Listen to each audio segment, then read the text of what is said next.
Morning. I'll let some folks join us. Oh, I already pressed that button. Now I gotta find the controller. There it is. Ooh, it's been a week. Panama.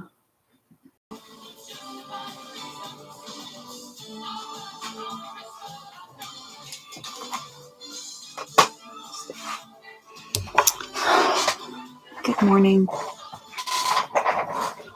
Oh, good.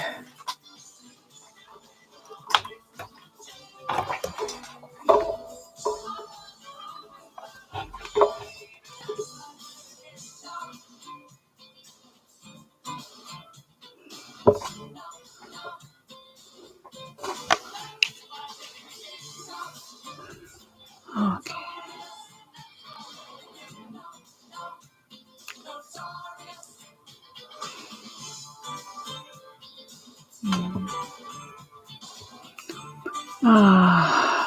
Here we are.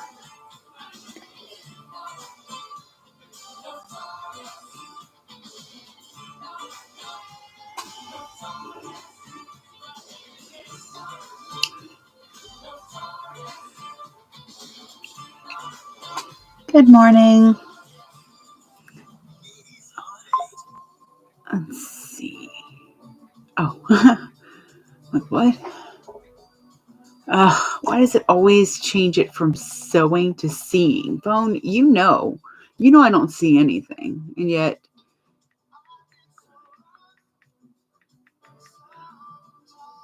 I love this song. Day was let's make me into my. Oh, wrong one. This one. Good morning. Want to run away. I drive off in my car. Put these away. Come back to the place you are. All my instincts, they return.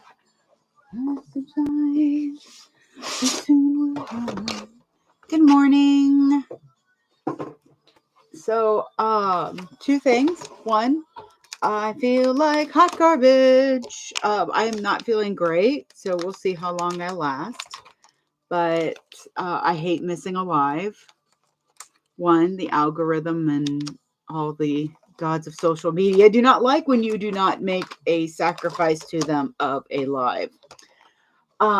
So there's that. And the fact that I'm feeling better than I did the last couple of days. So I'm going to take that in stride and probably overdo it and then have to take another day off tomorrow. So yay for great thought processes. The other fun fact is I don't know what I'm sewing today. All right, where's the drawer? I think this is the drawer. Ooh, because there's this drawer. I think there might be one more. I have to go get. Nope, it's right here. Okay, so these are two drawers. Let me see if I can make it so the Instagram can see too. No, stop it. No, go away. Why do they always call? What are they calling at this time of the day? Okay, so a lot of times I batch cut things.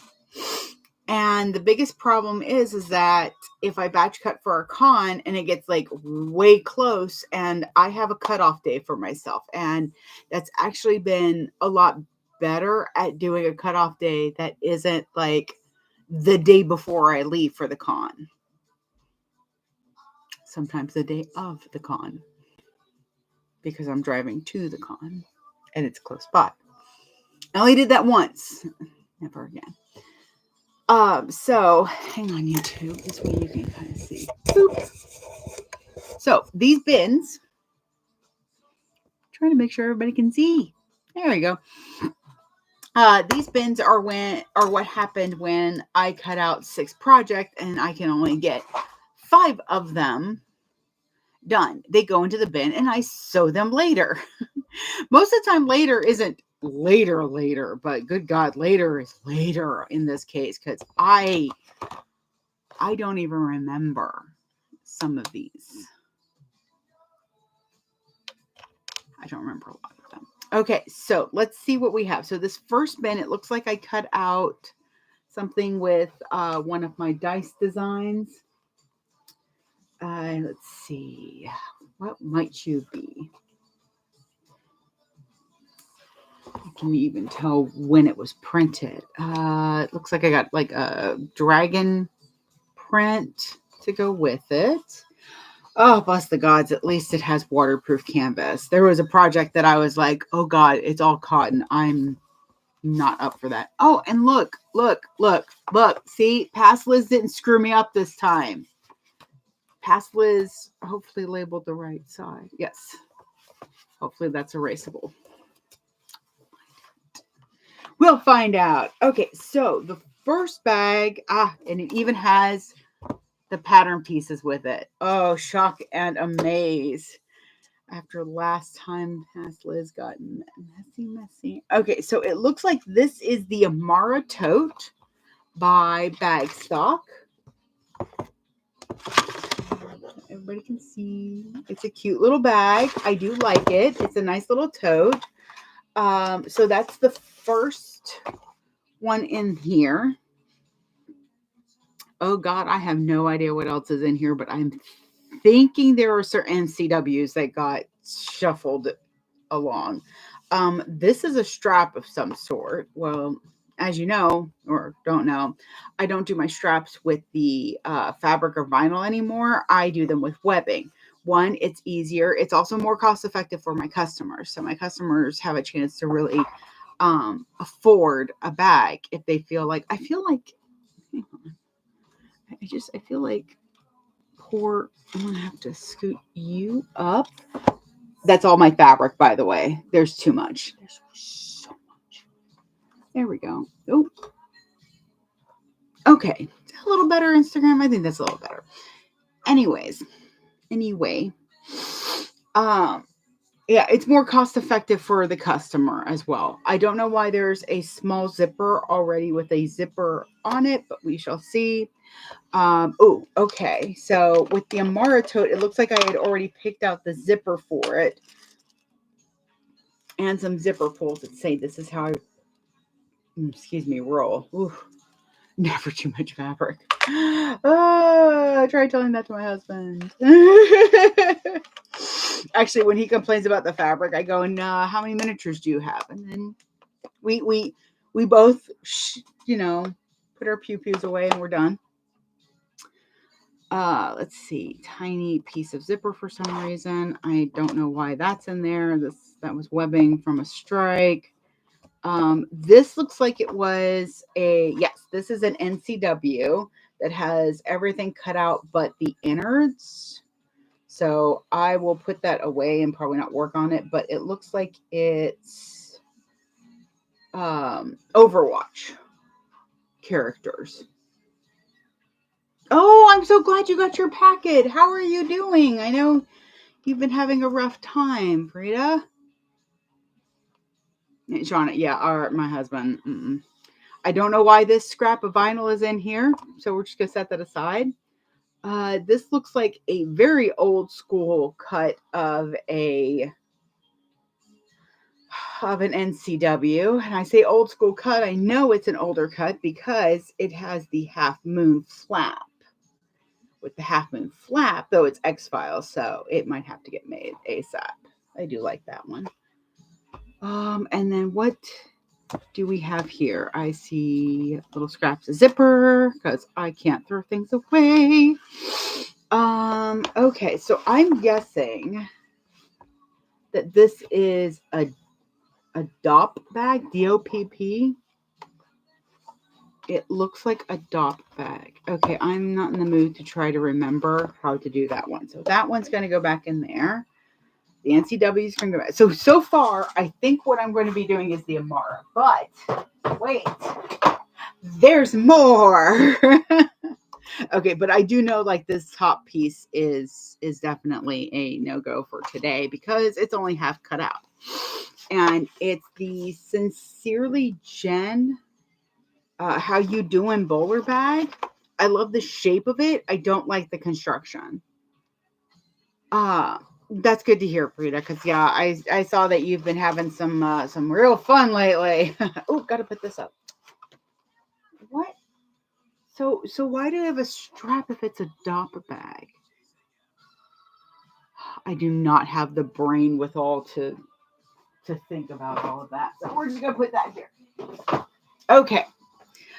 So I don't like the construction of it that much. So I've been kind of working on changing it. So I know I cut out this planchette to do a test print, and I know I'm still working on it.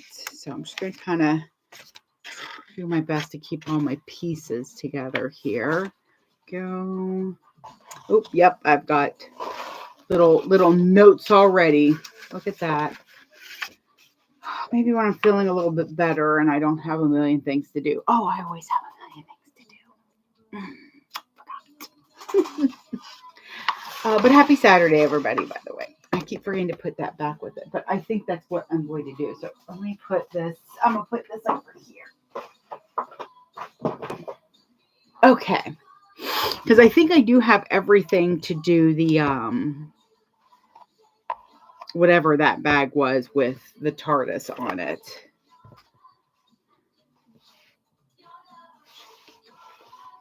Is that the old print? Hang on. My brain is, yes, that was the old print. Okay. Okay. Oof. Yeah. Wow. Okay. So that's a quote unquote strap. Is it 4 inches? It is indeed. So it's a full on fabric strap that I cut. That goes over there. That must be a handle. Oh, I think I know what this might be. What is this? Oh, it's the tape loop. It's already a morning, y'all. It really is. I just I have anemia, so when my period comes, believe me, I am happy as a clam that I'm not pregnant. It's a celebration in my eyes for me because I don't want children. And that is nothing against anybody who does want children. You have all the, well, don't have all the children you want, but have all the children you can handle and love. That's all I ever ask of people. But stop telling me I need to have kids, and stop telling me that all I need to do is have one.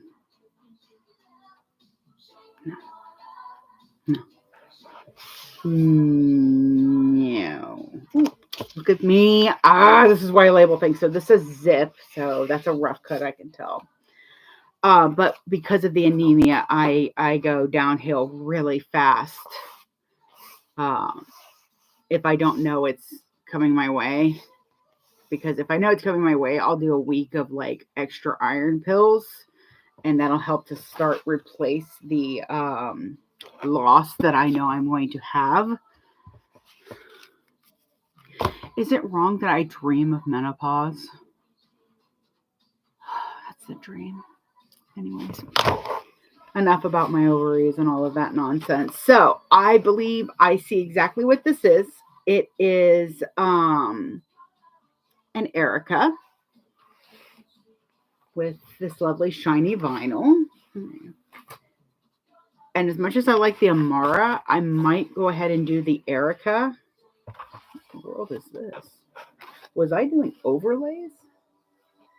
Interior. Oh, no, that says zip. So that's probably my zip. Okay. Ooh, and I do know it's an old style Erica because it's got the full body of vinyl. I'm going to go ahead and make it like this and not fudge anything because I already, goodness. I've got the pieces kind of folded in here so they're a little curled. Don't do it when you want to go. Okay, so I've got zipper and zipper. Okay, gusset. I just had the gusset. Here it is. Nope, there it is. Okay, so there's the gusset. Here is the outer body, the inner body. This must be the slip. Okay, so now we get to see what kind of Erica it was going to be, or is going to be. I think I'm going to go ahead and do this one today. I haven't done an Erica for y'all yet.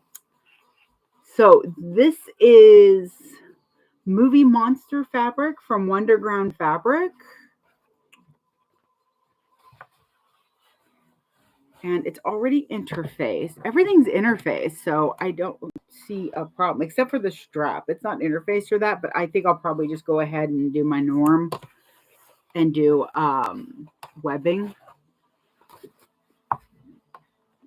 Excuse me, I'm so sorry. Like I said, I do not feel great right now.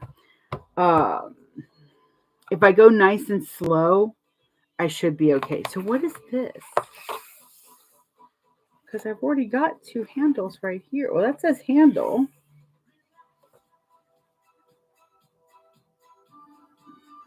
Oh, okay. And this is the connector. Okay, so yeah, we're going to try this because there's a lot of things I was going to try.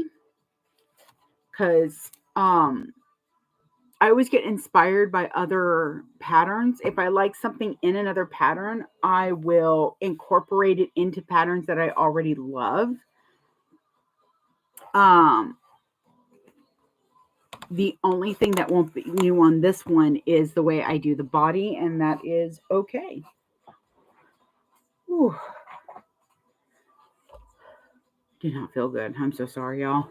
My energy is going to be up and down all day. Do I have any more of this? Because I want to do the slip pocket right.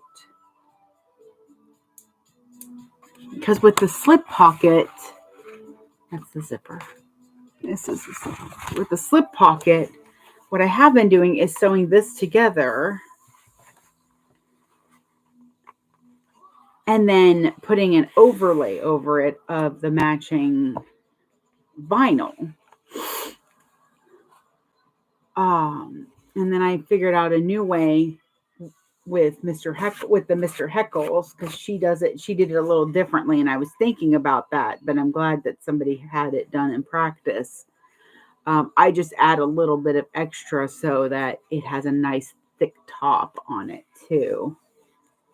So yeah, now I need to see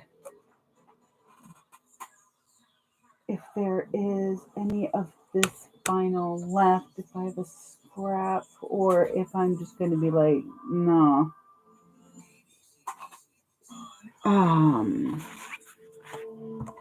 This piece looks like it would almost be long enough.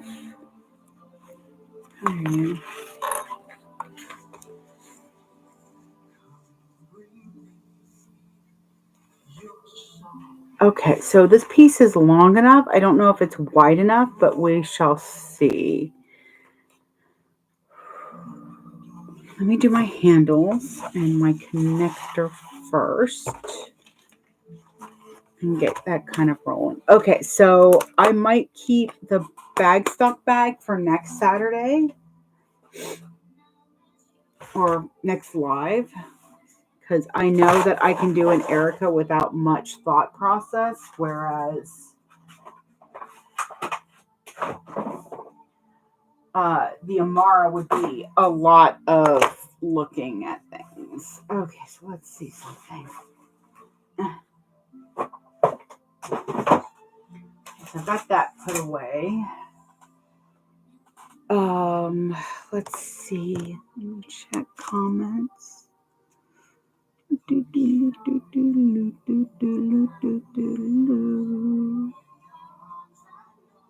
Oh, okay. Just some folks watching. Alrighty. Ooh.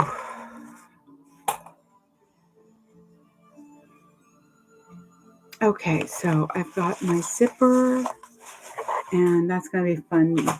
I might have to turn my iron on. I do like to get these done first. So let's see. Yeah, I remember when I batch cut these because I used all of these pieces, scrap pieces for the zipper, and then everybody got a black pocket on the inside so that I could cut it quick. Oh, that was my knee. Okay, let me move this down. Berg box.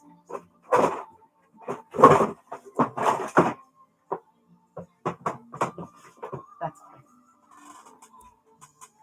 Yeah, there's even 2 tags on the outside of that bag that says Monster Erica. So I guess I could have just looked at the tag. Alrighty, so I've got my handles and I've got my contrast.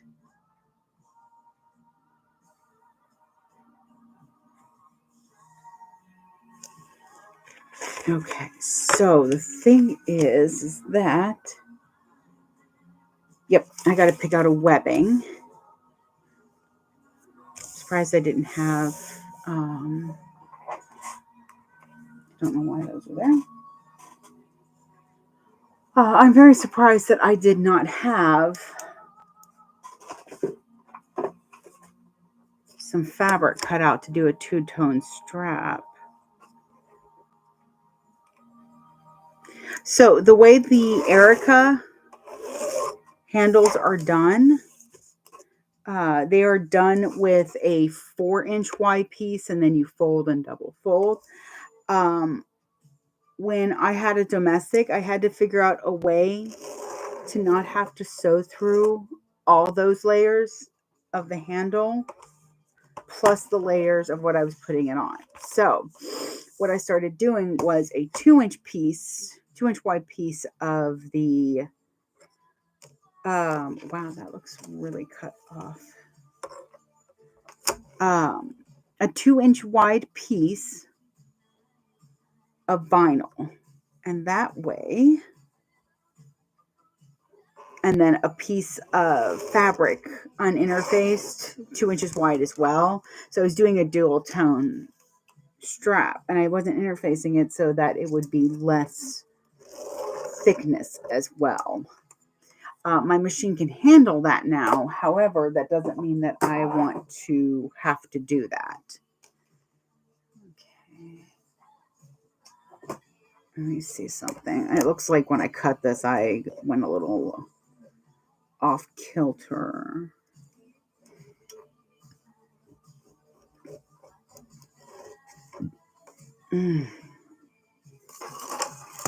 Oh, this life might not be long, y'all. Like I said, I am not feeling great. I'm just going to trim this down just a smidge so that it...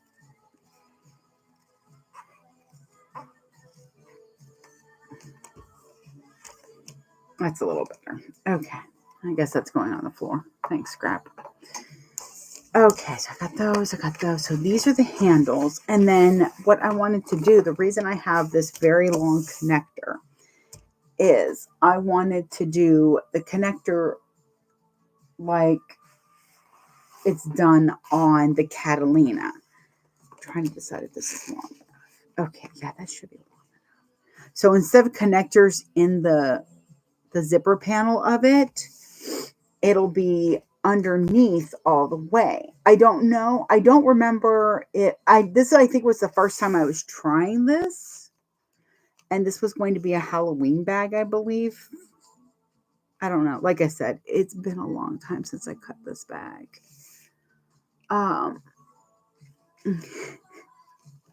Thanks. Thank you so much, everybody. Whenever you give me hearts and stuff, I appreciate it very, very much. Okay, so yeah, this will work already. So what I'm going to do is I'm going to treat it kind of like the handles. I'm going to do the fold in half thing, and then I'm going to make it so that it's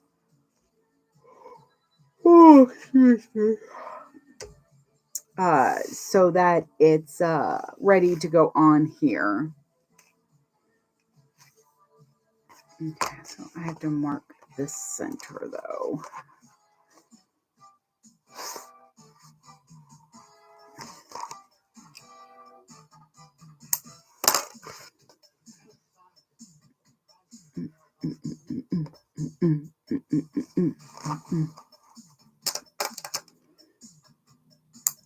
Okay. That'll be that. It's so curled.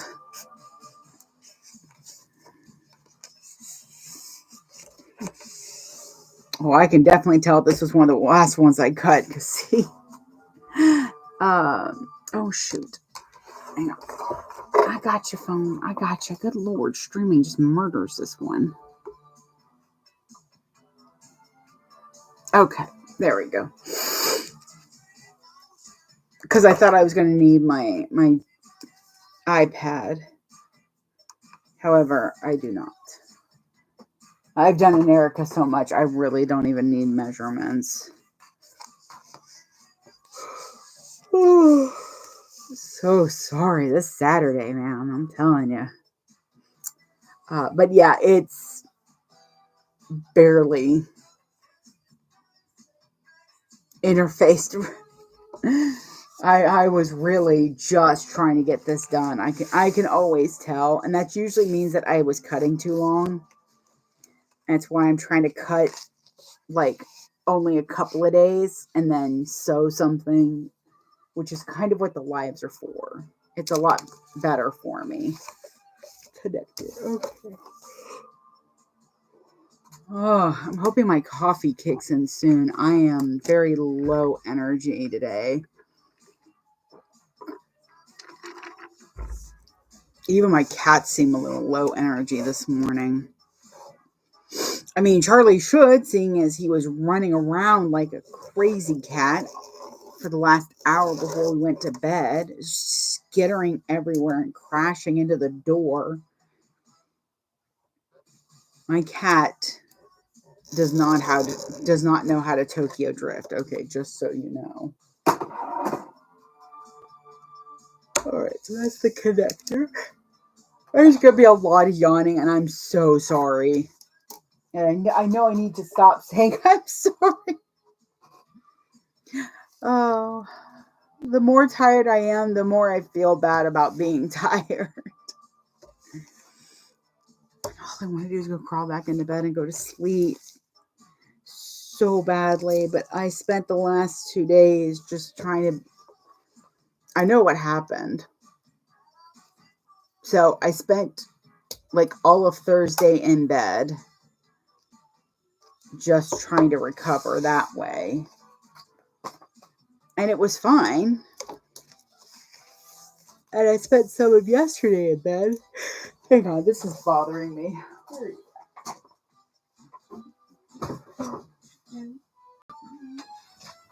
Don't mind me, I'm just straightening this.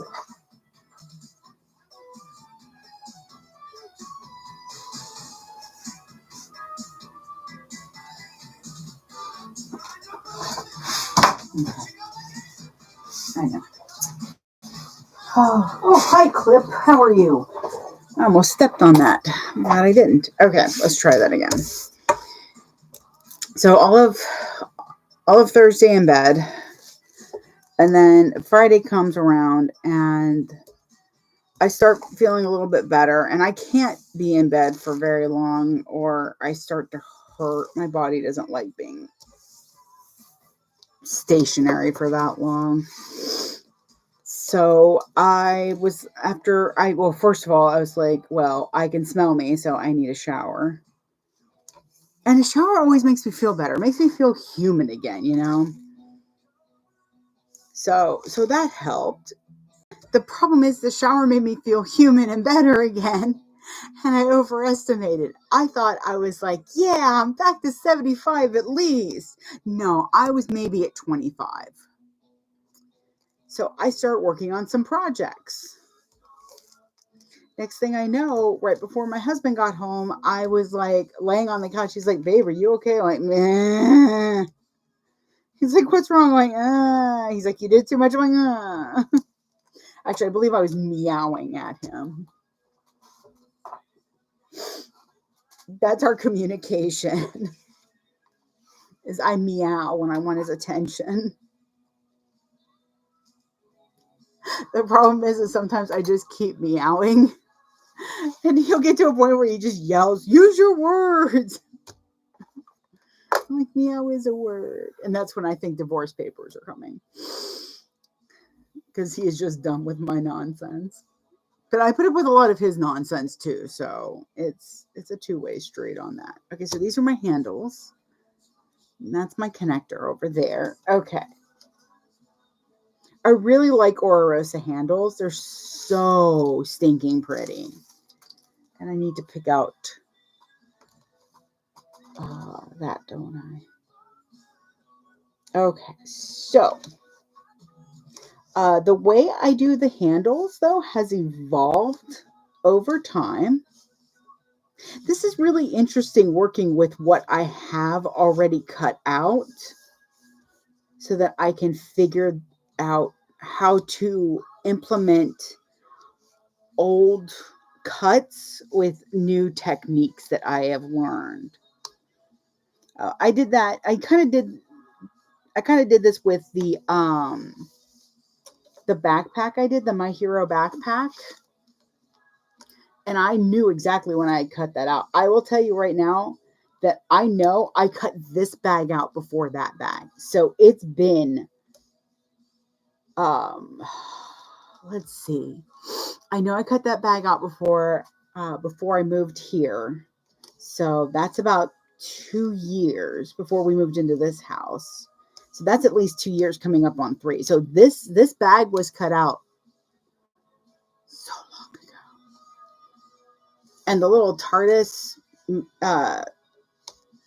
shaving kit bag, I know that was cut out even before then. Because I can even remember that I was using a different project tray as well. So, whoa. Where's my seat roller?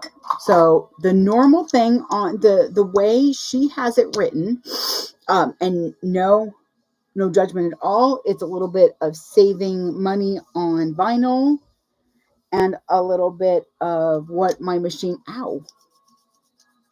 could do at the time and what I like aesthetically. But the way you normally do these is you have them, you fold in half and then you fold in half again. So it's a 4-fold.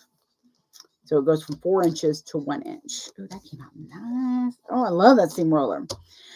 And then what you do is you sew along it at 2/8 of an or 3/8 of an inch. 2/8 is 1/4, dumbass. So 3/8 of an inch on both sides, and then you do a section with just a 1/4 inch. Then you attach them at a 1/4 inch or 1/8 of an inch. I'm sorry. So at an 1/8 of an inch. I love this vinyl. I wish I knew where it was. I know it's in there somewhere because I've seen it a couple of times. Oh, it might be in the closet. I might have to go look in the closet because I do need a tag. A tag placer. What do I call it? A tag tag? It's a tag tag. It's a tag home. It's a home for a tag. Anyways. Woo, it's going to be a fun Saturday, y'all. Now, the difference in what I do is I do a 2 1/4 or 2 inch wide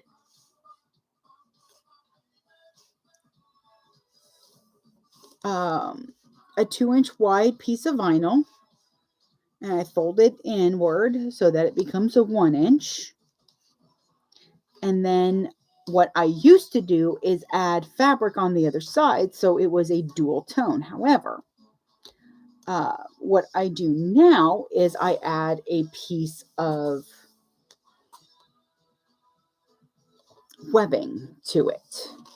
Now the webbing, oh, I might use the hands because the hands are kind of creepy and they go with the Hollywood monster thing. I'm going to use my hands. So I don't do the webbing all the way through it though either.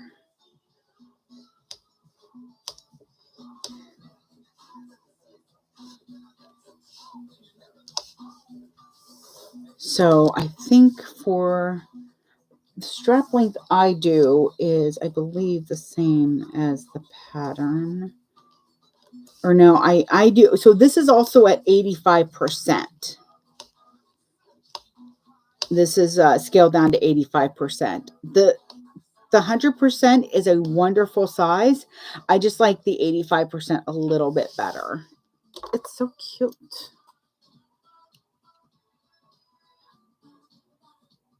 So for those joining, I went into my bin of what did I forget now? Cut projects. And oh my god, I think I have like a protector sleeve of little change bags, ID bags that I cut out and I was sewing in my hotel room one year. And I didn't get to all of them because I cut out like 50 of them. Crazy. Okay, so what I'm going to do, because even another evolution of the strap is I used to then attach now the webbing, but what I do now is I do the 3/8 of an inch stitching and then I put the webbing on and do that at a 1/4 inch. This way I'm not having to stitch through that webbing a lot, as well as it looks much more aesthetically pleasing. Now, other thing is, what color for this? And y'all gonna have to help me because I have a couple of ideas. First, let me find the fabric. Here we go. We'll use this. Okay, so we've got all these lovely colors, and I really do think a yellow or purple would look really nice. I know I have a burgundy purple. There it is. Okay, so what I'm thinking, I have a spring green that looks kind of glowy. You're a heartbreaker, dream maker, love taker, there we go. Okay, so I'm thinking one of these 3 colors. No. I need to get a few more colors in. Oh, there's my little siren baby. Oh, I really wish I knew what that cat's real name was. So I have a spring green, which I think is already kind of my top choice because it'll look really nice on the on that slate pebble gray. Then there's the highlighter yellow that I think also looks nice and really brings out the moon and the couple of yellow glowy parts. And again, looks really nice on that gray. Oh, and then we have this burgundy purple. Okay, so this is Amon, and this I think is random Amazon. This was like one of the first colors I got. I hear you. What are you doing? Get out of there. Yes, you. Don't come over here burbling at me, little girl. I'm so sorry. I'm told I yell at my cats like they're children, or talk to my cats like they're like they're children. Where the heck is it? There it is. So the yellow and the purple are from Wawak. You know that. See, the purple doesn't look bad either. Oh, I don't know. Because there are a lot of purple shades in here. Okay, so seriously, come on, y'all gotta help me out here. So, see, I like the spring green too. I think it's got that like ethereal, glowy, oozy kind of like Halloween color to it. It's I think this is a Tech 60 though, maybe. I don't know. However, you can tell the difference in them. Like that actually stands up. The green stands up, but not at quite as stiff. So this is a bonded polyester, and I think this is just a plain polyester. I mean, they're 100% polyester, and I haven't had any problem with these. Oh, y'all are killing me here. Mm-hmm. They're so close in color. It's just one is a little bit brighter. One's warmer and one's cooler.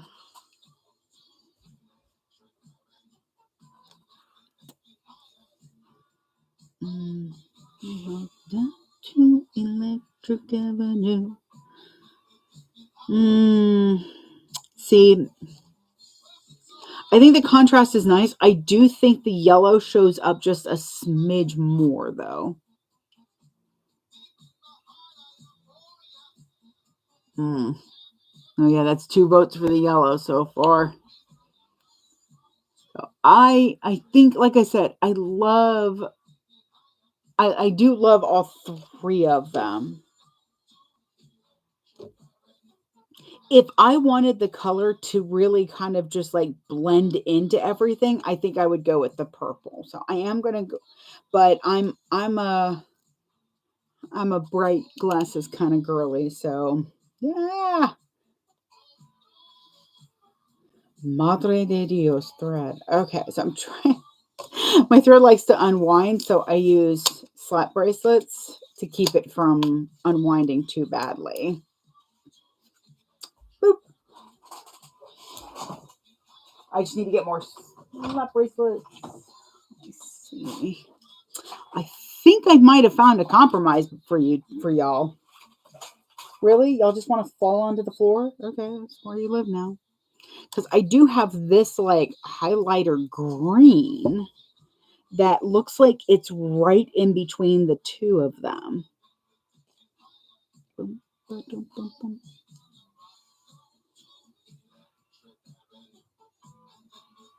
Yeah, this is like right in between the 2 of them. Like this, the middle is definitely more green, but it's still that bright kind of highlighter ooze to it. I think this one might work.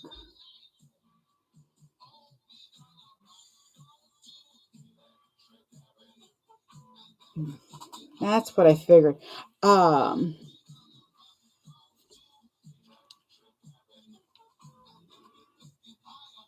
Yeah, they are almost the same.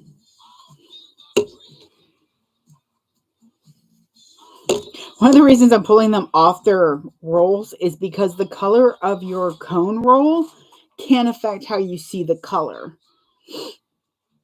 Now, with a lot of blues in here, it does let me know how well the others are going to work.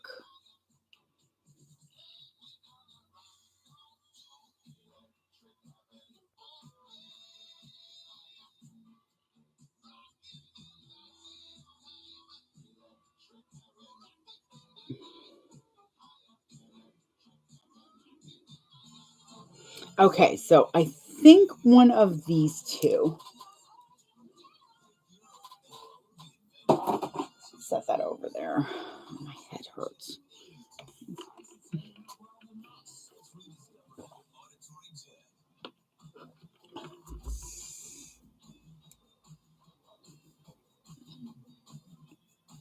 Close your eyes and pick one.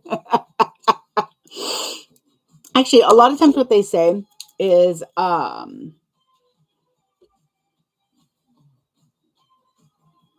think I do. I think I do like the yellow. Staring at them for a few minutes sometimes does that too.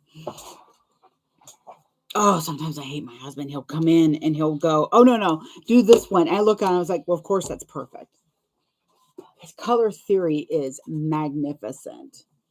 But they do say that if you're having a hard decision to flip a coin, because if you're disappointed in the outcome, that it's a good reasoning that you really wanted the other, and then you know what you should pick. Oh, such a weird song. Which I like that thought process because you're kind of tricking your mind into helping you make a decision. Boy, howdy. I can be decisive, but boy, can I be indecisive too. I am Aquarius through and through. Ow, madre de Dios. Why are you hurting mommy today? It's the third time I've accidentally hit Tiberius. I don't mean to, baby, I promise. Oh, before I roll over them. Ugh, and that's gotta go.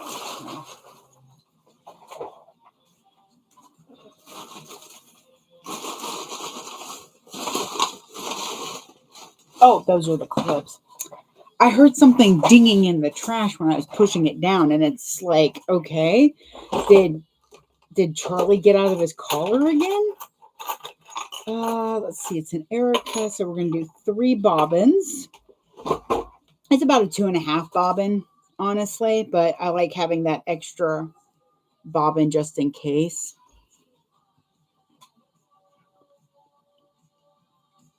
I have found with my bobbin winder that it likes it better when I have it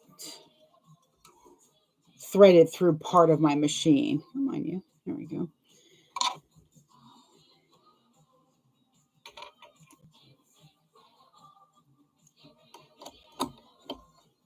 All right, so get these bobbins wound.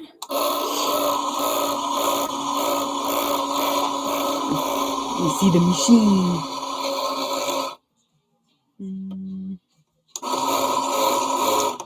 That's good.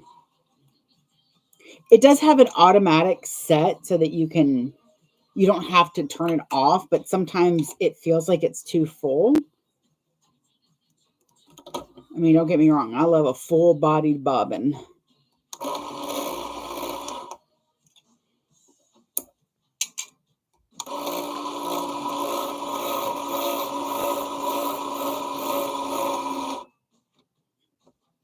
Come on. Why are you lifting up?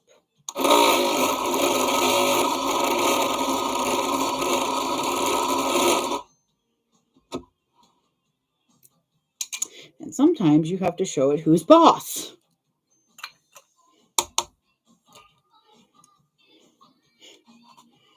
I'm not sure why you're lifting. So when the bobbin lifts up, it'll stop. It's a safety feature, so it doesn't go flying off at you. However, for some reason, the machine's being a little testy, so please ignore me when I make it work. So what I do is I lift up the string and I start it and hold this. It'll start to curl down. When it gets real tight, then I stop it and clip it. That way I don't have the thread running rampant. Ooh, come here. Some boy slow dance, that's all right with me. I can make them just I have to let them leave.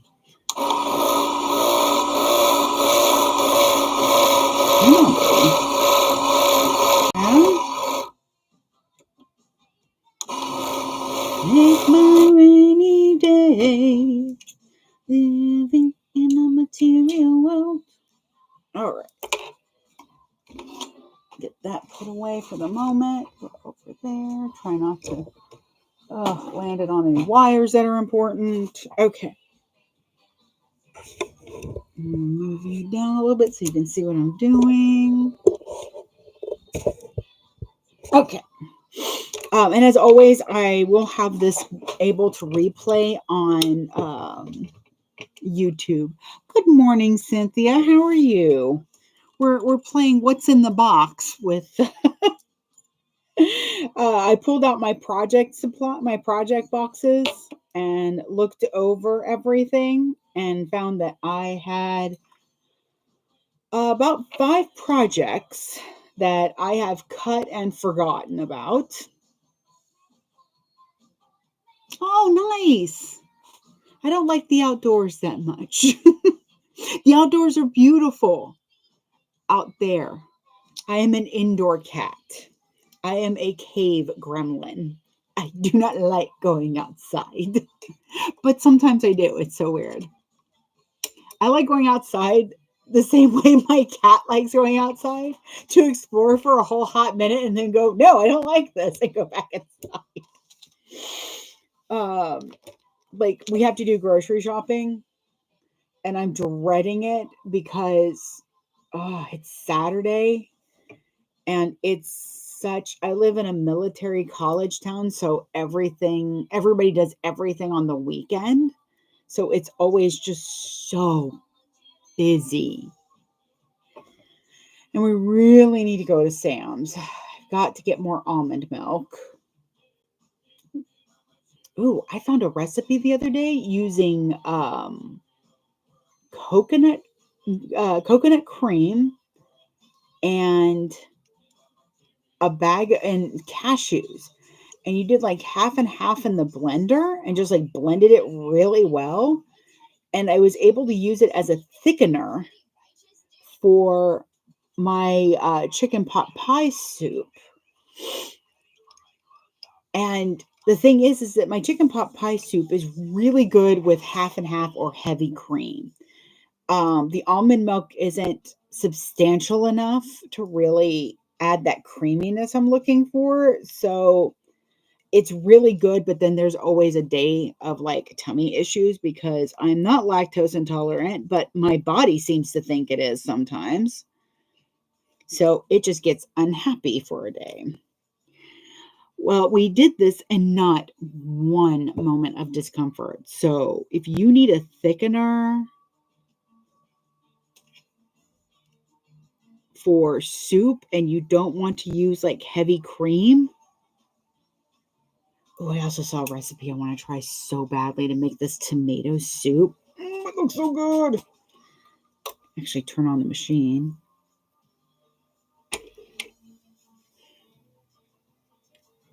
Okay, so I've got that threaded. But it's roasting feta cheese and tomatoes and red peppers. I'd have to definitely go down on the red peppers. Me and red peppers, we are not friends. We are not friends in the least. We don't really even tolerate each other in the room, but I do love it's a toxic relationship, me and red peppers. But oh yeah, I gotta set my magnet. So it's feta cheese and garlic bulb and onions and all that. And all you really do is roast everything and then throw it in the blender with some vegetable broth. And it looked so good. See, Wednesday or Thursday are the really,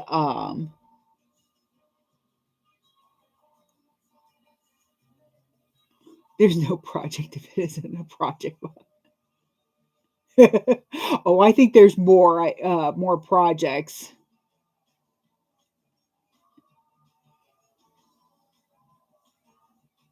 Oh, see, I'm misusing heavy cream. It's just, we're not friends much. But the soup sounds really, really good. And I think I'm going to go ahead and get the stuff to make it. I might just be able to go to the Asian supermarket. Literally, that's what it's called, is the Asian supermarket. It's one of my favorite places to get vegetables. Is that 3/8? Okay, so what I'm doing is I'm going to do my handles. And I'm marking my placement for my 3/8 seam. Oh, this is what I wanted to do, is hold my threads. Okay, so I mark it with the magnets, which I believe I got these at Harbor Freight, like a pack of 6 for like $4 or something. They're heavy duty magnets. They work really nice on industrial machines. Let's see, here we go. But I mark it so it's a nice straight line to start. There's the window.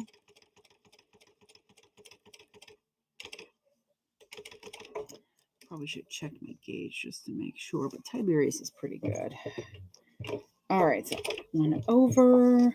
And now what I'm going to do is I'm not going to worry about the magnet at this point really as much as making sure that I'm stitching the same width apart. So I'm going to follow a little bit of my magnet, but mostly this line here that I first stitched. I want to make sure that it goes smoothly and that it looks even.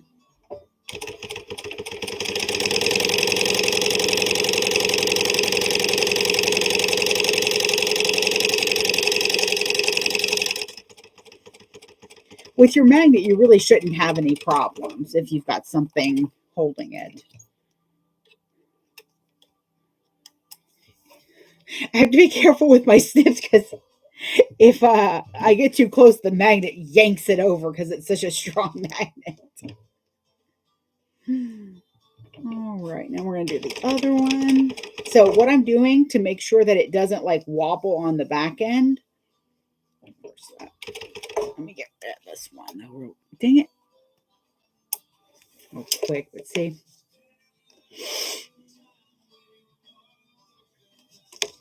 And now those lines are nice and even. Yeah, that yellow. I mean, I don't think there were any wrong answers with those thread colors at all. I think any of them would have been fantastic.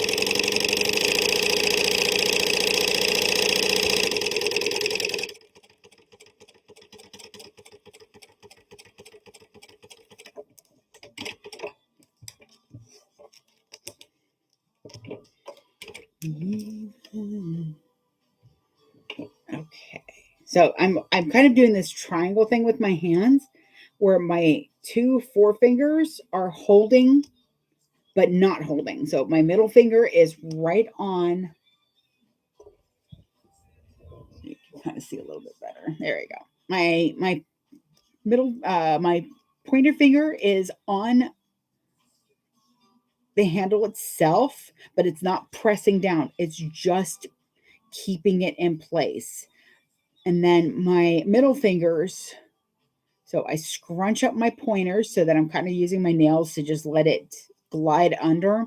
And then my middle fingers are to keep it guided. Same with my thumbs back here.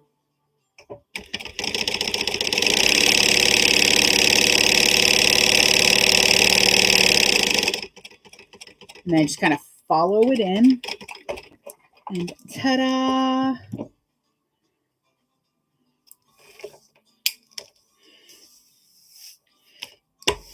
Handles with a non-contrasting thread are the best way to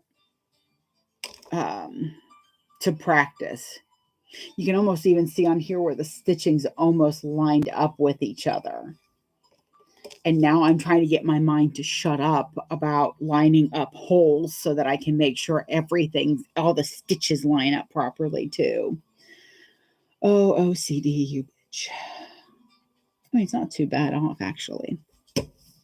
Okay, now I'm going to measure. Normally, I do a piece that's a little longer than what I'm going to sew.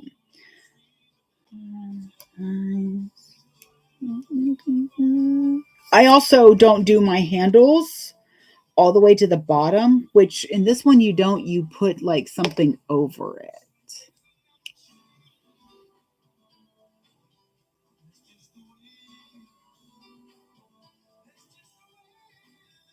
Oh, yeah, then you always see the shipping. Yeah, my sister-in-law likes to go to Costco and Sam's down in Florida. And the Costco's is a heft. Honestly, to be fair, in the Orlando, Florida area, everything is a trek of epic proportions because you're having to deal with all the traffic, all the folks from out of town, and it's just a little bit of a nightmare sometimes.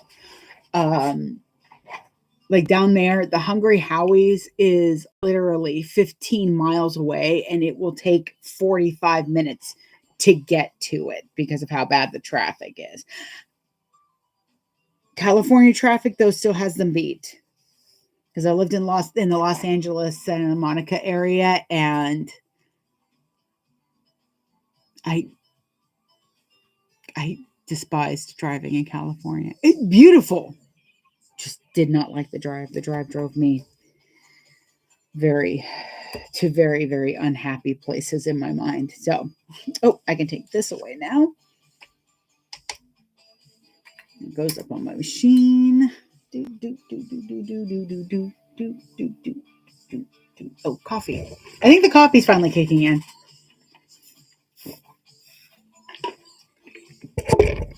Oops, sorry there.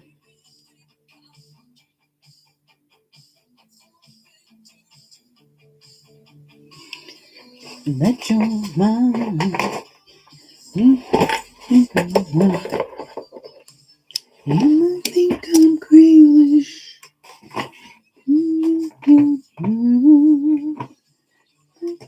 I'm crazy. All I want is you. So marking pins don't always stay on some vinyls. It's not going to show up on this because it's a silver marking pin. And I don't want to use a pen.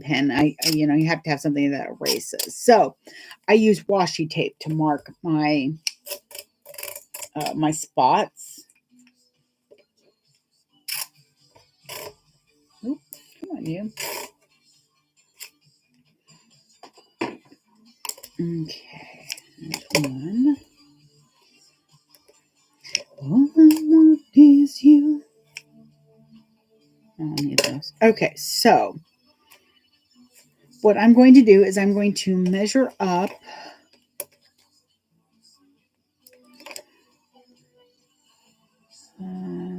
it's 3/4. Okay, so I'm using 3/4 inch tape.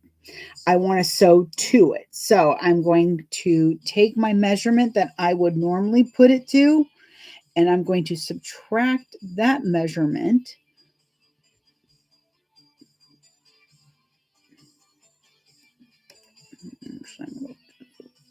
Yeah, that'll be fine.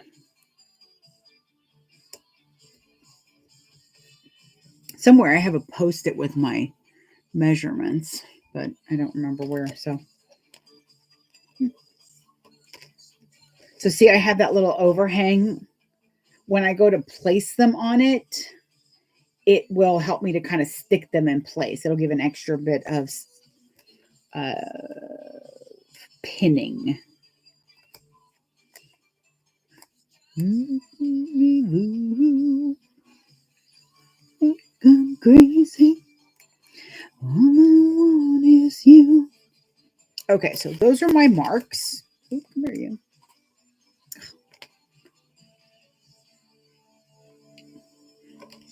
Got to the verification in time. So those are my marks. I'm going to measure in between those. And I'm actually going to measure from the bottom. I know I'm not sewing to the bottom of the tape. I'm sewing to the inside of it for the 1/8 inch top stitching. But I want the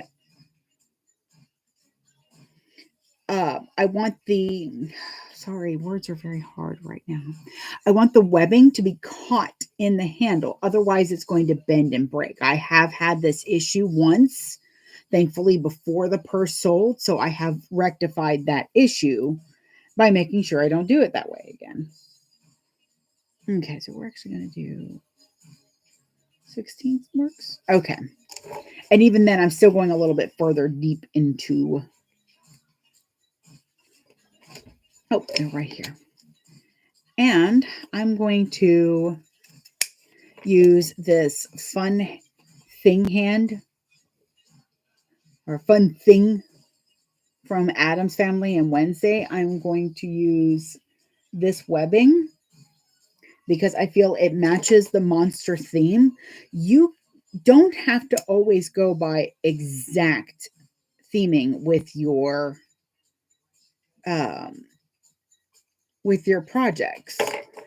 I literally have a Beetlejuice bag that I put the never ending symbol on because it has the snakes and I didn't have anything else and I wanted a showstopper on it. And most people are going to see the snakes. They're not going to think never ending story. But somebody who likes Beetlejuice and never ending story is going to be over the moon because it's going to be that little Easter egg for them. I'm just trying to make sure it felt still soft and fuzzy. That's better.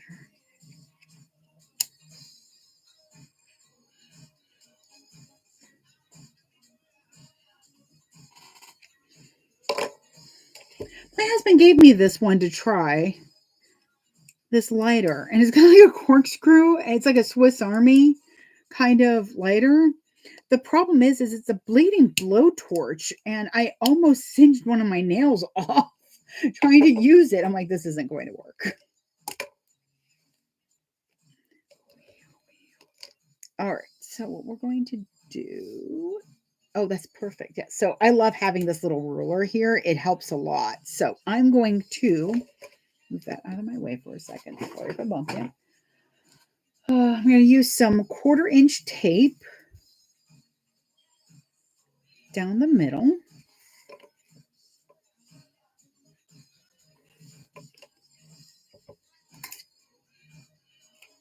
Snip that off. Put that there. Okay, so I have my handle lined up with my ruler. I'm going to kind of put this in half.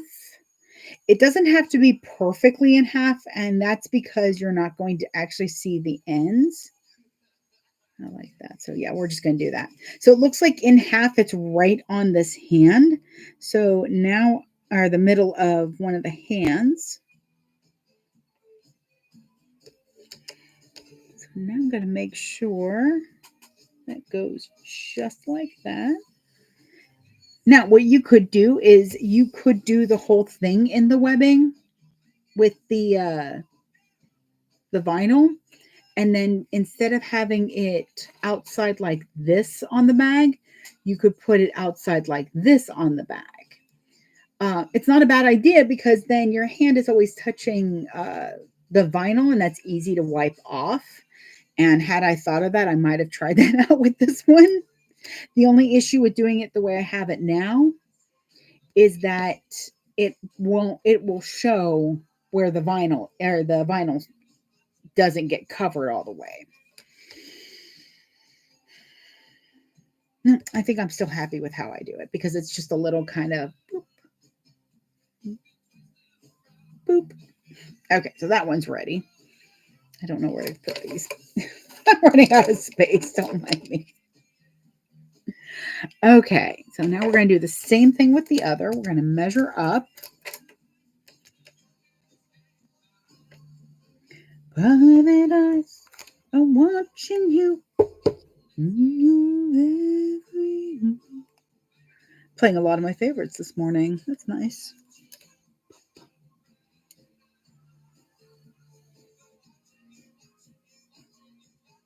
Oh, yes, definitely.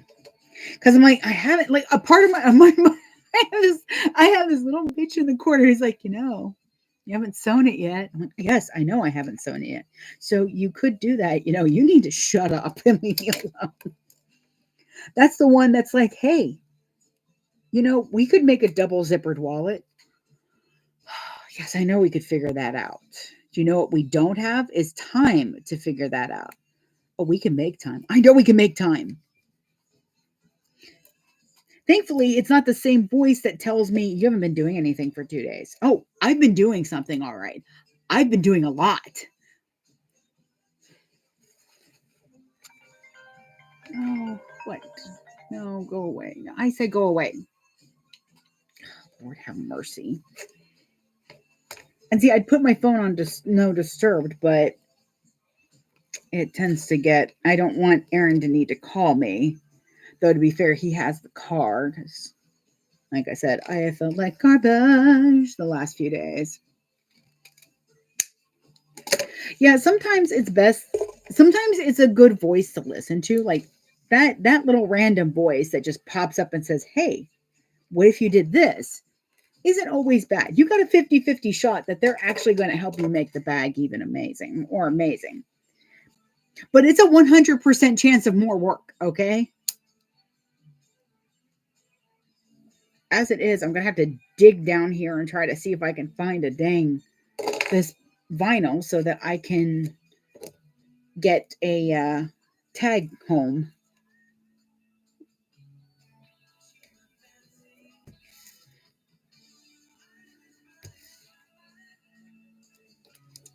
I don't know what to call that stupid thing. The thing I put behind my tag. I know there's a word for it, but I'm not kidding. Words are hard this morning. Oops. Kind of fell there, didn't you?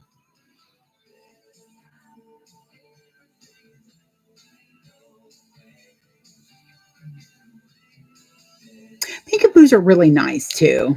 Oh, for the love of God. My camera stand's being a pain in the butt. TikTok, hang on. Just trying to live my life here. Phone stand. Why are you being like this? There we go. There we go. That's a little better. Okay. Yeah, I do like when you like I'm been thinking about doing a line of wallets that are what I'm trying to decide if I want to call it chic geek or hidden geek, where on the outside it's all like complete chill vinyl, just like a really nice vinyl, but inside is this amazing, okay, that hand, is this really awesome, all this like fandom stuff that you love.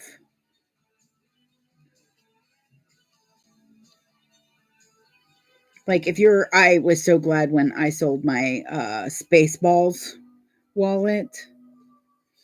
And like I have all these amazing fabrics that I don't really want to use on the outside of a classic zip around, but do look really good inside. So like I'm just trying to think, because I don't like the thought of hiding my geekdom. I mean, I'm literally wearing a shirt that says, hey, hey. Most of my shirts have some sort of fandom on them. And it's like a crow call or something. Because crows, they'll just land when you see a crow just land in a field and just start screaming for what seems like no reason. It's not for no reason. It's to let other crows know, hey, I'm in the area. Hit me up, So I feel like it's a crow call. I really need to do a strap too. So I might as well get that. I haven't even decided on hardware, y'all. What was that? They ran down my leg. Oh, okay. Nothing important. That's where it lives now, anyways. Things that fall on the floor when I'm in this like state of mind, that's just where they live now. There we go.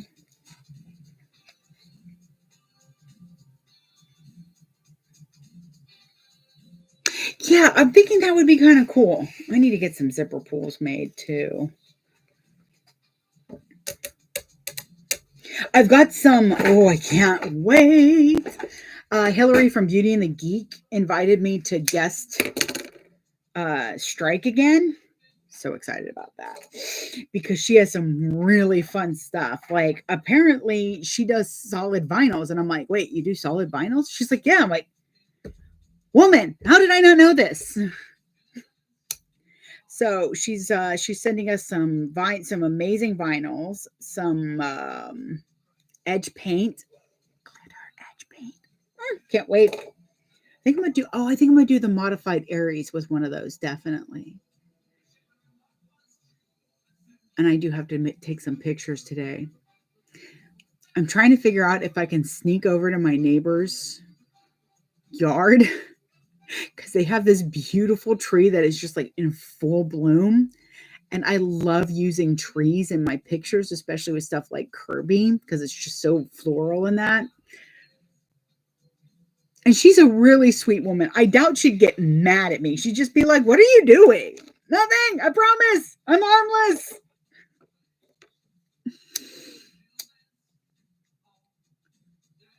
But I do need to get pictures for some strikes, and I'm like, Cracker Jacks. Now I got to think about this. Stay. But I have time, so it's not a big deal. And it's kind of a nice day outside, so I'll be able to get some outside shots too. Because I take like 20 or 30 pictures, and before I do anything to them, I make I see which ones the person I'm striking for likes, and then I take those photos and put my watermark in that on them. Okay, so I'm going to set the strap aside for a second. I just wanted to cut that real quick. All right, now here comes the fun. And why I love this, because normally I end up wiping off the marks. So I'm going to now, come on you, hold my threads. I'm going to go at 1/4 of an inch.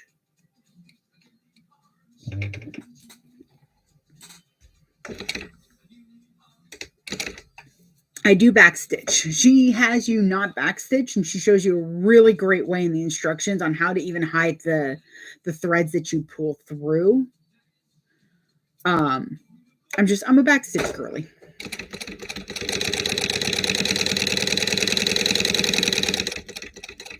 Also an anxious girly, so that means I'm always assuming things are going to go wrong if I don't do certain things.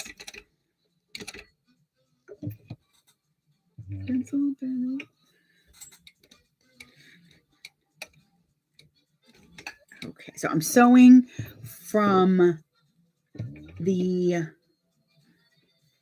the inside of the box I created with the washi tape, which those measurements are in the pattern. And I'm doing a 1/8 top stitch, which I'm also making sure, come on you are wiggly suddenly. If your strap gets wiggly, get your magnet back out and put it to help you steady it.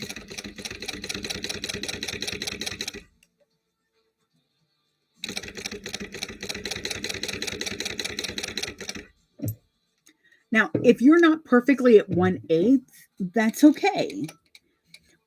What you're looking for is consistent lines, though. Oh, really? That's what we're going to do?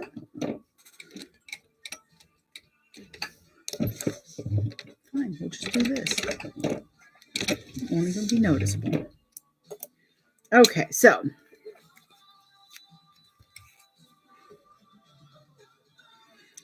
as you can see, the lines are nice and consistently spaced.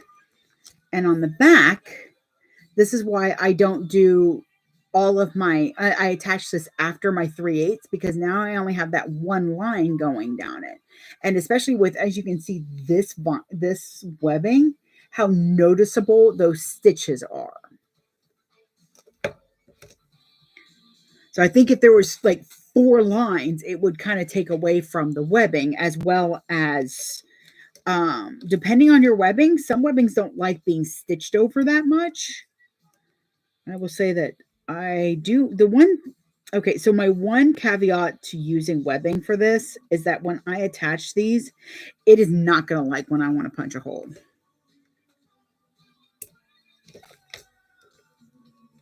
So I'm going to do my best to remember to pre-punch my holes before I put it on there. And your hole should be, I'm going to do this. Why would I lie? Here we go. So I'm marking where I'm going to be sewing to now on the top. So I move this up a little bit, and actually 1/4 inch from there, I'm going to put a hole for my rivet. Shut up, head. It's like, hey, what if we made the Erica even smaller? What if it was a wee little bag? And I'm like, Oh, it knows it's going to get me with the word wee little bag, with the words wee little bag. Let's make a wee little bag. Mila, help. Help me. I don't know what to do. My head won't leave me alone. I have too many ideas. Beauty, once in a billion curls, once in a billion squirrels. So my husband loves to sing songs and replace the word girl with squirrels. It's annoyingly adorable, to be honest. The only real annoying part about it is most of the time he's not singing the whole song. He's just kind of randomly singing something. I'm like, listen, baby, I love you, but you've got to know the whole song or I'm going to make you hurt. So I'm going to set this aside. This one is ready to be attached. Well, it's ready to have hole proof. It's ready to be pre-punched and then attached. Okay, that's the strap. What hardware am I using on this? Because I'm thinking nickel or gunmetal would look really nice. And rose gold wouldn't be a bad idea either, but I don't know. I think it's going to depend on what zipper tape I have. Let me see so that I can let you guys figure out. I'll throw this out. All right. Thank you. How much is do I have enough? Probably. I do not.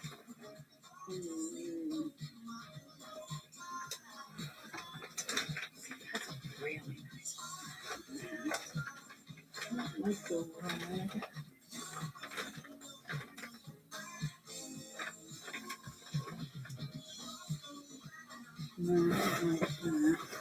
Dang, I thought I had more of this purple. Oh, I do. Hot diggity dog. Okay. All right. I'll give y'all a chance to think this time instead of me going, which thread? Okay, so it's either nickel hardware or black or gunmetal hardware. And it's going to depend on the color that we choose for the zipper. So I have nickel hardware with this lime green, which we've already determined green is always a good color. But I kind of like the thought of gunmetal with the purple tape. Yeah, it's like, do we do the shoes match the purse, or do we just do what we want? So I'm gonna leave those right here. Oh, let YouTube see.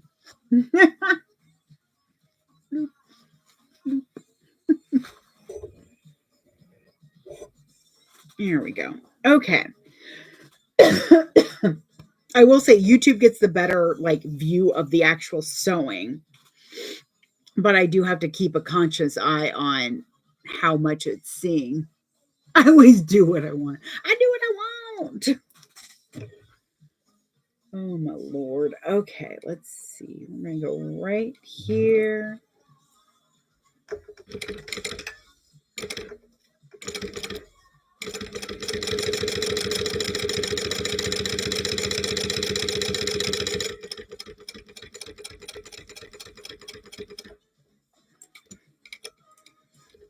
I will say this is definitely a good test of your top stitching skills, as you have to pay attention to both where you're stitching. Okay, just a little bit there. Let's see how well that works. And to where your foot is landing on the other side of your clip those of your other stitches. Because consistent with the outside's nice, but you also want to make sure you're consistent with the other stitches.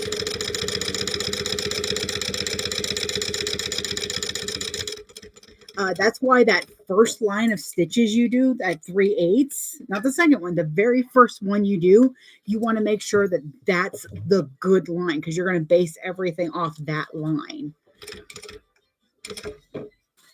Didn't do it this time, did you? there are days that I don't even think about the fact I have almond milk in my coffee. And then there are other days when that's all I taste is that nuttiness. It's not bad. Don't get me wrong. I enjoy it. I like it. It's just, oh, hi, hello type thing. Okay. I almost didn't see that green either. And I think the nickel hardware would look nice on this too. I think it would match that silver. Okay, so you stay there. So, because I can't really deal with that for the moment. So I think our consensus is the green. Because it does match that thread nicely. And because it's so bright, everything that's dark will kind of not be so muddy. So you're going to go over there. I'm going to get my hardware. There's one. And there's dos. All right. Nah, I was hoping I would be able to avoid doing this, but I got to dig into my dang vinyl to see if I can find this one. Oh, shut up. It was right there on top. Nice. All right. So let me put that over here. Boop. You're going to go over here because I need things that I didn't use to cut out. Let me see. I'm just looking to make sure there isn't like a scrappy-ish area. It's right here. I'm not sure what that's cut from.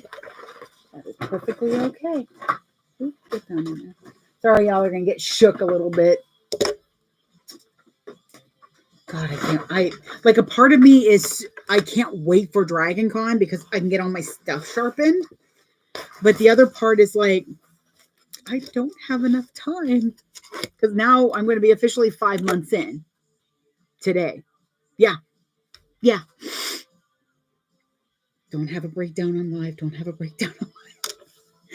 Oh, it's just that moment where I'm like, oh my God, what am I doing?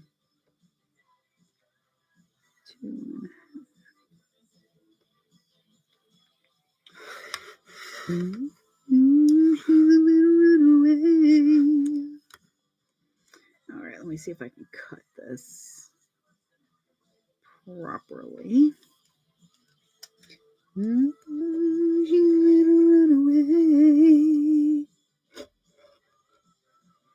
Okay.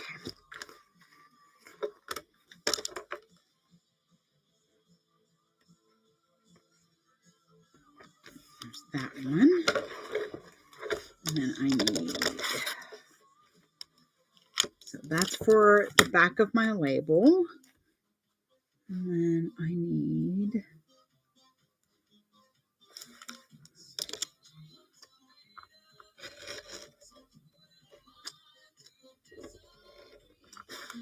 one of these. That's a nice square. Let me just take a little bit over here. Oh yeah, and I need a slip pocket thing, don't I? I do. Let's do that. So the slip pocket piece I'm talking about, I do at 1.5, I think now. Yeah, 1.5. So it is a 1.5 by the width of what your also do me a favor, do not wave your rotary blade around like I am. Please don't do that. It's not safe. I have a cut on my cheek at one point because of said throwing rotary around. So, okay, and then I need to clip that. I'll do that after I'm not fighting with this. Moving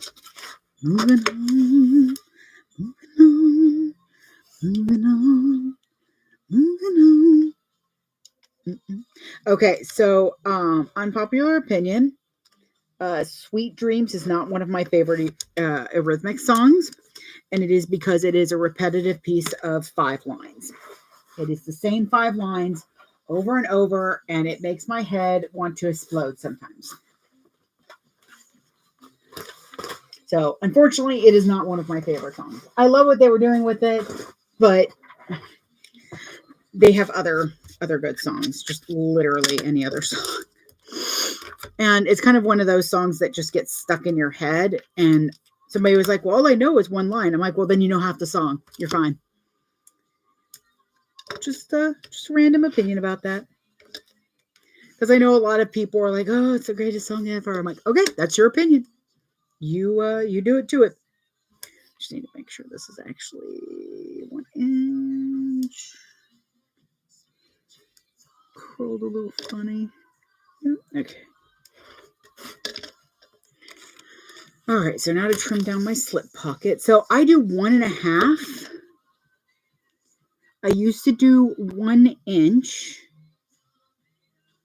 but I do 1.5 because, here we go.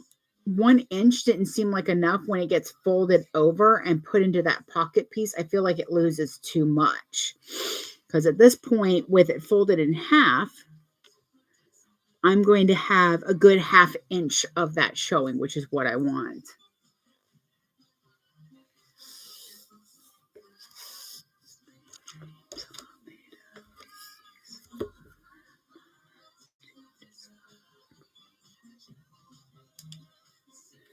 Okay, here we go.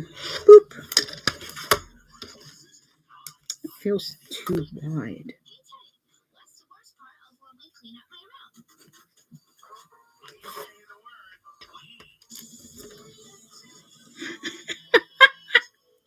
So Serious 80s has every once in a while, because they talk about Teddy Ruxpin, and the kid always asks a question and Teddy says something, and it's really most of the time adorable, but sometimes it's very sassy.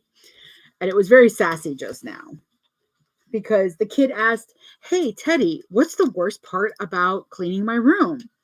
And Teddy goes, when you use the word we. Just kind of cracking me up.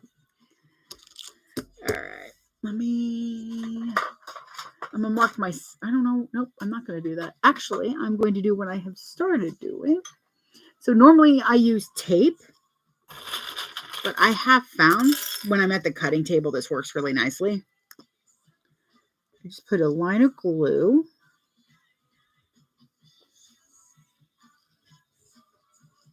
Just because I'm in love with an uptown girl.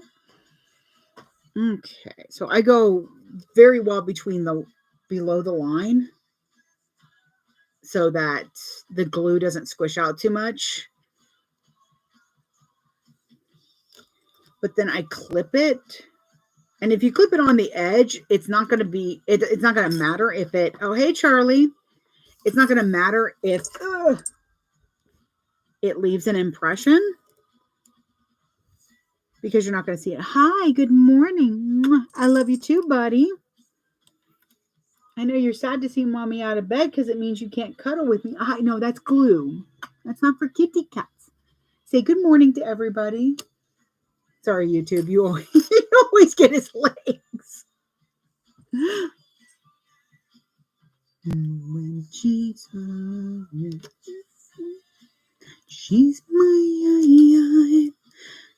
say I'm not so tough just because I'm in love with an uptown girl. So I'm just clipping this and I'll just let it sit till I go to it. And by the time I get to it, it'll be ready to go. That's what I am. Boop. All right. Where's my little clipper thingy? Where's clipper thingy? There you go. Madre de Dios, come here. Okay. So I'm just going to clip the corners for my name tag. My uptown girl. Uptown girl. Uptown girl. Uptown girl. Uptown girl. An uptown girl.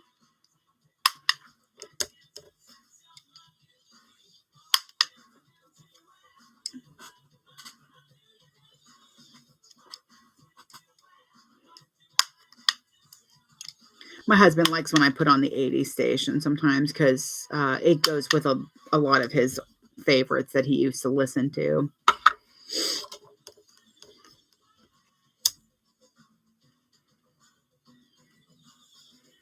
Because if you can't tell, my husband and I are kind of old. I'm proud to be my age. I'm ecstatic that I made it to 44. I can't wait to be 45 because it means I got to live some more.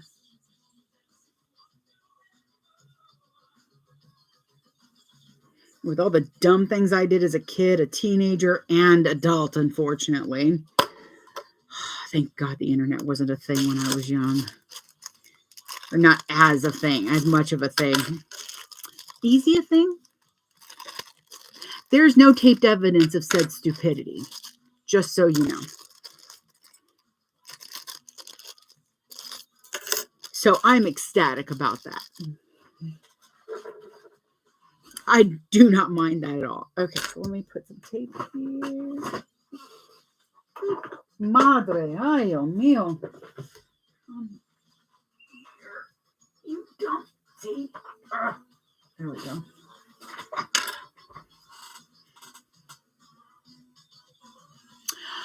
So I went through the 2 bins that I have of projects where I was, where am I? Oh, there they are. Of projects that I cut out and forgot about.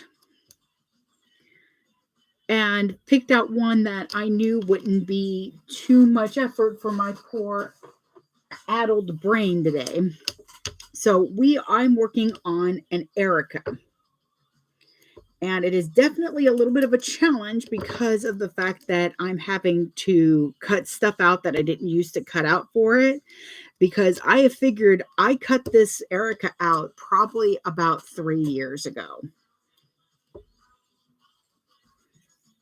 Which feels so like crazy. Like I feel like apologizing to it. Like, I'm so sorry. It's not that I forgot about you. It's just that other things caught my eye. So I have the Erica. I have apparently an Amara from Bagstock. There it is. Bagstock cutout as well. A DOPP, a dope, pretty much a shaving kit,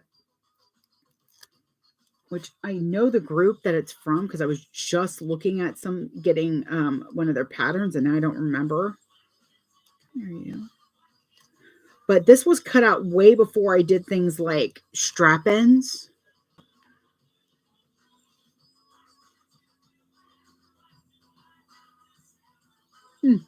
Interesting. Come on. There we go. So I had to cut out those. I do this. I mean, at least it had the ketchup of the way I did this. Do the slip pockets a little bit, but it's always interesting when you're like, oh, I cut this out how long ago? Ooh. It has the full body for the Erica, which I don't do a full body shell anymore. I do a half and half to cut down on vinyl as well as to help the curve. So it'll be interesting to see how the curves are on this one. Everybody's been very helpful too. I love it. We had one small snag when, I was being indecisive as all get out, trying to figure out which thread we should go with, and we found one that we liked.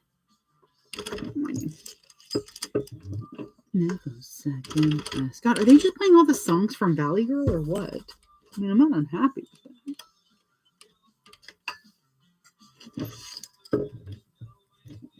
Alright.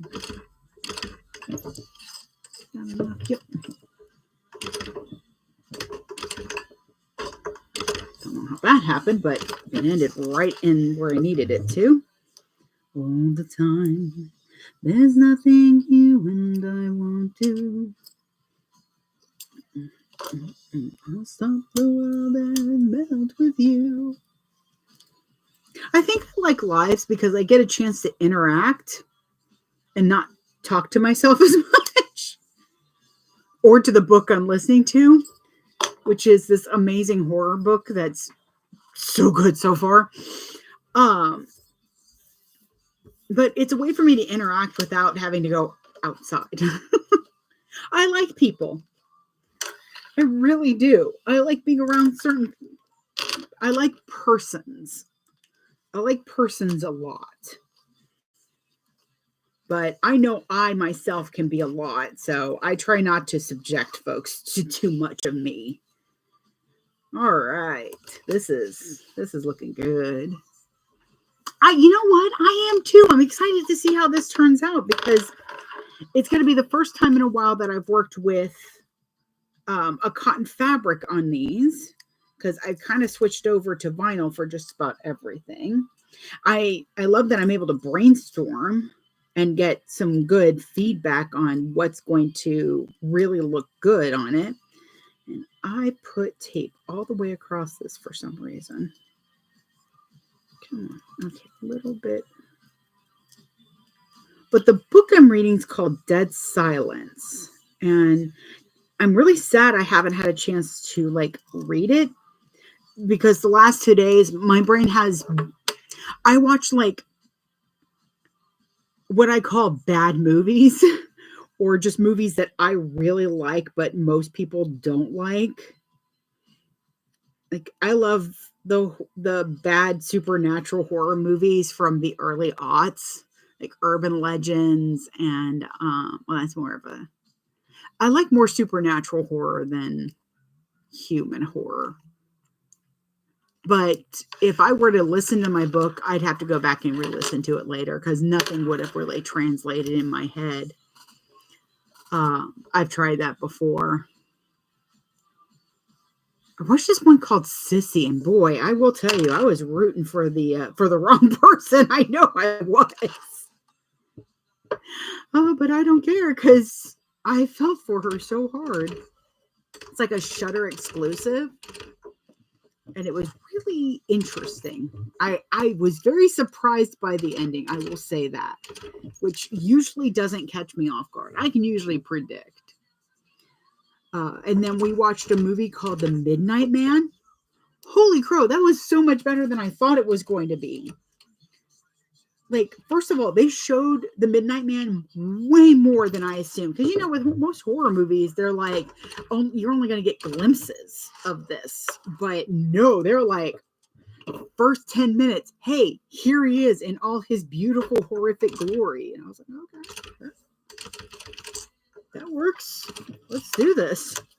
And the way they had him melding into the shadows and appearing and disappearing was really cool. Top ranks on that.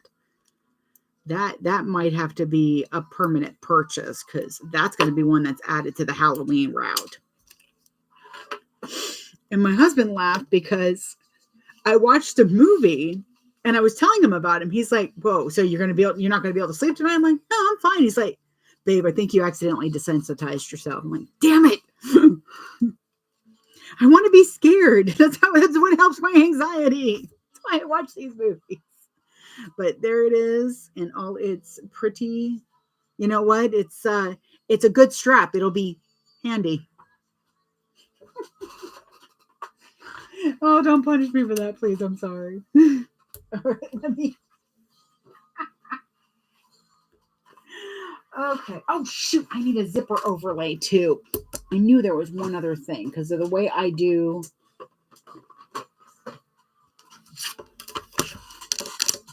Here you are. Oh, I think I need another zipper pocket lining, too. We'll get this. We'll get it done. What time is it? 10 minutes to 10. Okay, that's not too bad. We're doing really good. Where's my ruler at? I had a ruler. Did I get this? Is where my ruler is. Okay, now I have to remember what my measurement is because I don't want to cut out. Here. Okay.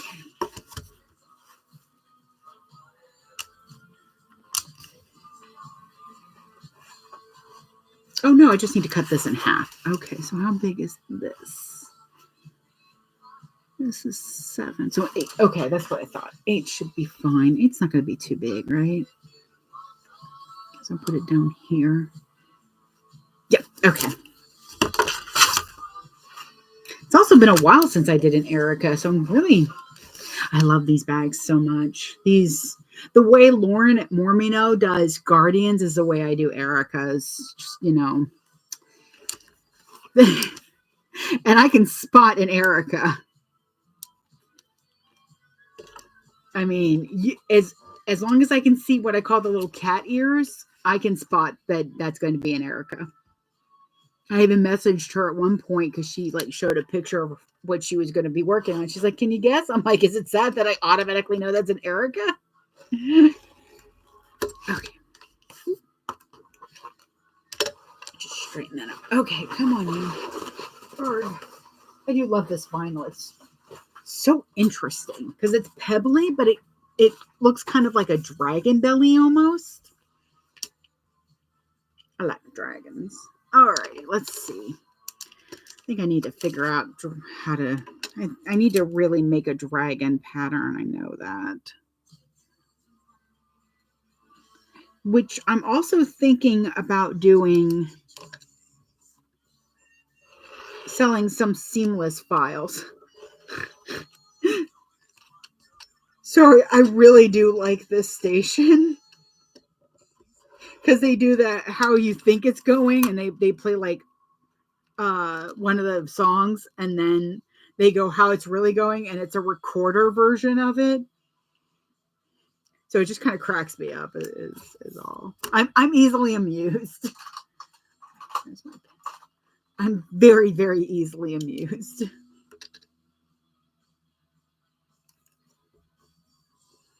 Okay, so I did cut this out at 2.5, I think. Nope, I need to cut that down. I thought that looked big. So I love Mormino rulers, but sometimes the glitter makes it a little difficult to see through the ruler. But I also have problems with glare. There we go. Okay. So this is 2.5 by 8. This is going to be my zipper overlay.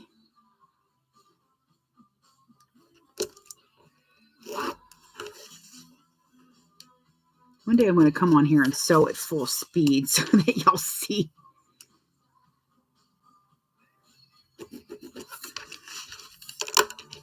The problem is if I sew at full speed, I won't really be talking much because all my brain power will be set to sewing and remembering what I'm doing.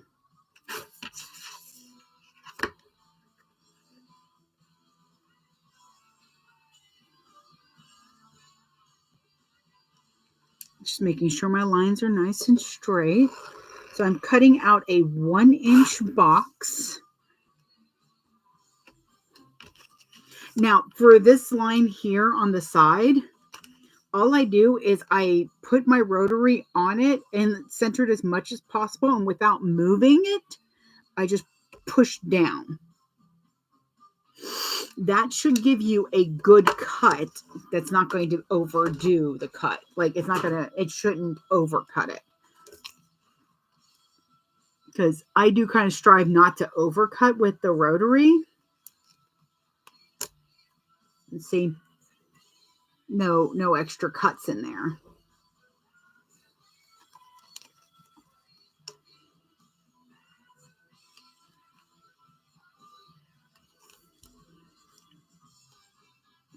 And as long as you're not moving your rotary cutter when you cut down, you're just pushing, it should work well for you. God, what are we supposed to do with these strips?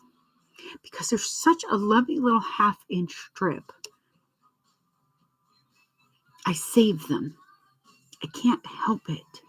Because it's like, I know I can do something with it. With some of them, I fold them in half and put a little, swivel clip so that people can hang their keys on it. It's just, I don't need the whole piece for that. I really only need, this much. I might see if let me see real quick if I have a 1/2 inch hook. The mirror box.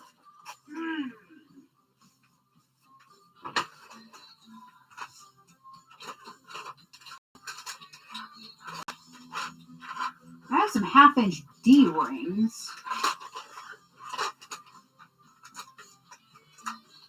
I didn't know I have those.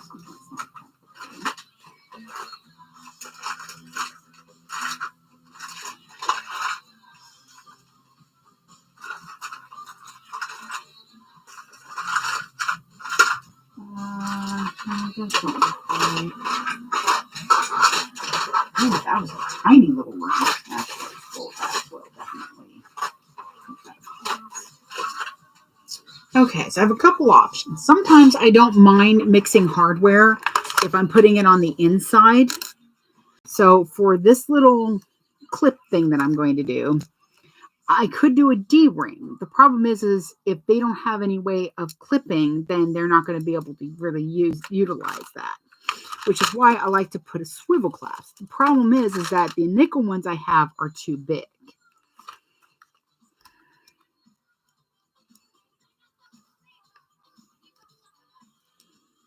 Unless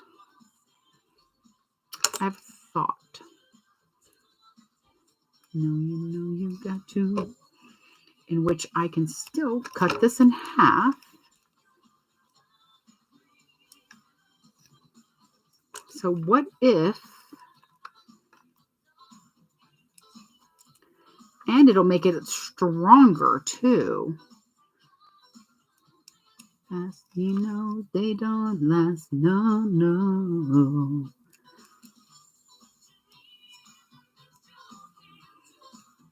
So I put that in there. I think that would work very nicely. I even have an idea on how to get them to stay together without having to stitch too much. Never mind. I figured it out. You know, you've got to make it make sense how it feels. Then you know your love is real. Express yourself.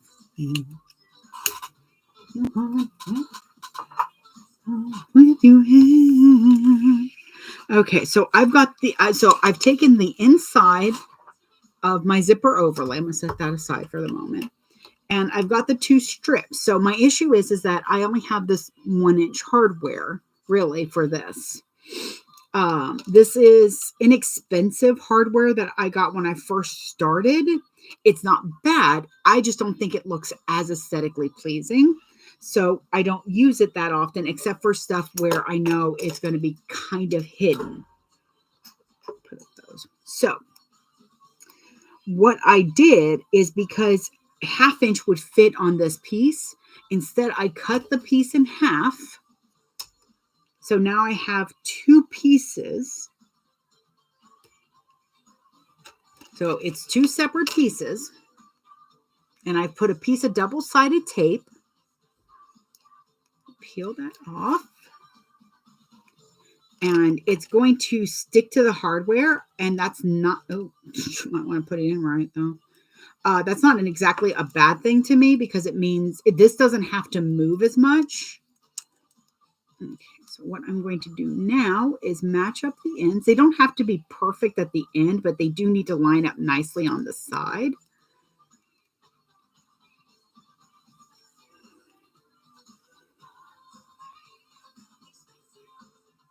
Okay, yes.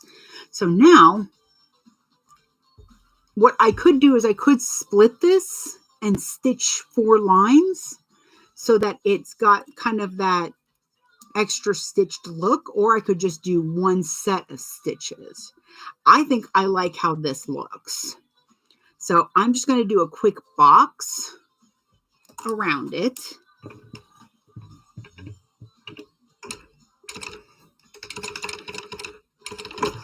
Where are you going?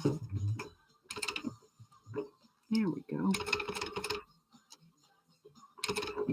I think that's as close as I can get.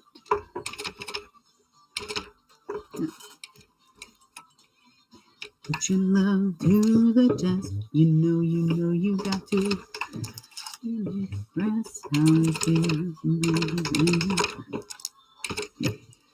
I'm also not going to do that extra set of stitching because of the fact that it'll have me sewing through the tape. And so far my needle's good. So, okay. So what I will do is what I used to do when I did these kinds of things is I would put it underneath the zipper overlay like this. The problem with doing that is that it's too low. Oh, it's little Mr. Boots. Yes, well, get across the street, you silly thing. Get that squirrel. Get that. Oh God, I was kidding. Sorry. I just saw a cat take down a squirrel, but it got away, and that was almost traumatizing. Back to the sewing. I'm so sorry. I try not to look out the window too much when I'm on live because I get distracted by it. But Mr. Boots, he's so cute. Let me see if I can not knock over my drink again. Okay. I was just trying to show YouTube the cat, but apparently I instead spilled. This is another reason I like working with mine. Give me just a moment, folks. Technical difficulties.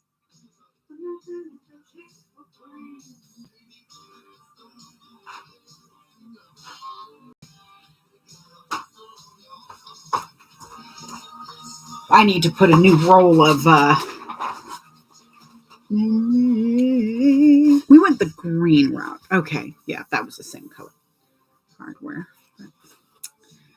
Because I usually keep like paper towels and wipes because I don't want this to be sticky. So I will also take a little wipe. And what I do with these wipes is if all I've done is a quick like swipe and I didn't have to pick up a lot of stuff with it, like it's pretty much still clean, I'll let it dry out. And it's the perfect way to use the cleaner that I have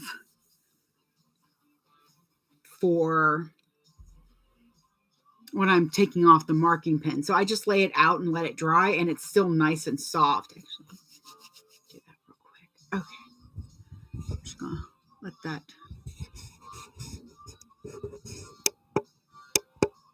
There we go. That might help y'all too. And I have to let my countertop dry. I got all excited about watching the animal kingdom outside. I really should have expected it because I will tell you, Mr. Boots is a hunter. I've seen him take down a bird before it even knew what was happening. I didn't even see him. He just all of a sudden came out of nowhere and took down a bird. I mean, I feel bad for the bird, but dang, Mr. Boots has got to be a little kinder. So normally, like I said, I put this in with the zipper overlay, but now what I do is I put it in with when I do the zipper, I put it up top into the gusset. That way it's hanging down farther. So you have the whole purse to hang your keys or whatnot instead of just like this much of the bag. So that's going to be set aside over here so I don't forget about it. I will be extremely upset if I do because that came out really nice. And I like that I was able to use both of them. I was able to use the whole thing. So that might help in not keeping that anymore. So now that I have spilled coffee and almost lost coffee. All right. And I just really wanted you to see Mr. Boots, YouTube. Sorry about that. All right.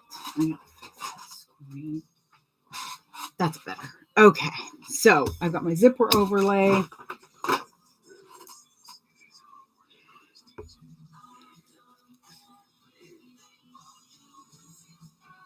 Hang on.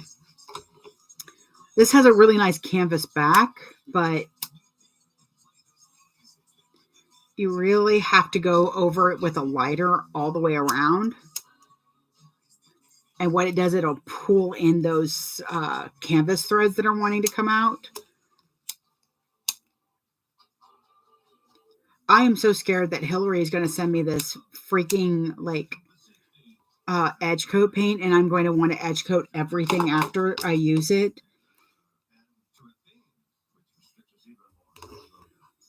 Talk to me, Bruce.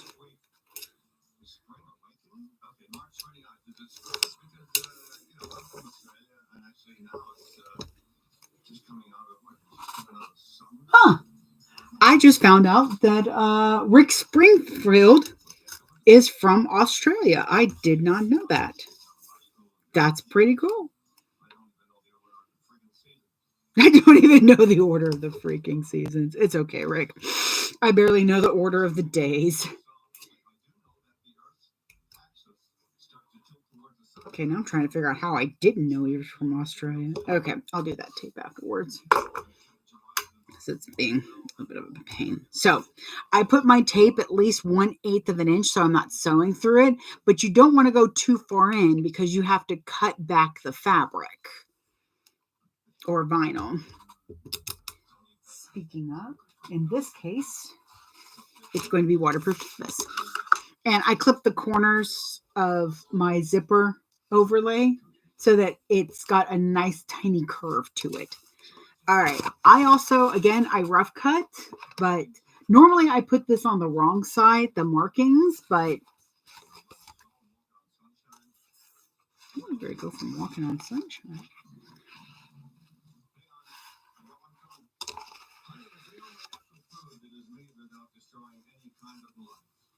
Really? Well, that's interesting.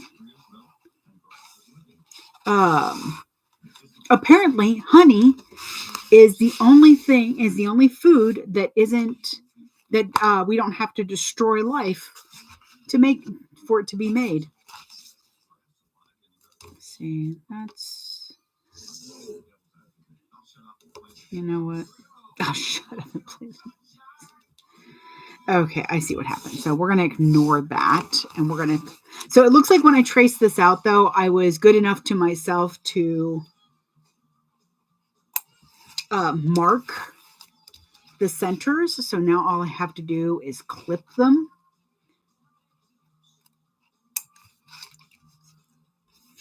And that way I know where that is. Now I can, quote unquote, find my centers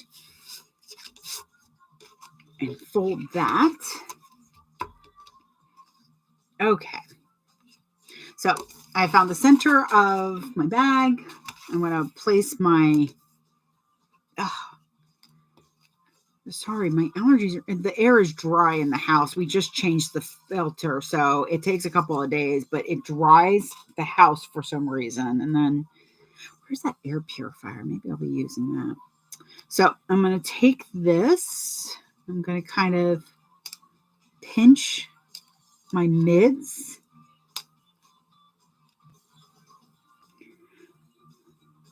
And place it. I know some of y'all hate to hear it, but I'm going to measure with my heart. I'm making sure it is in the middle, though. Okay. All right, now we're going to stitch around the outside. I'm going to put a label there. Actually, what I'm going to do is I'm going to put, that's a good idea. Hang on, I got to find my labels. There they are.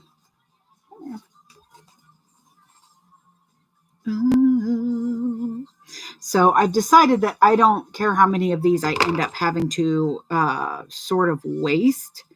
I just want to make sure that I have enough. Don't throw that away.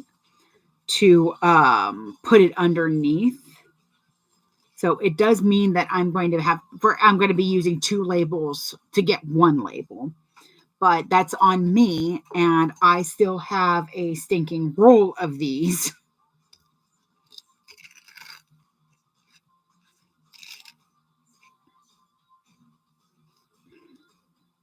Come on.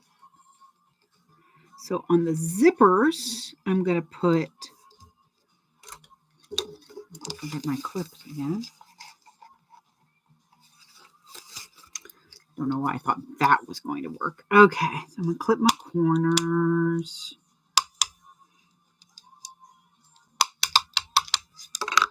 And then I'm going to trim off anything that didn't clip.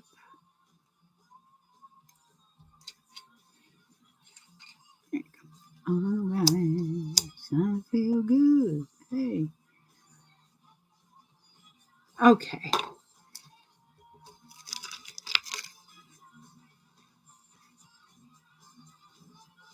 There we go. Ta-da! Hey.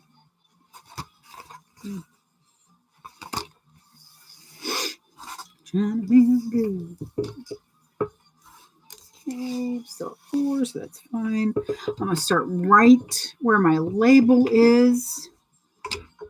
So that back stitch kind of keeps it from getting yanked out on accident. I'm going to go 1/8 of an inch all the way around.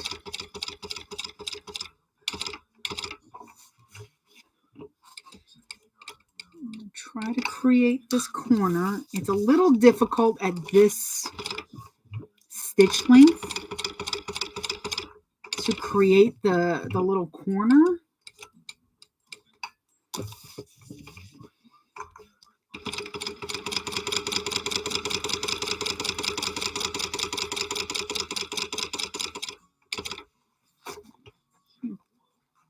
Come on.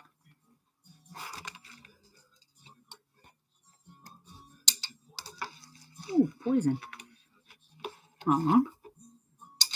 So Rick Springfield, and if you're familiar, he is an older artist. He's what they call the working DJ on Sirius FM's 80s. And whenever he's on, he chooses a theme and he plays songs that match the theme. So he's doing kind of a spring theme. It just kind of makes me laugh that he's very literal with some of his choices. Sometimes he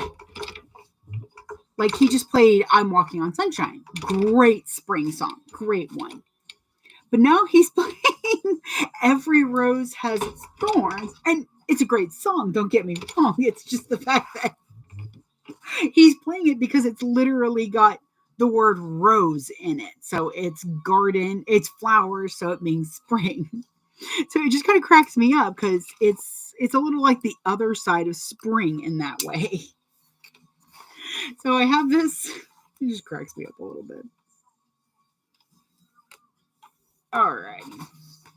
So got my overlay sewn on. So I'm going to take my hook or my scalpel, whatever you want to call it, and I'm just going to kind of cut along.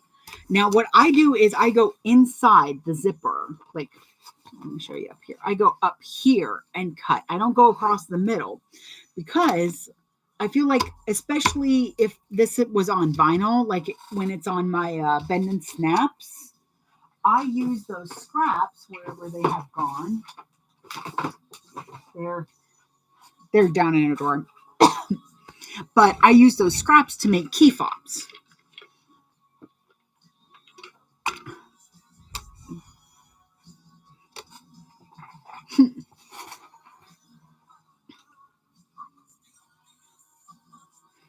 All right, just making sure I didn't miss anybody. So with that cut, I usually don't do this long of a cut, but it just was a nice, satisfying cut. Let's see, here we go.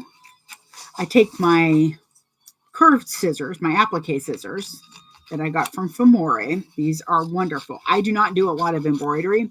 I have an embroidery machine. The problem is it's a very baby embroidery machine. It only has like a 4x4 square. It's the most infuriating thing to have only 4x4 square. However, it works nicely when I use it. I just haven't used it in forever. But I did grab these scissors because I liked the curve of them and thought they would be useful when I needed to to do anything with embroidery and just found that they work really nicely to get a nice solid piece. So this looks like you wouldn't use it. Like, who would use this? Actually, I would. Because it's more than an inch wide, which means I can use these for zipper ends on my wallets that I do.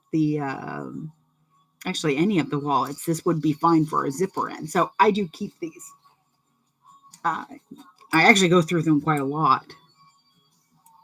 See, I love embroidery. I love how it looks. I would love to get a machine that could do embroidery enough that I would be able to put my name on the very bottom of the bag. Because, it's not like I like to brand my bags or anything.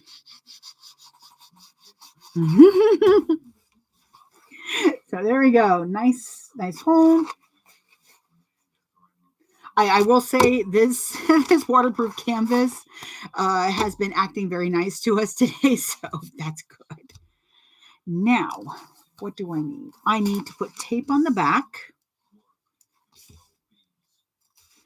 Again, you want to be careful where you place tape if you're doing tape, which I highly recommend some sort of glue-based or tape for this part. It does, really? Now he's doing Here Comes the Rain again, which a better rhythmic song than Dream.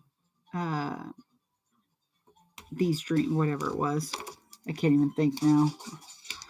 I've got this song stuck in my head. Okay, so when I place the tape for this part, I'm trying to make sure that it's out of the seam allowance of where I'm going to sew. I can already tell it's not here, so I'm going to move that. However, especially on the top, you don't want it too high. Actually, on the bottom, it doesn't matter. Just keep it out of your seam allowance. But on the top, you don't want it too far up because you're going to be pulling down your zipper, the top panel of it. This is the only way I do zipper pockets now, is with an overlay on the canvas.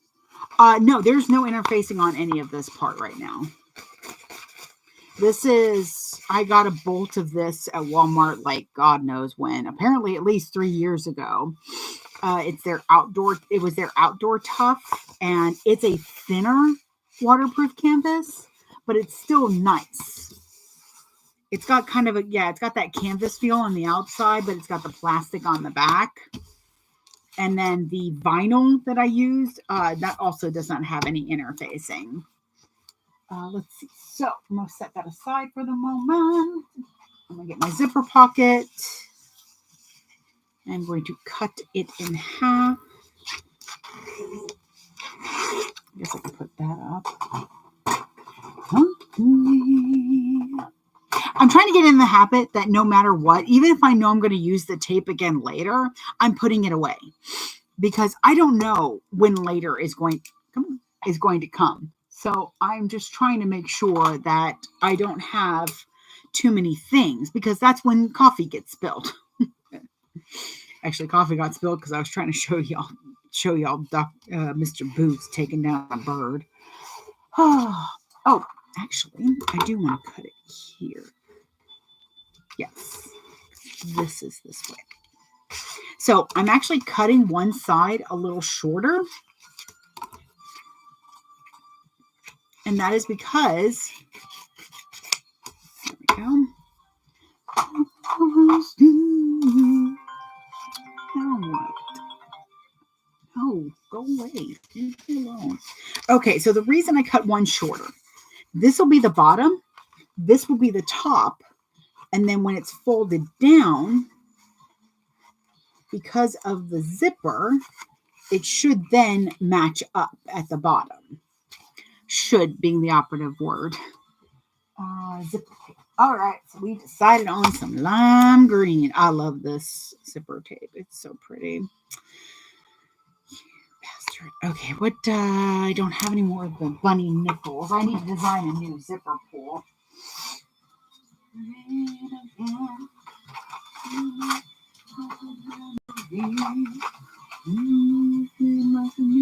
Emotion. I love me some any legs. Okay, let's see what I've got. One of those. Okay, well, we don't want mouse heads. That's Alice in Wonderland. It's a lot of Sanrio. Sadly, I do not think I have anything I can use for this bag that would be specialty. I mean, I've got, I want to say Elvira, but she's gold. So I think we're just going to be, what are those doing in here? Oh, look at that, 3/4 inch. Or is that 1/2 inch? Or am I just going to keep throwing these on the ground, apparently? Nope, these are 1 inch too. Okay, or as well. Put those back in, that's fine. Okay, so then I'm going to use those for the outside. And a donut hole for the inside. I have some specialty ones made for just my business, but I don't have any nickel anymore because I was thinking of phasing them out.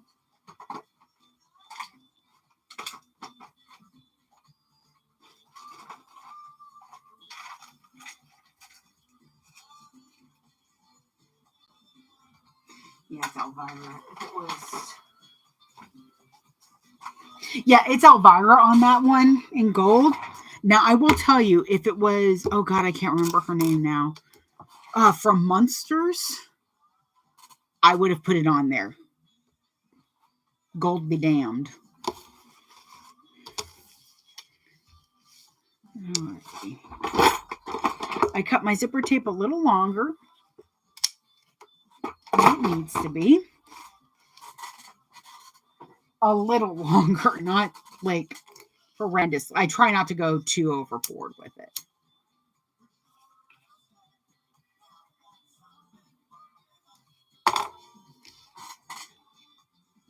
Oh. Where did the zipper jig go? Did he take it to look at it again? There's that one. Sadly, the new one doesn't.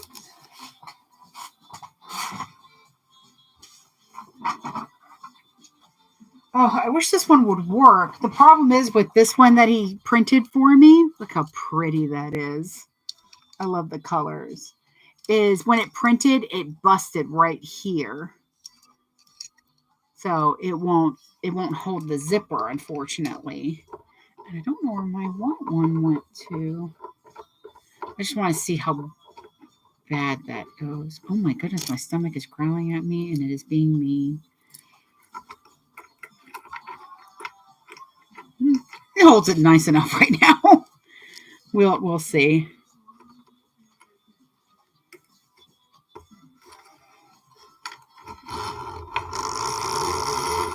Okay. Now I only did that. I didn't really, as you can see, I didn't put the zipper, leave the zipper pull on. Set that aside for the moment. I just wanted to actually connect it, but I like having the zipper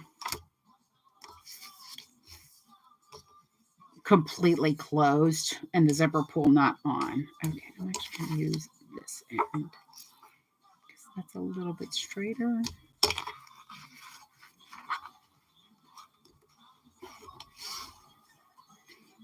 Okay. Let's see. I'm going to try something a little bit different. I'm going to mark my centers on these and see if that kind of helps. Oh, here's the thing. Did I go all the, okay, yeah. I have the salvage on these. So I'm just trying to make sure that I don't count this part because as you can see, it's a little bit weavy. So because I'm putting this on the bottom and I'm going to have my zipper going a certain way, I'm just matching it. That was not matching. I'm going to have a little bit of zipper going outside of it, but most of it's going to be on the side that I plan on using to put the zipper pull on. My waterproof canvas is right side up. My zipper is right side up, and I'm going to sew this down. Ooh, that's my nail. At 1/4 of an inch. If you need to clip it, please clip it, because the zipper can get wavy if you're not careful. So I don't like tug, but I do make sure that it's staying put.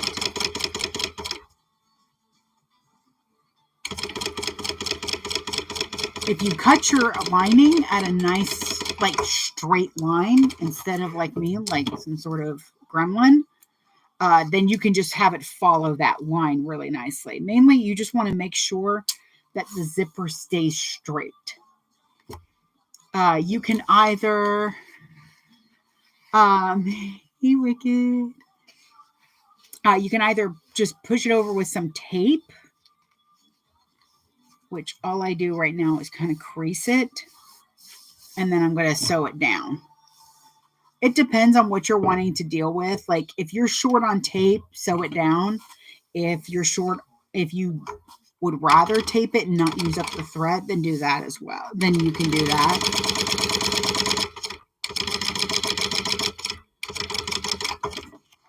Again, we're not pulling at the zipper. We are just setting it down. And now, oh, actually, I do still kind of have the mark right there. Isn't that lovely? So I marked my centers, not realizing that I was going to sew over them. However, I still think it's going to work. You don't really have to mark your centers. It's not. I'm saying that it's not necessary. You just want to make sure that everything lines up on one side. Cindy, I am currently working on a Erica that I cut out probably 3 to 4 years ago.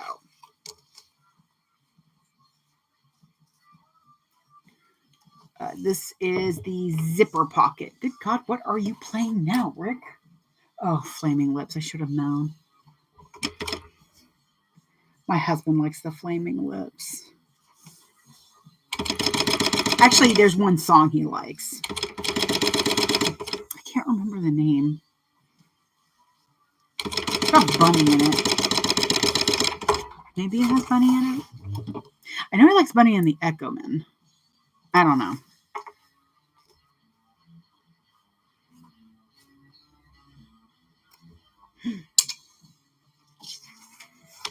Okay, so I've got that other side. Now I'm flipping it over. And my zipper's going to be going on the other side because I forgot. Oh, I guess my zipper's going in a different way than I thought I was going to be putting it in. I thought I was going to be putting it in so that it zipped close to the left, but apparently it's going to be zipping close to the right.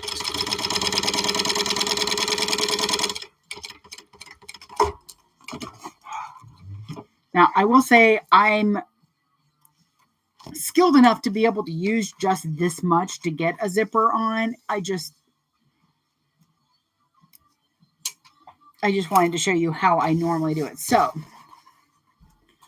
I really wanted this much to be over on this side so that it closed this way, but it doesn't really matter. I know that's kind of been a thing in the group. Like, somebody asked, why is that so important? And it's mainly a preference. Problem is, it's very much a right-handed preference. So if you're left-handed, you're probably going to want it to close the other way. So we'll just do it like that anyways. But this is shorter. This was the one I cut shorter than the top. So that's why I want this on the top. So when it pulls down, well, the plan was when it pulled down that they would be even, but they're not too far off. So I will make a mental note of that and hopefully remember it. But apparently a good inch is what you're looking for. So if it says to cut out 2 8x6, you can cut out an 8x5 and an 8x6. And they'll just make sure you put the 8x5 on the bottom. if you're not 100% sure about that, then you want to make sure that you're just cutting per the directions. Let me see if I can get this to work again,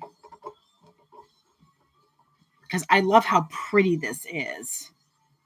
And I just need to put a little something here. I have an idea, but we shall see. Okay, so far it's holding.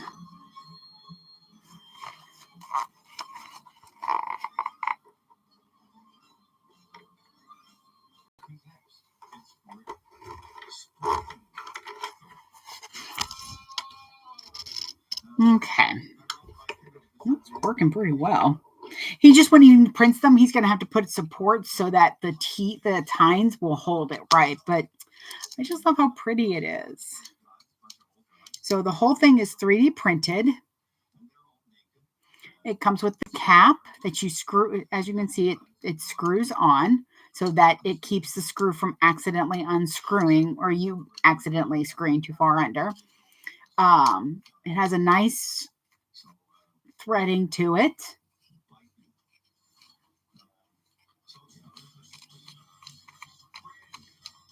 And it will fit many tables. Like my table is, hang on, let me put you over here.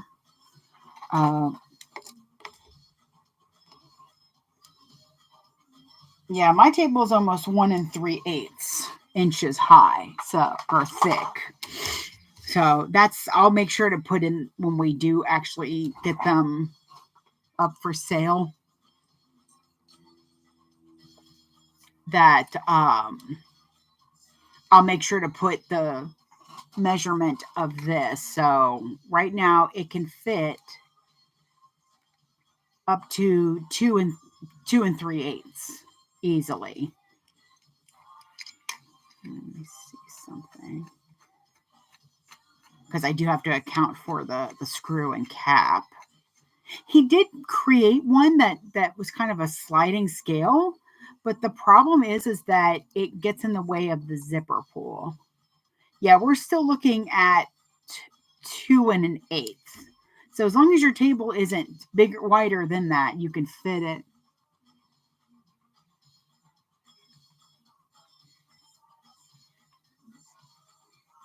Huh. 3D printed square terminal display. So how big are those? I mean, I've got Serpentis, which is a Cobra Max.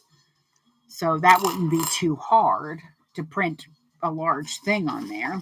Ooh, yeah, you should see what he made me too. My baby loves me. He made me a little X-Men box. And it has Kitty Pryde on the other side. Made me an X-Men box. And he made me this thing that I think I broke. It puts the it puts the lotion. Anyways. It's a winder for your measuring tape, but this measuring tape, I need to talk to him because this measuring tape has a metal gear that didn't want to go in. Yes, send me some pics when you get a chance, because I would like to see that. I like knowing the kinds of things that he can create. It's been very good to see him really flexing that creative bone. He didn't really have a lot of attention when he was young.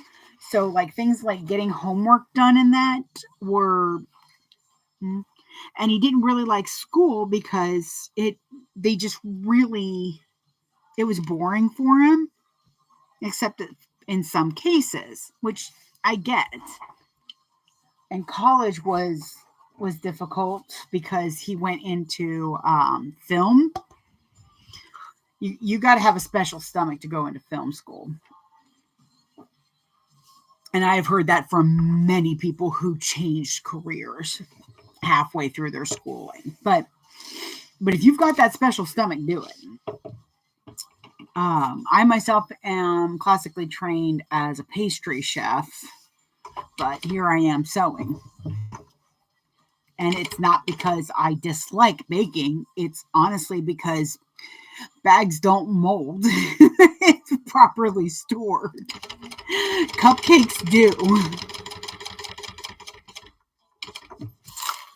And I'm sewing up. So I still have my pool outside. And I'm kind of leaving it tucked in. So I'm going up and then over the zipper. Now what I do is I put my nail underneath the zipper teeth, because when you go to sew over them, sometimes they like to shift. They get pushed. I also backstitch over the teeth. They're going to get a lot of use. There we go. And then I'm just going to come right back around. Once I get, ooh, that was close. That almost did not catch right. Once I get to where I started, and that's when I'm going to pull my zipper pull in. I have learned my lesson that I just always assume to leave a nice big hole to push that zipper in, because sometimes I forget and I get, you know, some of those large, beautiful zipper pulls, and I forget. And then I have this like itty bitty hole that I am doing my best not to tear everything open.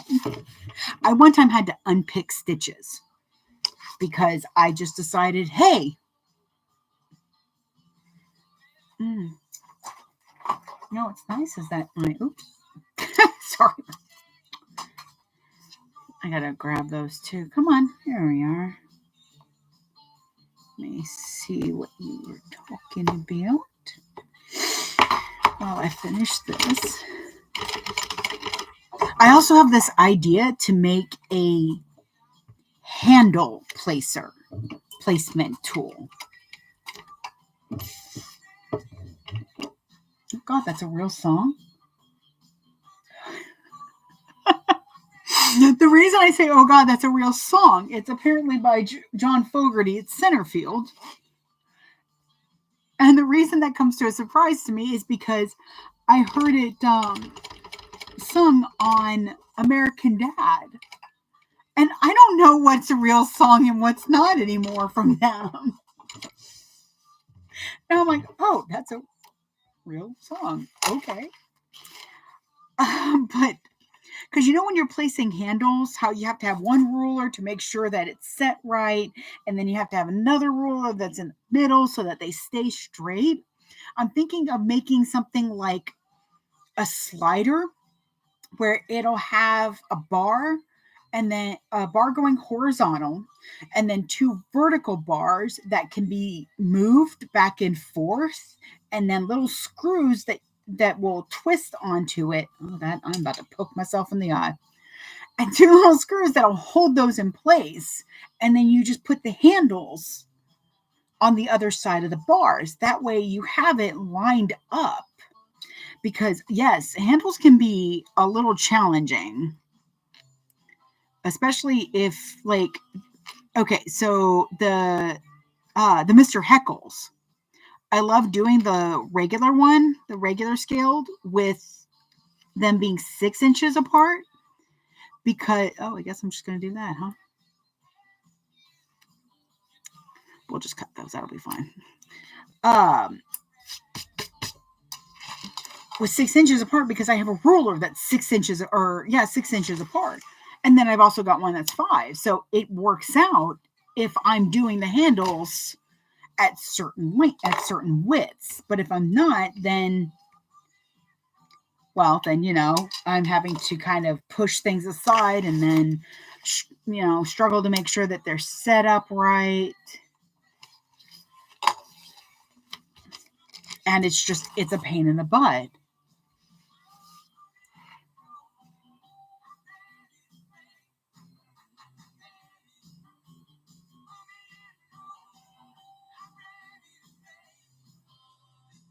And what you could do is with the little sign, because that doesn't look like that would be that difficult. With the little hanging sign that you have, here, show everybody. See.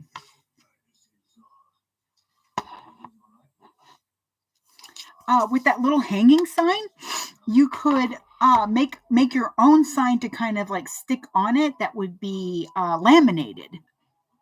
Put your logo and the little pictures of what payments you can take on it, and just laminate that cardstock or whatever and just put it against the sign. This way, if things change, all you have to do is pull that little sign off and change it. So if your logo changes or anything like that. Stop it, brain. Please, for the love of God, stop it.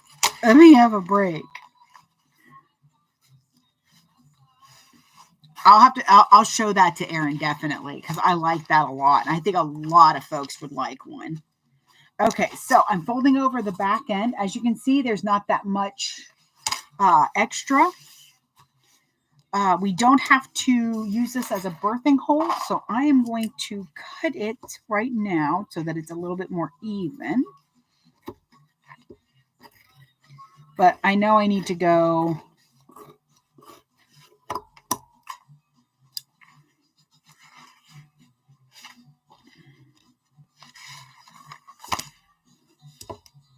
Okay, right now it's even with the bottom. And I've opened my zipper a little bit so that I can pull it over. Yeah, let me... Come to check you out. And I'm so strung out.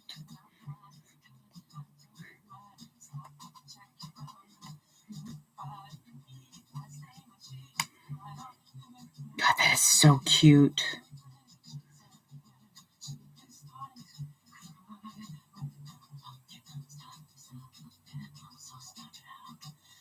I'll show him these because he needs a new project.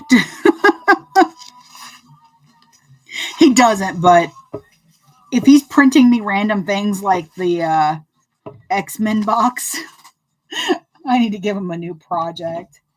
This last week was oh Jesus, are you kidding me? Okay, so we're gonna do that. Oop. There we go. So I'm just sewing in a box around.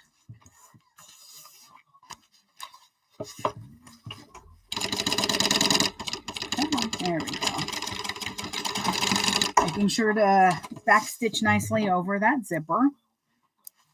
And as you can see, I'll show you. See, there's kind of slightly two stitches there. That's because when I back stitch, I don't back stitch exactly in those lines. Because I kind of like that whole terminal thing. And I have an idea, and we've kind of figured out that if I make an SVG of something, he can then incorporate said SVG into the print.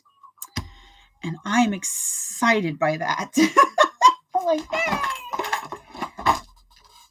So when, I'm just going to,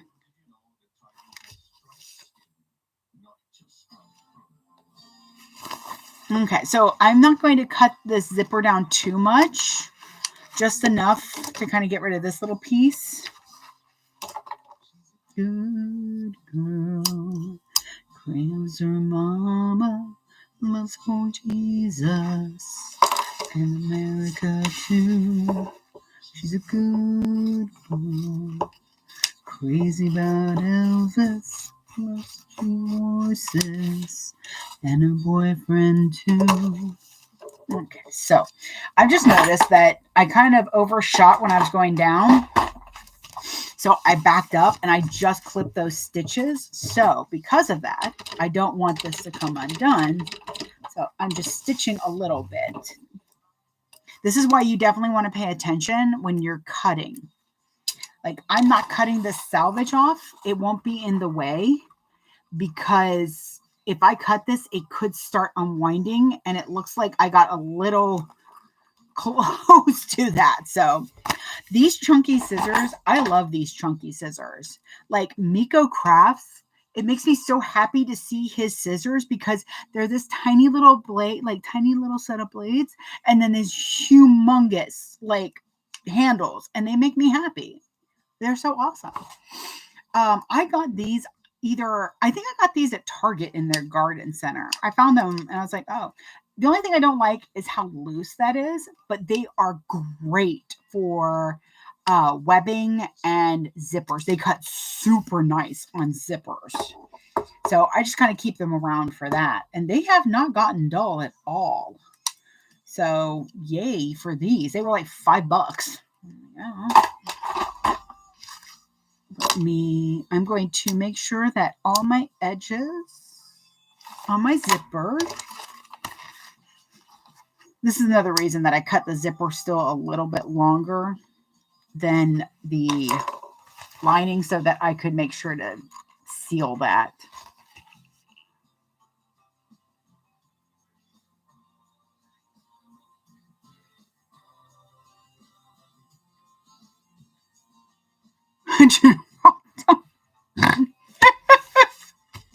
I love it. I might call it the Don't Raw Dog at Terminal Center. Oh my god. Usually I do the slip pocket first, but I wanted the glue to set. You're killing me. Alrighty. I have my pocket.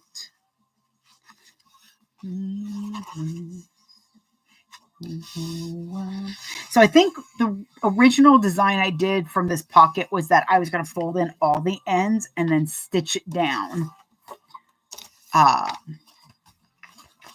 Not what I'm going to do, obviously, now. But again, this is so interesting to see what I had planned. Like, how long is this?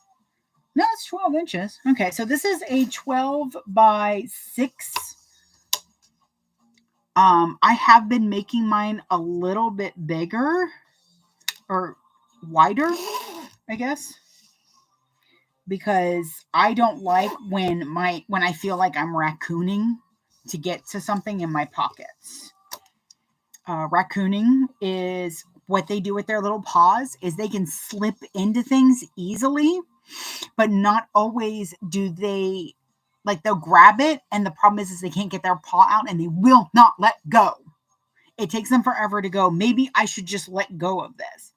But their little raccoon brains are like, no, this is mine. I will succeed.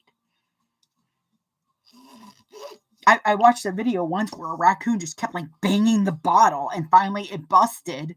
And they put what was in their hand in their other hand and then shook off the bottle. And I'm like, oh my God. It's like when you go for the last Pringle in the bottom of the can, but I just think raccoons do it cuter. So I don't like when, really? Sorry, this line just didn't want to draw. I don't like when I have to like really worry about stuffing my hand into something. So I'm just going to do the tiniest of I'm going to do the tiniest of seam allowances on this so that it still has a chance to be open. Now I'm doing the slip pocket pretty much like it's done in the Mr. Heckles.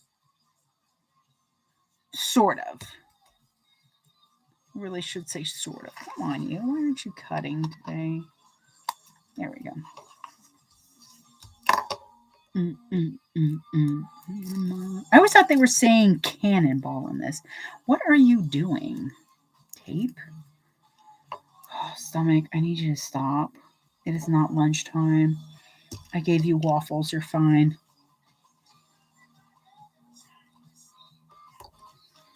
The way she does it is she has you sew this.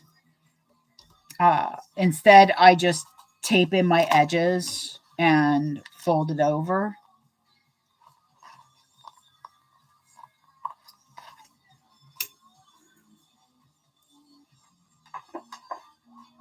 There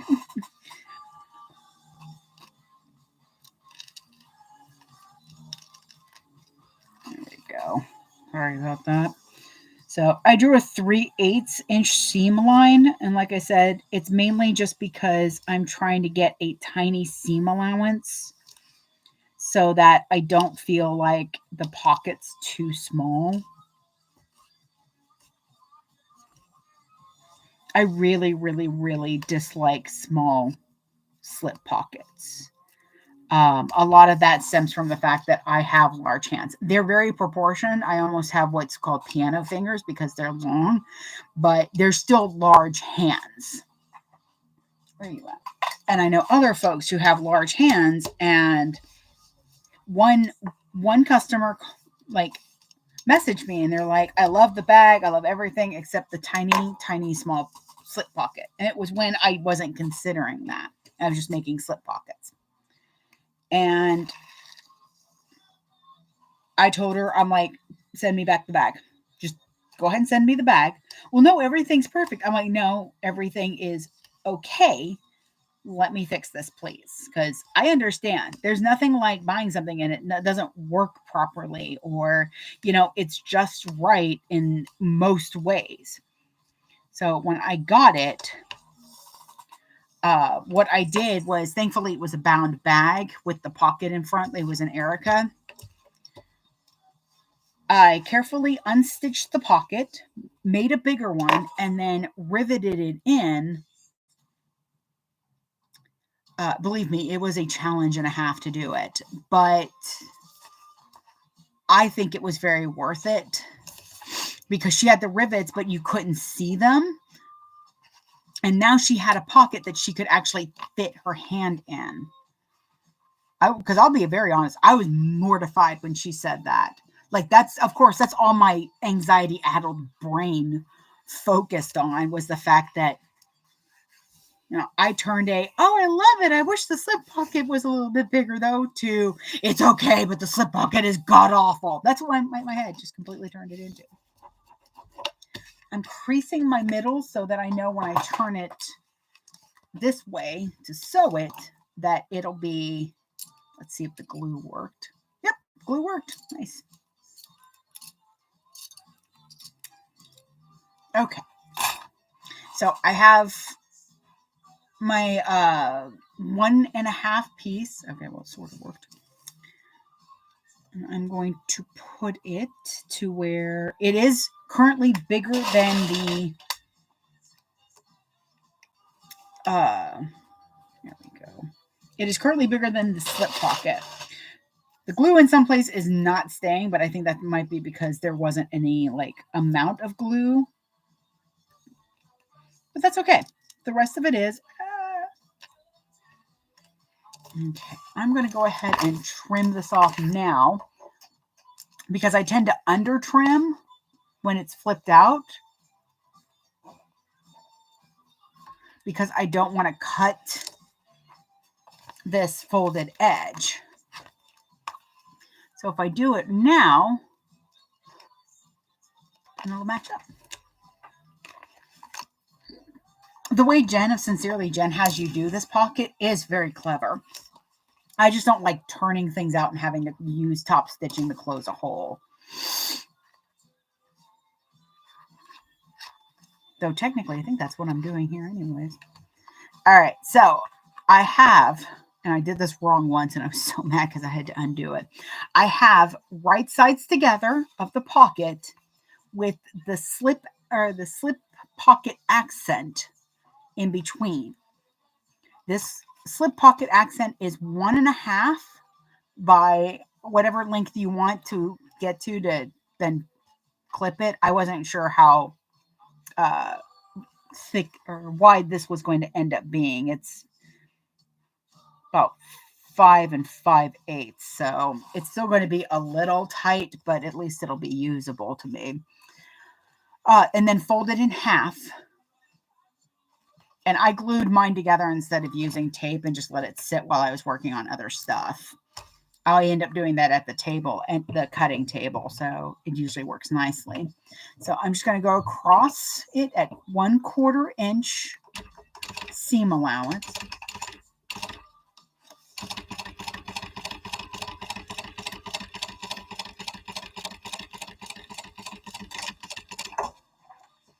And I'm trying not to go over the seam too much because I'm hoping that's not going to be seen. I do need a woven label. Oh, I think I have a pumpkin or something that I can put in here.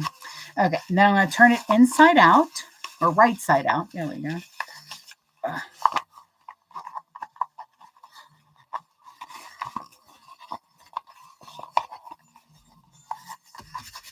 That's going to be my inside. So I have, so what I'm going to do is, see, I have it, it's all puffy and that. I'm going to take, where were my, seam roller. Where in the world? Fairy, I swear to all that is good and evil, I need you to stop taking stuff. Here it is. Someplace I never put it, but probably did. All right, so what I'm going to do is I'm going to take one side and I'm going to push down and tug it. Oh, I love this song. It's so pretty. All right, and then I'm going to really, really show it who's boss. Then I'm going to flip the other side.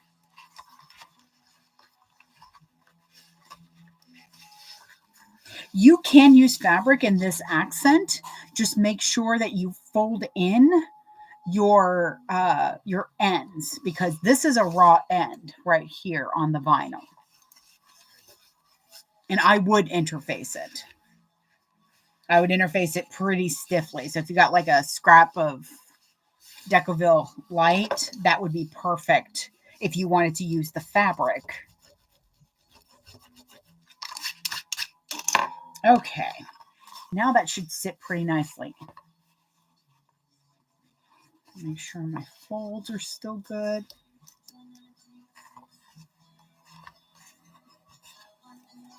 Okay, now what I'm going to do, Jen in the Mr. Heckles does not have you top stitch. I don't remember, honestly. So don't quote me on that. She might have you top stitch it. I don't remember top stitching it, but I'm going to top stitch along the pocket, not the accent.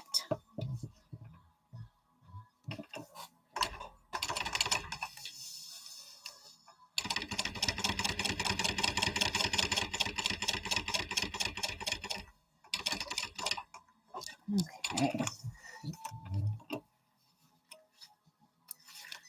And it's okay if your stitches don't go end to end on this on this top stitch, because we're going to also top stitch around when we attach the pocket. See, there we go.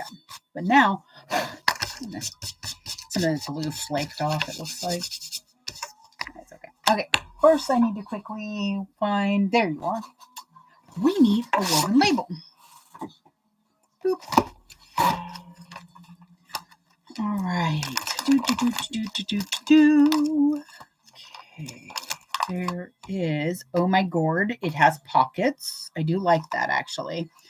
No tricks, just treats. So I do love a good pun. So it's oh my gourd.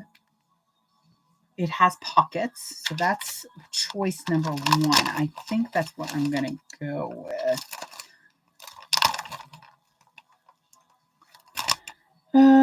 Yes, because this isn't really a Halloween. It's monsters.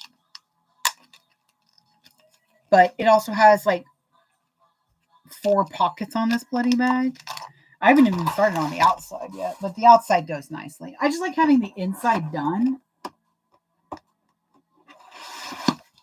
because when the outside is done first, then I'm like, but I want to be done.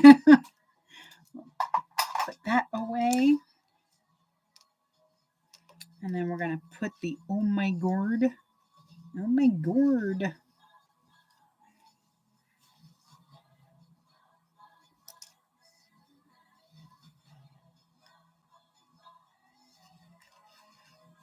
There we go. See? So that'll stick out. But I've put it between the folds. So if you're doing the method that she has, you're going to want to make sure to put that in when you're sewing those sides, and you're going to want to make sure that you're keep your paying attention to your seam allowance. This I got at a store called Black Friday. It's Amazon returns. I need to link because I did find it. It's pretty much a card collector book, but it's absolutely perfect for these little baggies that you get from Sewing Blurbs, which I put mine on hold for a little bit because as you can see, there are just so many labels. But then I just started like putting stickers on it because I have sticker anxiety. And I was trying to beat that sticker anxiety. And then I figured out a way to make... Come on, where aren't you going in? Oh, this way.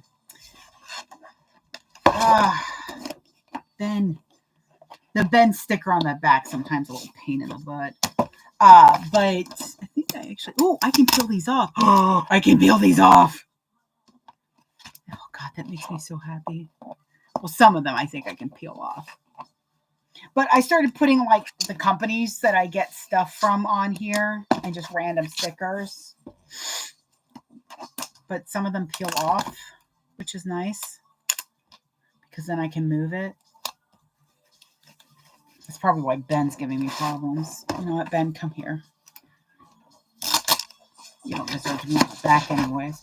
Oh, my Lord. What are you doing? I just hear my cat running around rampantly. But it's definitely something you can get on Amazon. And I will link it in my Amazon shop. Definitely. So that anybody that's wanting one. Because it is a really, really good book for that. So I've got my centers pen marked here, but I'm going to clip them too so they're easy to see. Forget about me, I'll be alone, dancing, you know it, baby. This also helps me to do a fold. I love a house without carpet because it's just less dust and less cat hair held, so my allergies aren't that. No problem, Cindy. I'm always happy to help. But I actually yearn for carpets that would allow him to stop skittering and crashing into everything. He is almost 3. He's 2 years old, at least. I'd have to think. He's as old as we've been in this house, so almost 3 years old. And he still cannot run fast and go around a corner. My cat does not know how to Tokyo drift, okay? And it's both hilarious and annoying. So I've got my center creased. And if you remember the way you creased your lining, you'll want to crease the same way on your pocket. And then it'll kind of just like TP into each other. It'll just, sit nicely. Okay. Again, I measure with my heart. I'm sorry. So here's the fun thing. I'm actually not going to start on the vinyl. I'm going to start on the pocket. So the overlay is not getting sewn. We're going to put rivets there, though. Making sure that I'm at least an inch from the bottom. Okay.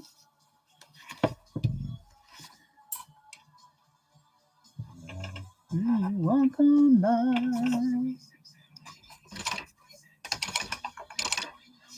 Now you can go through the accent. That's not a problem. There's nothing that says you can't do that. I did that on the Heckles. So I'm going to do this time without and do it just, the way she has you do it in Mr. Heckles to see if I like that. Oh, Nina's on now. Ooh, Big 40 in 1981. Let's see how well this goes.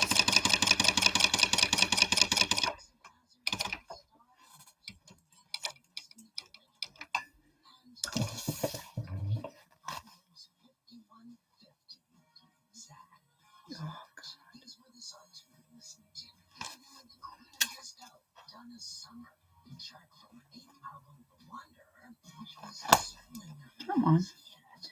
Sorry, I'm just trying to. There it goes. Ooh. Little Donna Summer going on.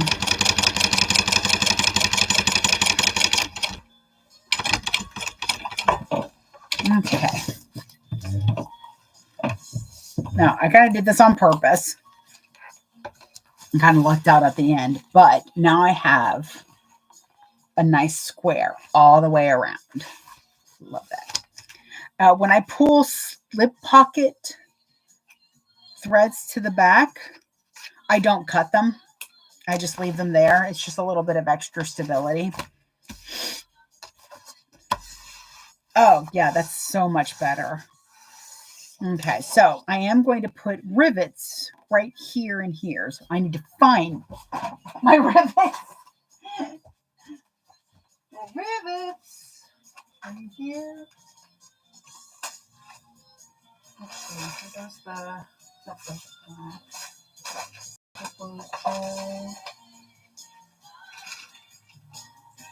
not bad enough.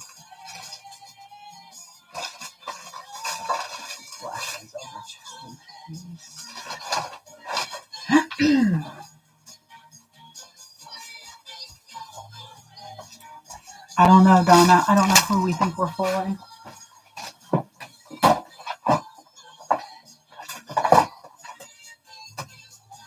Oops. But it didn't hit anything. Okay. Oh, those are the rose gold. What are these? Oh, crikey. Those actually might be two. Okay. Oh, I need to do a rivet order, and I did not realize I needed to do a rivet order. There's the gold ones, at least.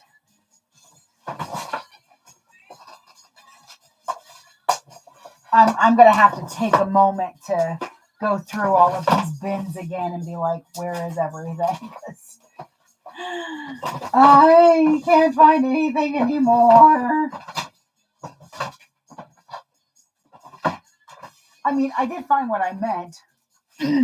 So, like for the bend and snaps, this is the cutout that I do for the, this is what's left after I do a zipper overlay. So it's a little piece of it.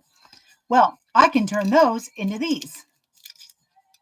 Just little key fobs. So this is a great way, especially if you sell, to have something for what I call a quick grab. You can sell these for $5 to $10, depending on what kind of profit margin you want. Because technically, the only thing you have to put into your cost for this is your webbing, your hardware, and your thread. Always add in. You want to figure out an amount that you want to add in for things like threads and needles and that. But yes, this is what I use. And it's a nice solid key fob too, and I like it a lot. And it's not coming off. I'm really, Jesus Christ, pulling out to make sure that that doesn't go, because I sew across it, and then I make sure to let it really cure the glue. So yeah, but yeah, because you don't have to add in the cost of the vinyl, because this was technically part of the other bag. So it's free vinyl. Scraps are the best sometimes. Okay, so what I'm going to do, damn it, I know I have some brass.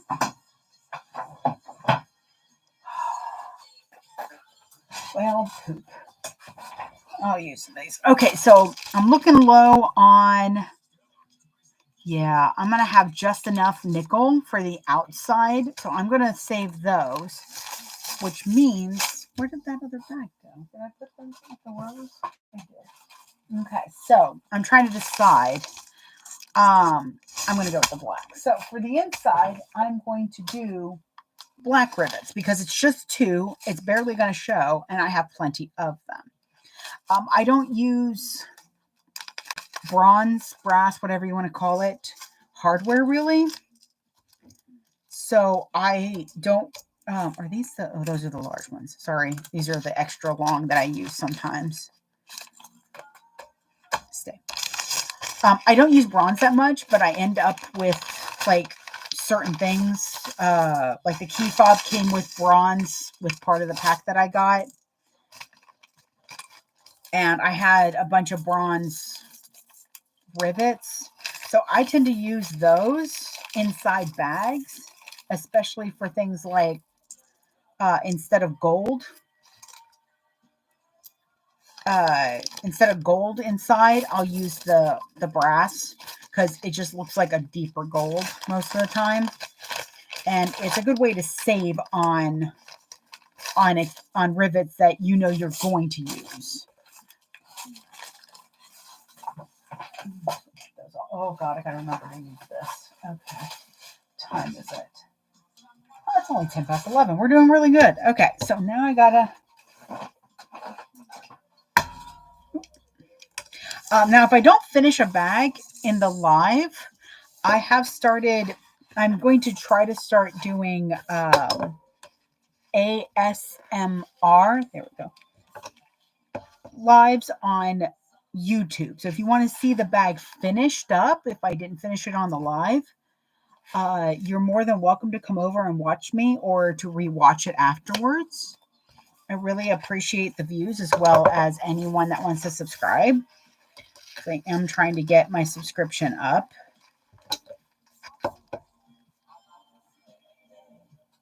Because I know there is talk of TikTok. Oh, that's another piece of stress. And I do not have enough food in my stomach to. I don't have a spell slot to spend on that, so I'm not going to. I've been doing really good this year about picking my spells properly, making sure that if it's not worth using, then I'm not going to do it. I say spell slots instead of spoons. And if you're not sure what I mean, even with the spoons thing, then you can look it up. Just look up anxiety spoons and it'll tell you a lot more than I could. But I'm a D&D girly, so I kind of use things like that. So what I'm doing, by the way, is I'm taking these threads and I'm wrapping them around the post, which is why I put the post towards the back. I also do that in case I get a little overzealous when I'm putting the rivet in. Oh my goodness, will you just go on there? Thank you. Because I can get a little overzealous, and that means that it nipples, and it's not Batman Forever. We don't need that type of thing in here. Nobody wants a nipple rivet. Probably shouldn't have had that much of a pause in there. Alrighty, so putting this in.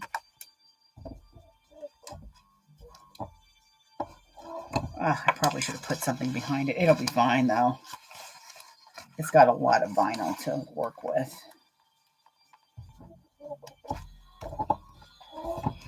Okay. Oh, sorry, that's the heavy one.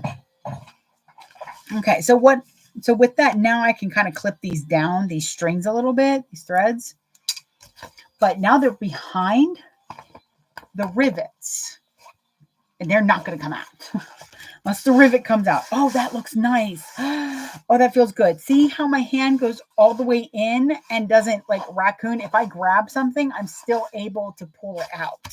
Nice. Oh, that makes me so happy. I was concerned because it was cut so small. I usually cut them at 7 now so that I can give a really good seam allowance inside. But honestly, I think I can get away with that tiny seam allowance. It's not like it's... I still think I like a slightly bigger seam allowance. But, oh my god, it has pockets. Love it. That is so cute. Okay, so now that's done. So the inside is finito.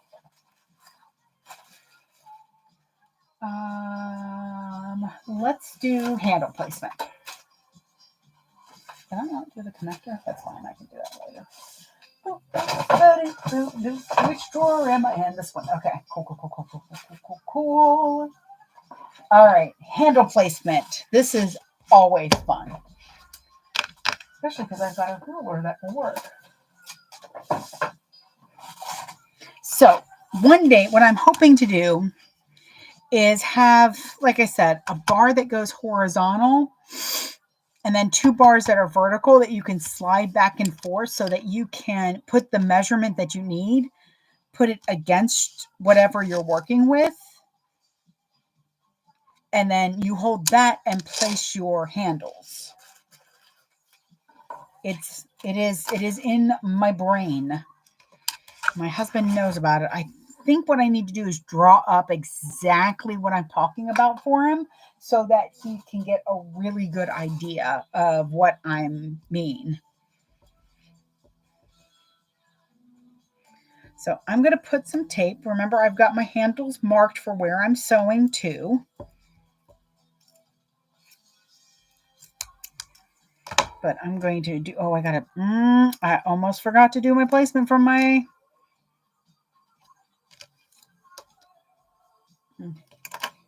because the webbing does not like to be punched.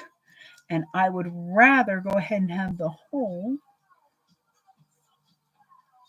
making sure that it's 1/4 of an inch down and that it's right in between those stitches and that I'm not going to cut through them. That's the other thing, because I didn't attach the webbing with the 3/8 in it. It means that I'm not going to accidentally cut through the stitching on the back either.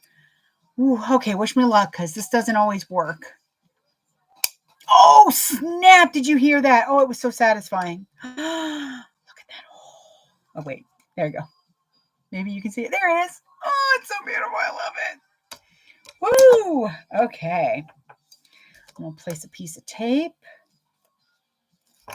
out of the seam allowance. That's the other thing, too, is that you want to you don't want to make your job harder. So with the tape, I'm making sure it's not in my seam allowance, that I'm not going to sew over it when I cross the boundary of where I need cross over the short end. And I'm making sure that I'm not trying to punch through it, because sometimes that's what really makes it harder. All right, making sure that I'm 1/4 inch away from where I'm going to be stopping my stitches. See, so there's the vinyl, and oh, so satisfying. Oh, so satisfying. Oh, and this is the one from Lauren Mormino. This is the only one that I've ever had that actually works. I need to find out, though, what she calls these little plastic domes, because I'm almost out of them, and I need more, because they do actually help. I took it off once, and it did not want to work. So I have my holes pre-cut. That means that when I go to put the rivet in on here, I'm only going to be going through this layer, the Decovil and the vinyl. So now let me, it's so curled because it was cut so long ago. Oh, that's right. We're the top 40 of 1981. I was like, why does this sound kind of disco-y? Oh, that's right. The fun thing about music is that most of the time it's getting its legs and its feet and its groove about the mid of the decade. So most people that love 80s music really love 86 to like 93.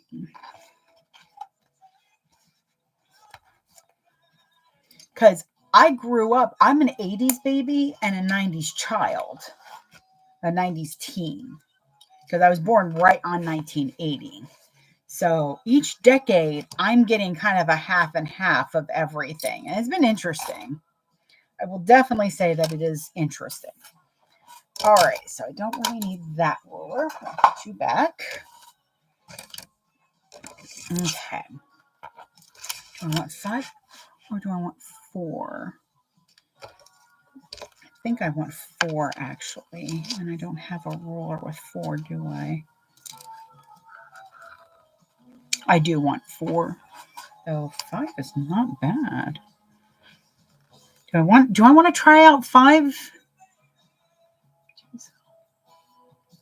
Currently I don't. I do have some of my own designs that I have been thinking of, like, selling some rolls of it. Because, like, I have a really cute Pokemon spring one. Let me see. I've got it over here. Nope. That's Eldorado. Nope. There it is. Oh, Lord. Now I have to get it out. Oh, okay. Let me see. There we are. Nope, that's the...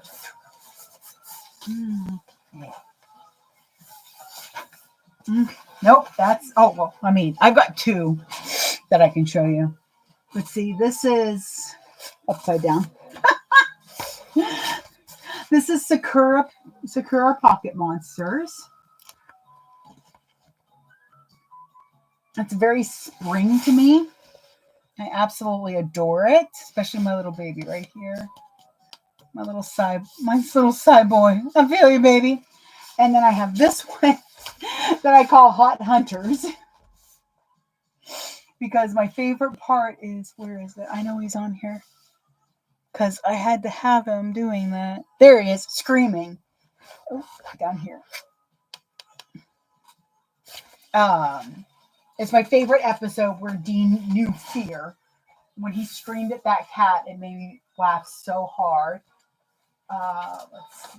I have this one that I did too. It's actually on the Amara bag. It's called Buttercup Dice. The colors came out very bi. I did not do that on purpose. Maybe it was just my own sexuality coming out. I don't know. And then I do have this one that has all the different flag dice on it too.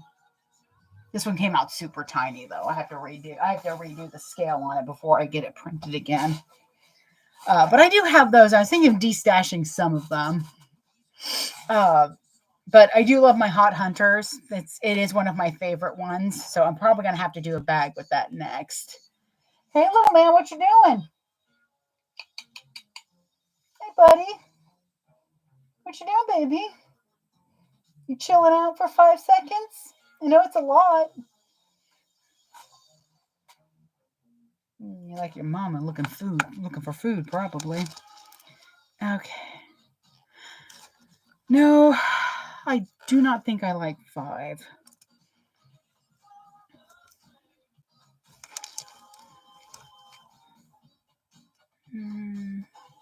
I'm trying to decide if I want 4 or 5. Let me see. In between it, like if I want to be two from each side.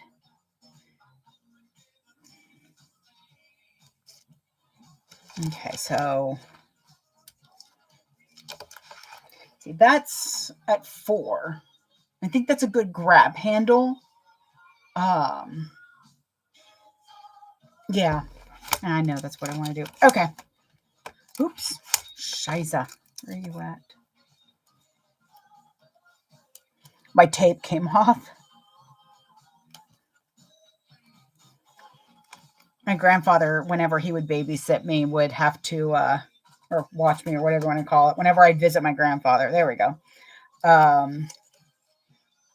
If it was on a certain night, it meant that poker was being played. So he taught me poker. And he taught me some Italian and some other languages that my mother was not pleased about at all.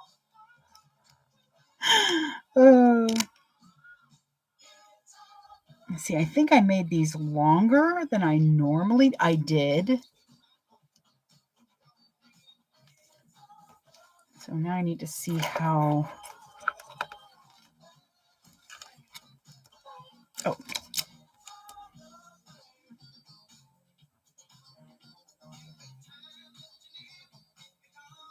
Trying to decide how big I want the grab handle in this. I think that's a good compromise. So it would be actually right there. So it would be here, right? Yes. Yeah. Okay, so let's do this. This washi tape likes to stick, but it likes to stick to everything until I'm like, wait. And these are longer handles than I normally do now. So, it's mainly just trying to remember the placement.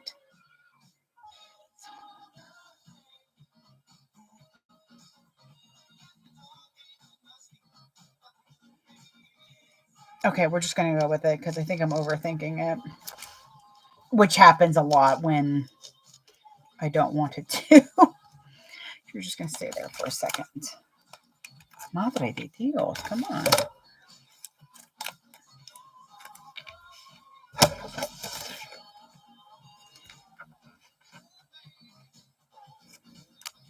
Keeping the disco alive into the 80s, it's a good thing. From the Whispers, it's a love thing. On its way to number 28. This week at number 36 on the DJ Big 40 Countdown, Alan Hunter along with Mark Goodman and Eve Blackwood. A funny, lost little gem.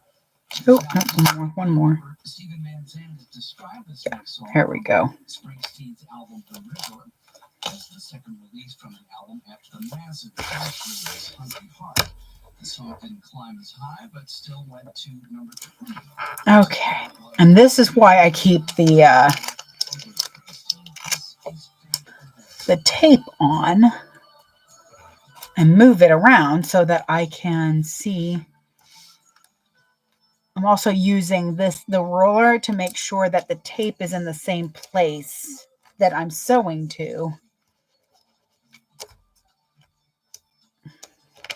Ta-da! So I use the ruler to make sure that those are lined up nicely. Okay, so set that aside for the moment. I wish I could convince my husband to leave early today. Like now.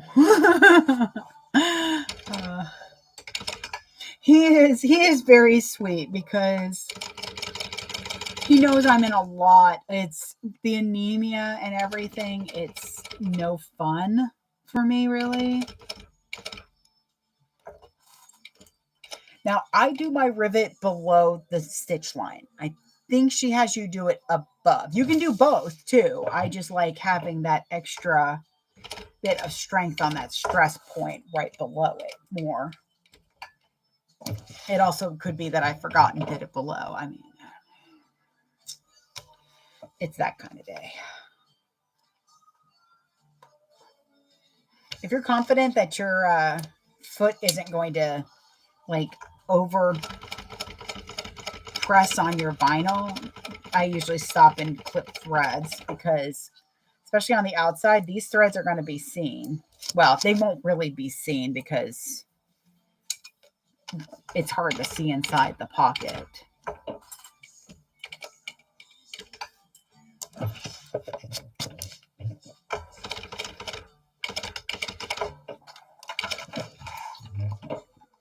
There we go. But I'd love to see him. I miss him.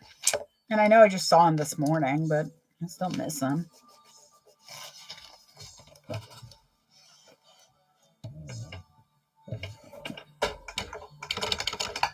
I know some folks have you need to go so I can miss you.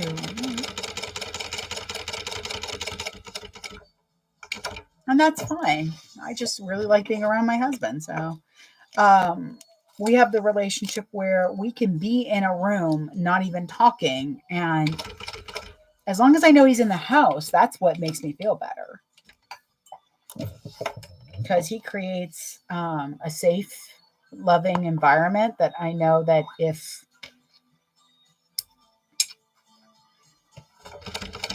I tell him I'm mad at him because I'm bleeding to death, then he's like, sorry, but yay. Because neither of us want children. So neither of us want me to have kids. I've also been told that that could be a death sentence for me. I was not made for children, and that is fine. I am okay with that. But that's why I dream of menopause. Anywho, he knows that I still love him. I just need everything to stop hurting. In fact, I might be up for pills soon. Okay, so I've got those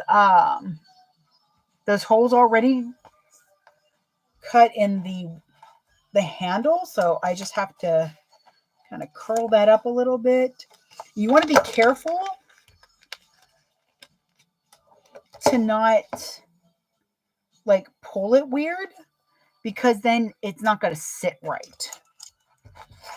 So you want to make sure that you're not kind of doing this bend when you do it, because it could cut it in a weird place.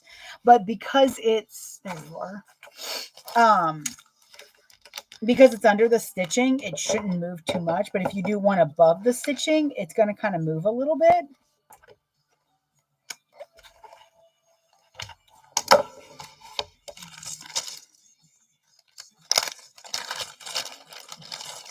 I like the thought that I'm improving and evolving every time I do a bag. Every time I figure out a new way to like do something with them, I love that I figure that out, and that's a nice evolution. Now what? No, go away. And it's very important that you take a moment to acknowledge any evolution in your path. You know, any strides that you've taken, failed or not. If you tried something and it like just did not work right, that's okay. Because now you know what not to do. And that's kind of the whole point of life, isn't it? To figure it out. God help us, man. We didn't get a manual or anything to do for this crazy thing. We're all just figuring it out. I'm setting the rivets. The way the bag is made, you probably could wait till you did all of it and then just rivet through even the inside. I just go ahead and get the rivets done because I have my handle stitched low enough that I can do that. And this is also what I was talking about. See, the all the way through, the webbing goes down a little bit further. On one of them, I didn't do that. I had the webbing go like straight to where I stopped stitching right here, and the vinyl cracked on me. So I had to cut them down, and I'm going to try to figure out, I think I'm going to try to put like rivet maybe some handles above it. I'm still working on fixing that, but I'm glad it did it here before it sold, because that would have been so much anxiety. So that's one side. I'm going to get the other one done, and then we'll move on to the pockets. Pocket, pocket, pocket, pocket, pocket.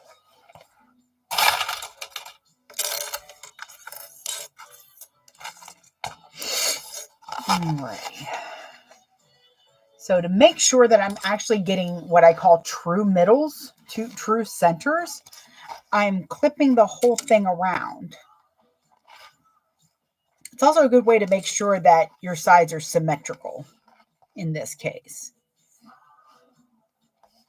Because if they're not, you can always trim them now.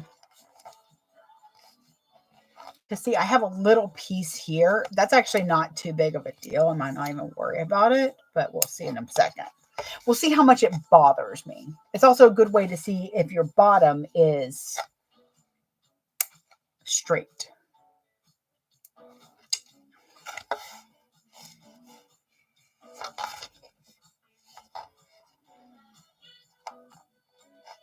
Because it also could be the curl. Like I said, it's been a while since I cut this out. Oh, I'm getting sleepy again. Not a coffee. Okay, so we've marked our centers. Yep. How to get my ruler. How to remember what I did. Okay, you need to get a 4-inch ruler, don't I? Yeah, 2 inches on the bottom. Okay.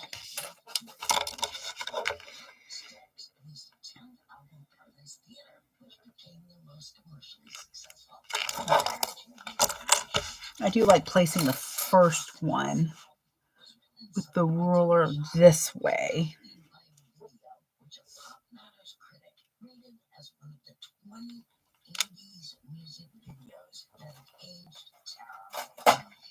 Okay, I'm going to use this to kind of weigh it down. It's my little emo bunny. I know he's supposed to be like a rock bunny, but he's so look at his hair. Oh, he still smells good too. They say he's supposed to smell like a peep, but he smells like a sweetie, like a sweet tart to me. And now you have a bunny. There you go. Okay, whatever that was just dropped in the bag. It's fine. It's all good. I just wanted to move YouTube so they can actually see the placement. So mainly I'm using the cup and rabbit to weigh it down. I guess I should preek things. Okay, let me tape this. Now where did my scissors go? There they are. Oop, don't want to lose those. See, now I want to see this video from Sticks because they said it was one of the videos that most didn't age well, and I kind of need to know why it didn't age well. Sticks is too much time on my hands, so I'm superb curious about it. Okay. Got my tape. Now I'm going to make sure that I'm going a 1/4 inch down.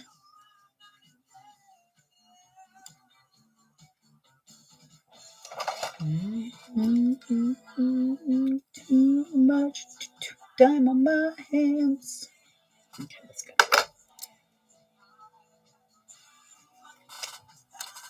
Come on. Oh, there we go. So satisfying. Actually, what I really love is when I push out all the little pieces that it does, and I get this like tiny tube of little pieces. And I don't know why this makes me so happy. It's so satisfying.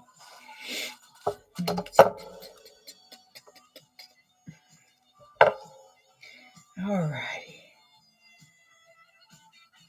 Looks about a 1/4 inch. Dang, I'm on it with my 1/4 inch today. Scooching just around, make sure I'm in between those stitches nicely. And punch. All right, that can go away for the moment. Rabbits on the ruler. I am too much time on my hands. Just need to make sure that the bottom's right. There we go. Good job, little emo peep. My husband got me that. It's so cute. Because being diabetic, I really shouldn't eat peeps. They are just literally sugar. That's all marshmallows are, is sugar. And I got nothing against it. Believe me, I love marshmallows. Though, to be fair, what? To be fair,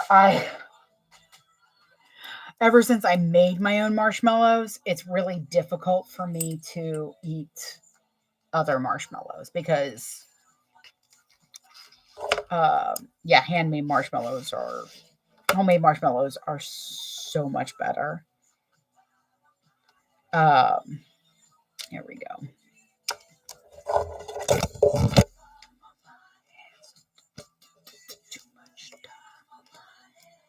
They're actually not difficult to make, but I say this as a trained patisserie, so take that as you will.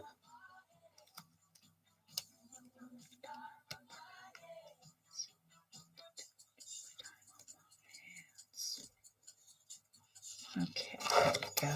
Sorry, I'm just kind of concentrating on making sure that this is nice and straight.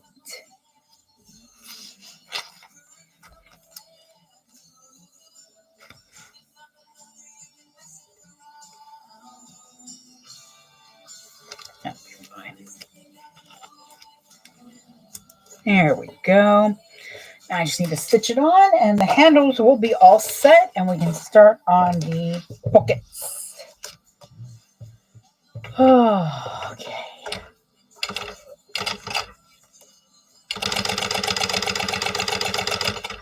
Yep. I forgot where I was going here.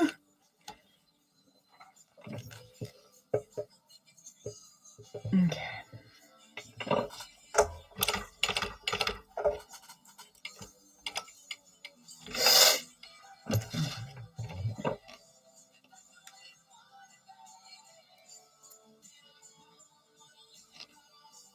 Thank you to those who share. I really appreciate it.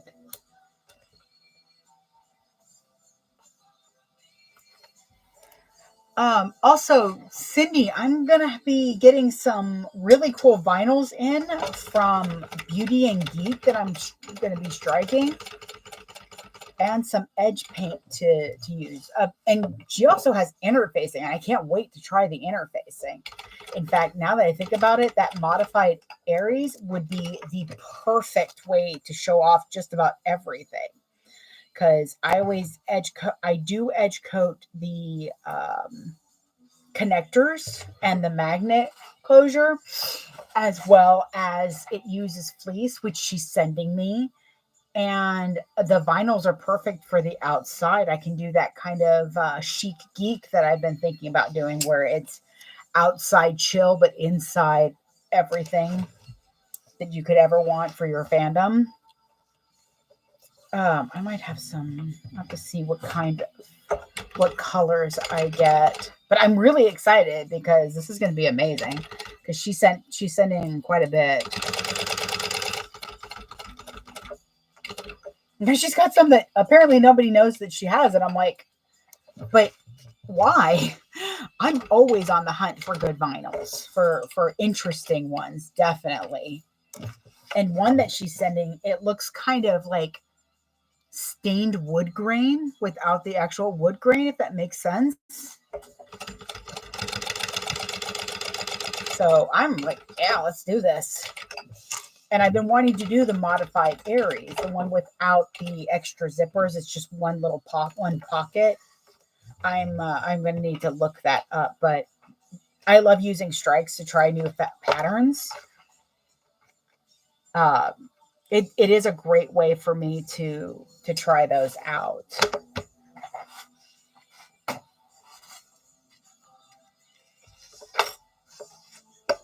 I'd like to say, because then if I mess up, I don't mind. But it's just the fact that I like using them to show off a little bit. Y'all should see this one bleach bag I did for, I want to say, Zombie Bunny. That thing. So Bleach, if you know the anime, there's that one mask.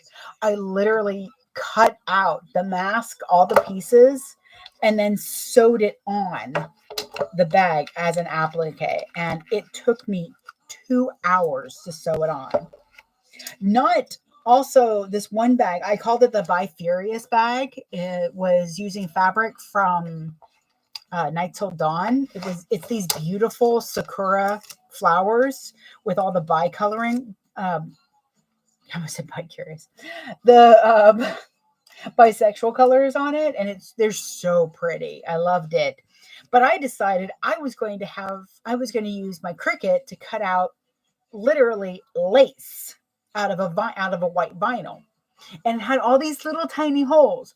And I sewed doing so it was a stitch up, a stitch, knee lift, stitch, knee lift.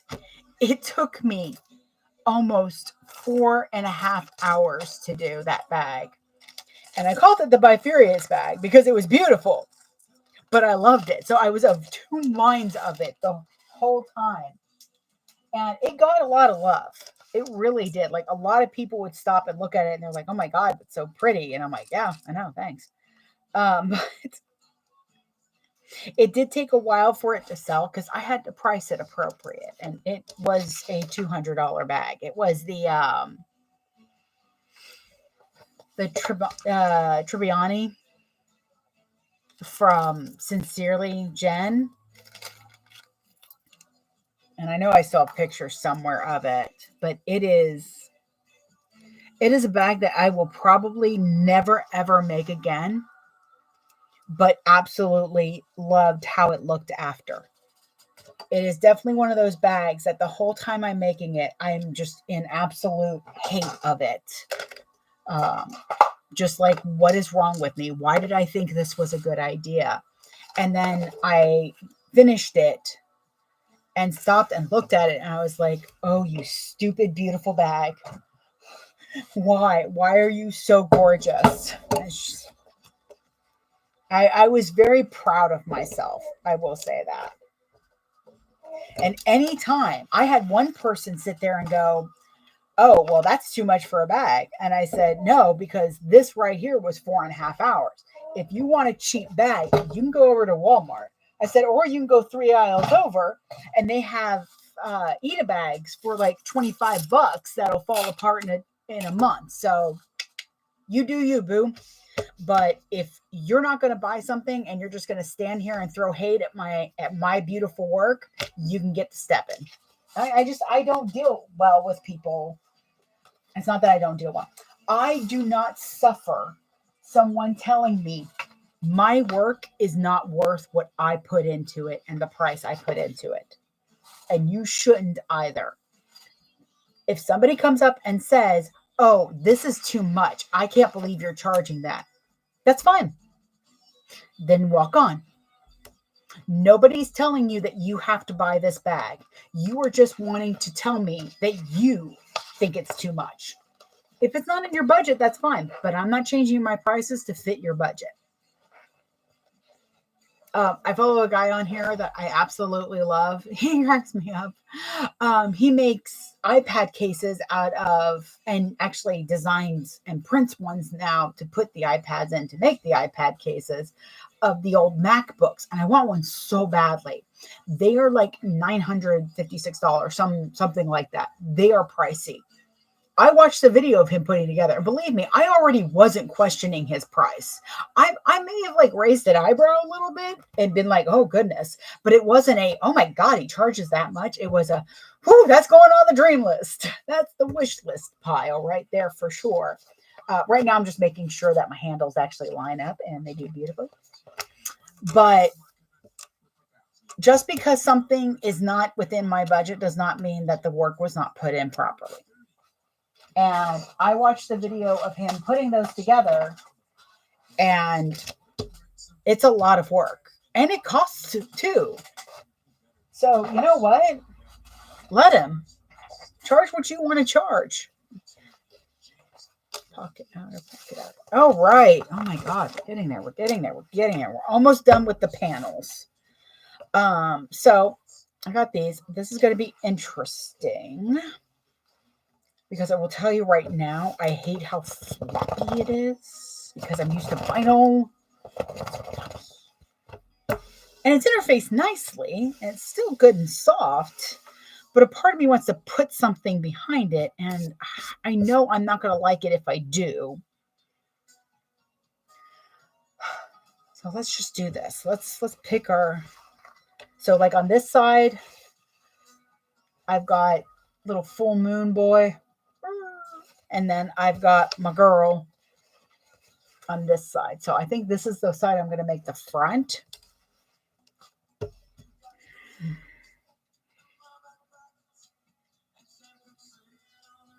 Like I'm tempted to put some fleece on it, but I think I just need to leave it alone. I think it'll be fine. I have faith. My first instinct is just that it's not vinyl and that's why. But because I did, that's good. Yeah. Because the body's all vinyl, unlike my other ones that are the ones I do now, I'm definitely going to want to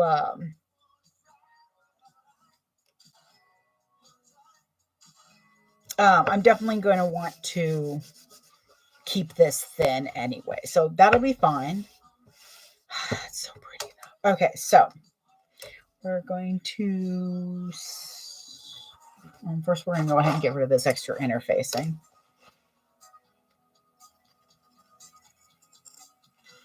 I definitely rough cut this. You know what's really cool is I used to see people who would cut out their interfacing and then adhere it to the fabric and then cut the fabric out that way. I do not think that's a bad idea. I just think you want to be wary that most, especially cotton interfacings or woven interfacings like this, they do shrink a little bit. I do remember liking this one. This one's So Fuse from Castine handcrafted. I like her So Fuse and her So Fuse Plus.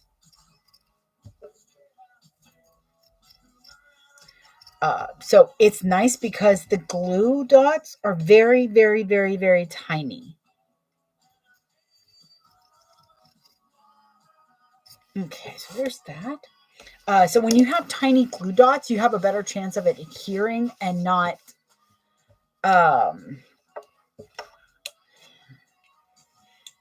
wrinkling as badly. It kind of becomes part of the cotton and stretches with it nicely.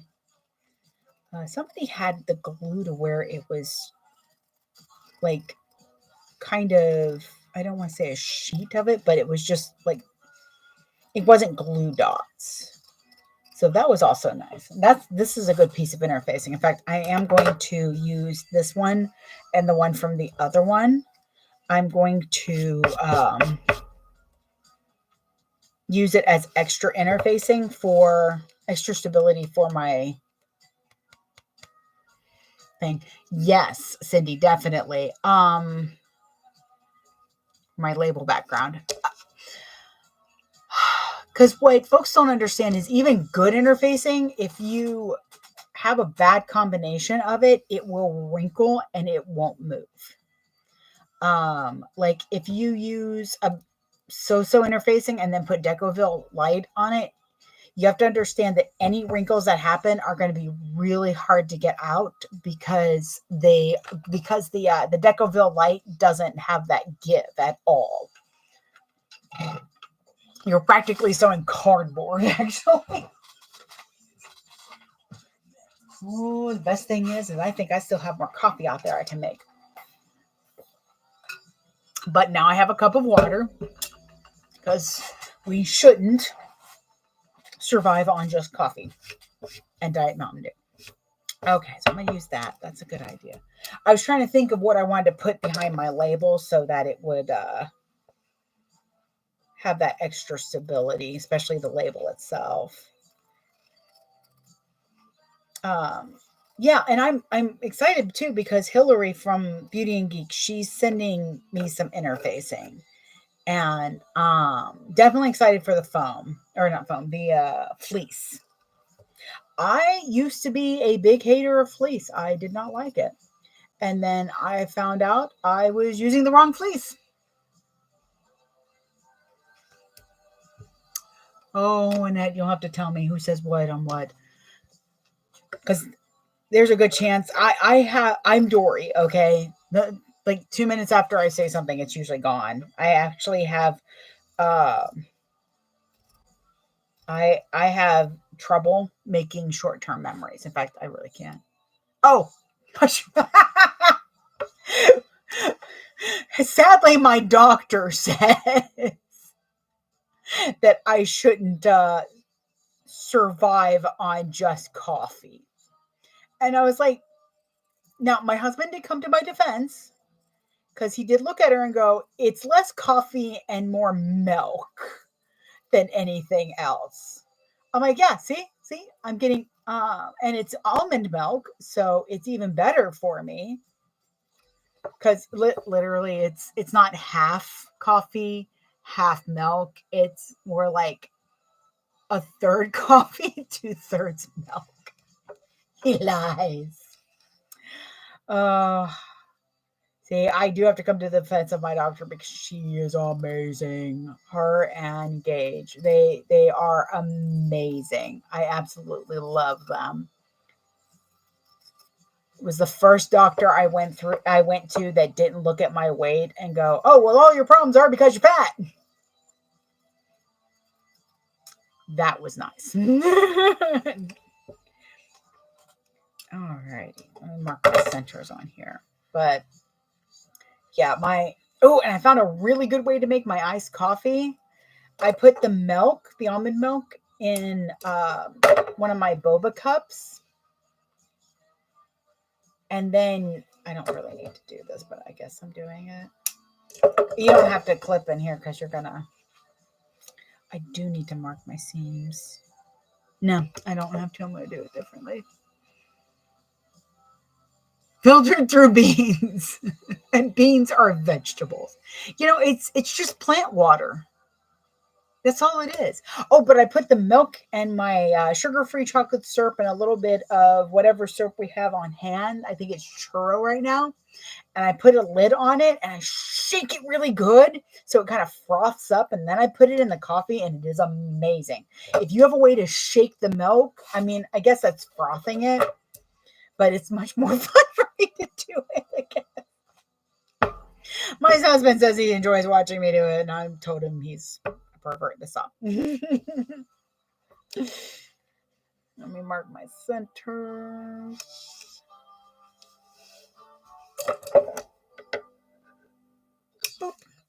Let me move that over there. I'm going to put those back for now. Okay, so I've got my couple pieces of interfacing here. I'm going to put that on the back. It'll kind of stick to itself nicely, so I shouldn't have to worry about it moving. And that's why I'm just using the whole piece. Oh, I'm making an Erica by Aura Rosa.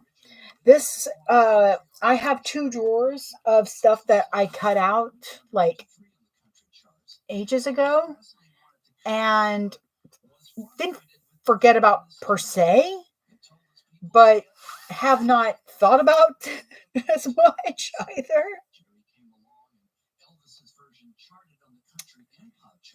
And I want to make sure that's nice and centered, but not covering up my girl there. Okay.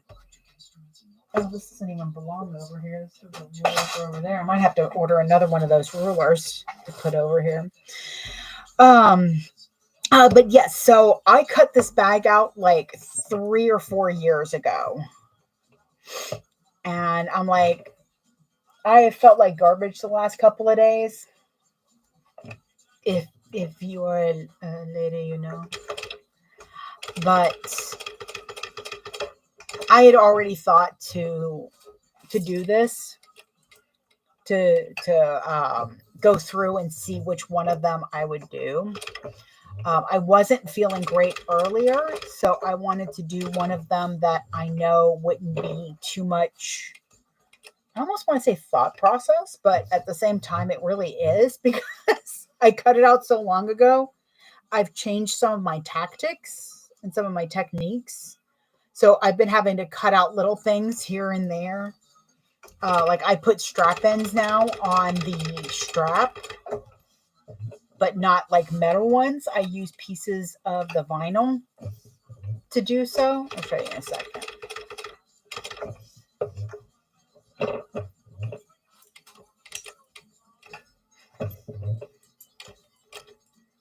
Okay, there we go. Nope, those aren't the scissors I want. I don't backstitch on my label. It's one of the few things I don't backstitch on. So, nope. Where are you at?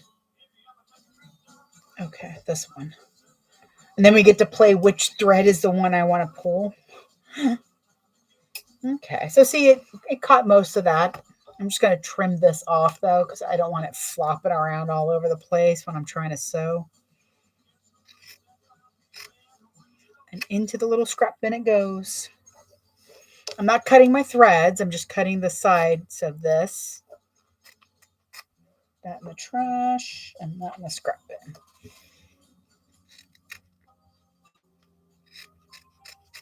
I guess I could have used my little applique scissors. But like I started doing this where I put something behind my label.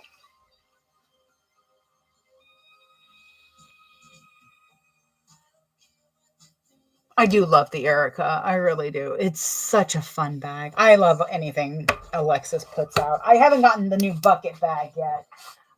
Which one's the Bella? Who did the Bella? Because I do have the Mr. Heckles I did Wednesday at 85%.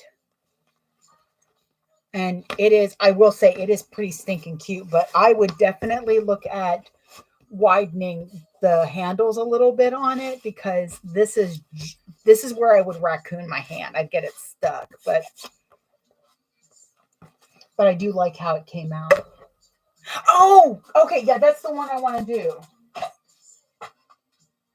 Maybe that's one I'll grab. I love Alexis's patterns so much that I actually wait till they're not on sale to buy them.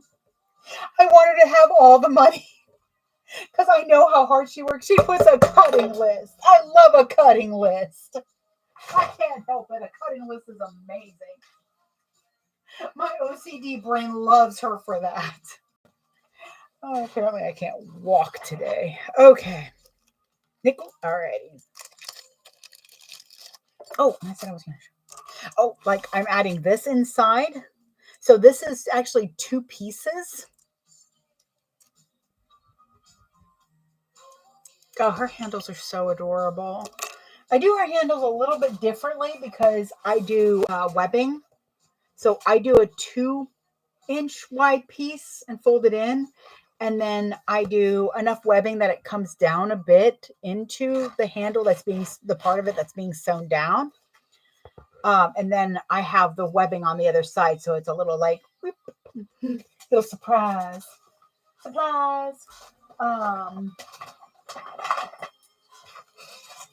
But this is what I meant by covers, strap ends. I just put, it's just a piece of the contrast. So it covers it so I don't have to double fold it. That goes over there. That's here. So pretty. All right, so now I've got my label there. Where are you at? There you are.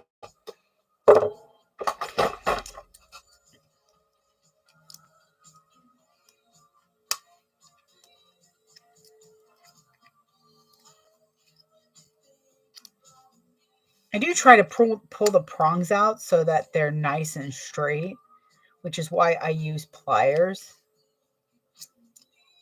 Because I use the prongs to mark where I'm going to put it. Oh, the really nice thing is with the bend and snap, everything, all the little extras I need, like the, my nameplate backing and the strap ends, I can get from inside the ID window that you cut out the inside of. I can use that for all of it. So the scraps are, currently I do not sell vinyl. I might do a little, like, do you mean printed vinyl or a little bit, but that's okay. Do you mean printed vinyl with like characters and stuff on it, or do you mean just like different kinds of textured vinyl, plain vinyls?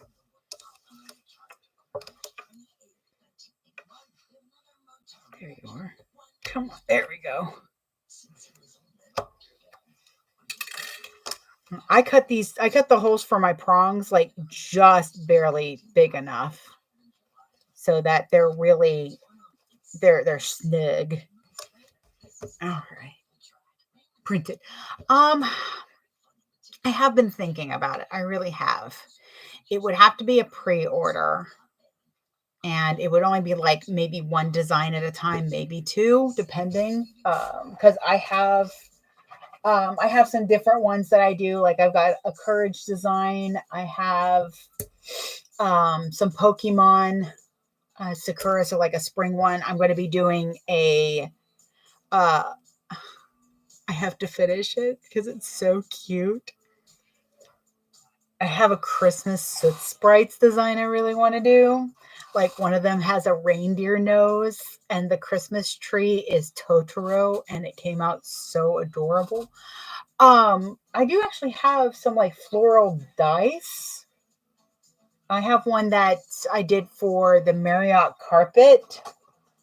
I probably could do some well, probably not. I would be able to do something like that. It would just depend on um like what kind of floral design. If you're still, oh, come on. What I'm doing, by the way, is I'm taking my strings that I pulled back and I'm wrapping them around the prongs, and then I'm putting my washer over it. I'm going to make sure that that's nice and straight. And then tape, which this is a paper tape that right now I get from U-Haul. I'll have to see if it's on Amazon to put in my store.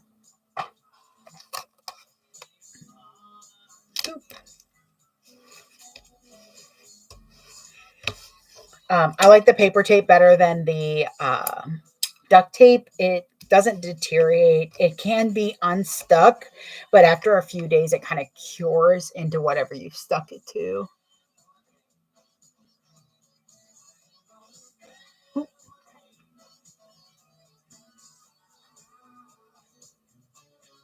Come on. Instagram doesn't like when I'm on here too long. Let's see, keep an eye out for that. I'm not sure where to buy printed vinyl. Bodio has some good stuff. So does Fabric Therapy. Actually, Fabric Therapy's got some really pretty ones. There was somebody else that Jess from Oakley Roots mentioned as well. I'm so afraid to get into like floral. Yeah, but Fabric Therapy had this really pretty like black and white stripe that had gorgeous flowers on it. That was so, so pretty. Oh, shoot. That's not what I meant to press. There we go. Just 1 second.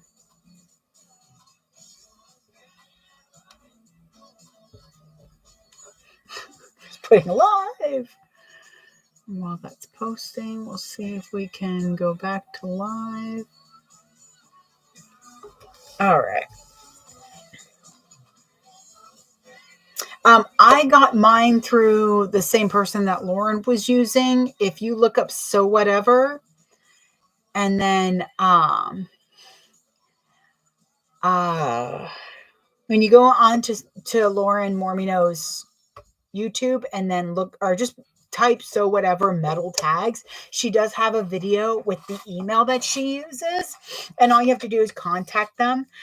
There is a mold fee that you have to pay for the first for the initial mold of it, but after that it's just kind of refilling.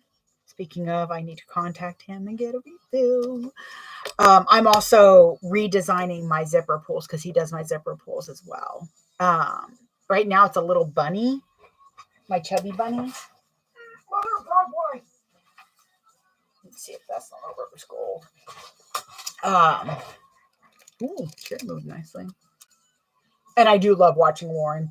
I love it when, like, there was one time when Ben was just needing attention, and she was just like, at one point you can see her in the video, she just kind of does this, and she's done. She's done with Ben's nonsense. But whenever he meows, my cat Tiamat comes around, and I think she's got a crush on him. But this is my current, like, branded pool. However, a cute little bunny sometimes doesn't really work for things like, monsters. So I just don't have nickel in these right now, and I'm just kind of using up what I have in side pockets and stuff. But I am working on a new idea for a zipper pull. In fact,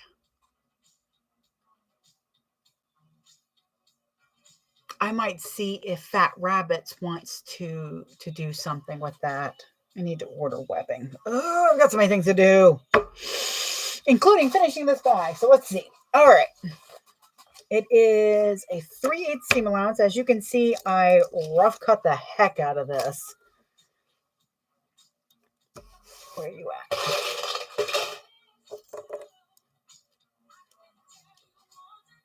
There we go.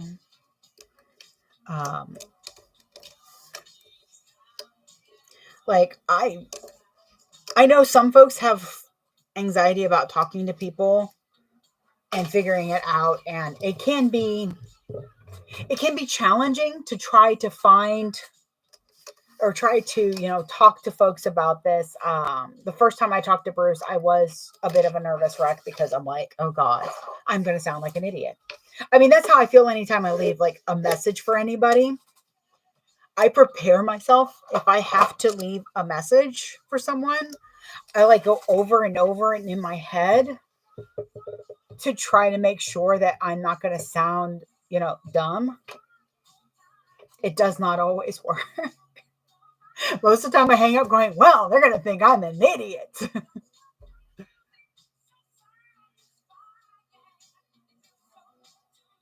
Oh, yeah. Yeah. Yeah. We all know that well. My favorite thing with Lauren is how she takes something and runs with it. Like somebody called her because her nails weren't done. They call her sloppy and unprofessional. She was doing a video without her nails done. So I do my nails because I like to be pretty. And they're almost like little stilettos. So they're useful to me.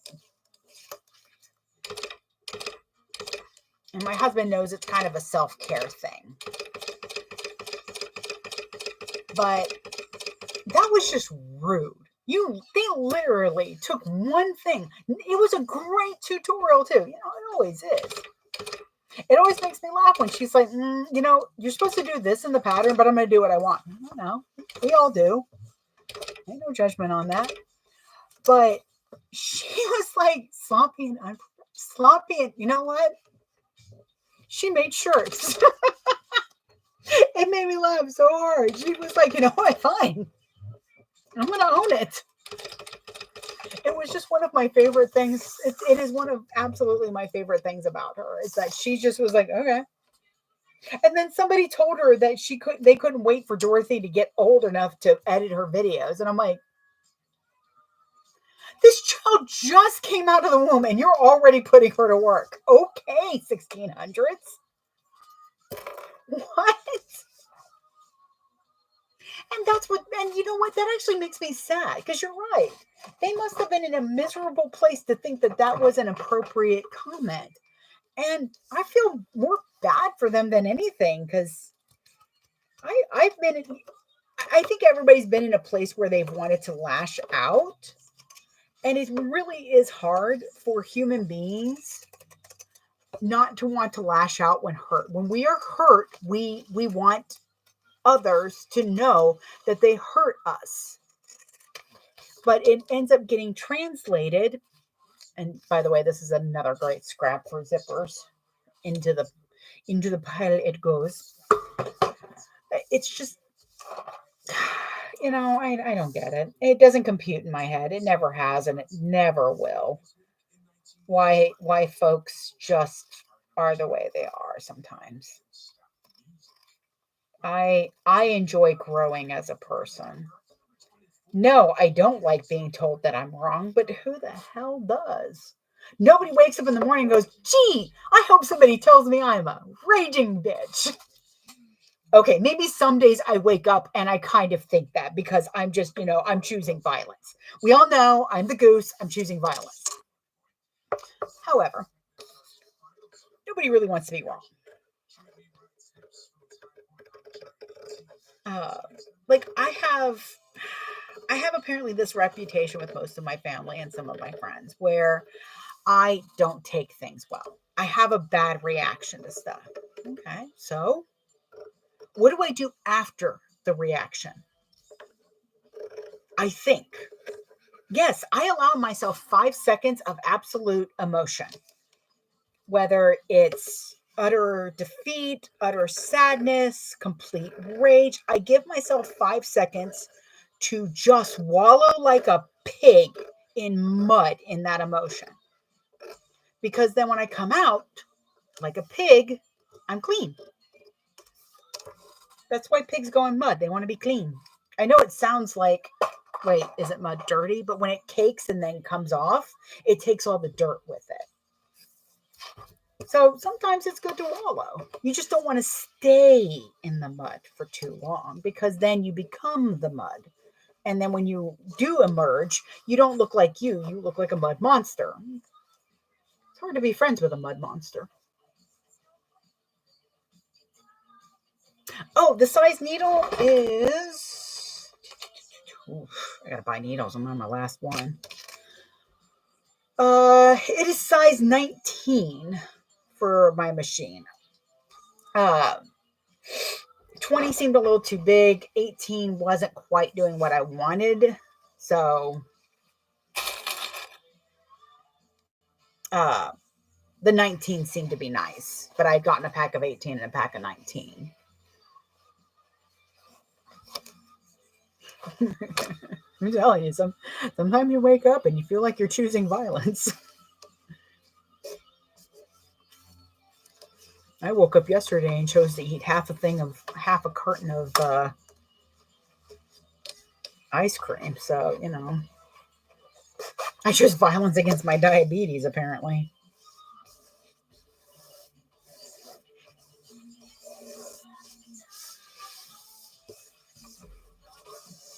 When I'm on my cycle, I have a bad habit of not eating. I'm not hungry. And I have to remember to take my pills and all my medicines because all I really want to do is just lay in bed with the wonderful, by the way, my darlings, I highly recommend having on hand a mattress that is a mattress protector that's electric and is, you know, has a heating element on it. It is wonderful. Even better, ours has like two controls, so his doesn't have to be on.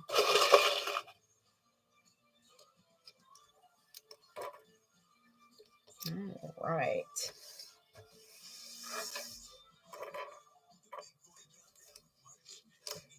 There's the bucket. I'm so glad y'all stick around for ranting and sewing. Or ranting and raving sometimes, I feel like it is. Especially, I know the, like, more I want food, the more I just start to... What now? Oh my goodness. I'm dull of the ball for people today.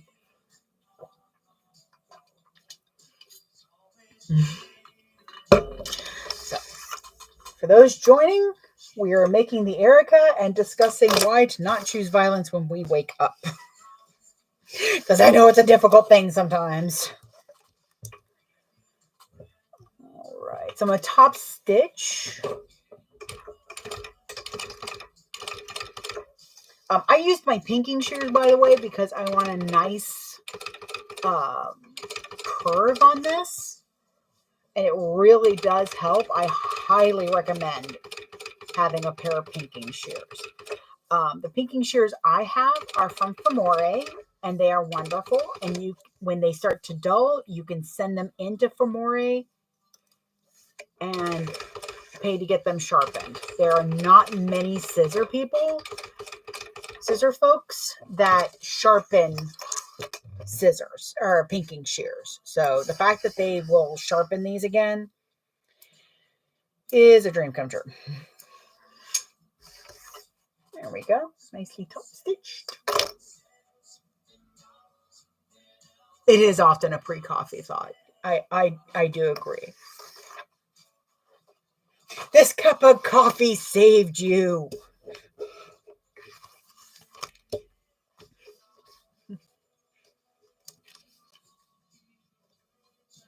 Used to be her town too. Used to be her town. It's like seriously, like, oh, play something smooth, man. She's getting riled up. Oh, all right, let's get this one. Now you are supposed to do 3/8 of an inch. I am doing a 1/4 inch because I want to see how it sits. If I like the way it sits better than 3/8, because sometimes I like the curve better. Oh, excuse me. Come on, you.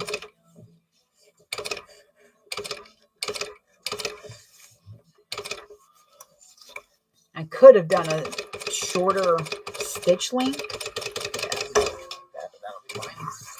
I could have done a shorter stitch length because it's fabric, but that would require me remembering to change it back to a longer stitch length. And I'd rather kind of deal with it this way than, why is there a purse foot in there? I'd rather do it this way so that I don't forget. This can take longer stitch lengths, stuff like the vinyl shouldn't. So again, pinking shears, and they're so pretty. They're pinking shears.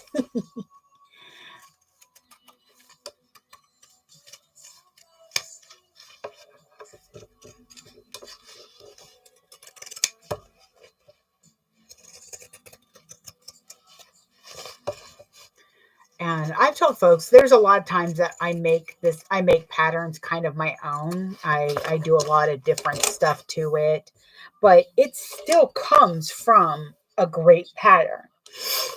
Just because I shrunk this to 85% doesn't mean that the other size is too big. I just happen to like this one.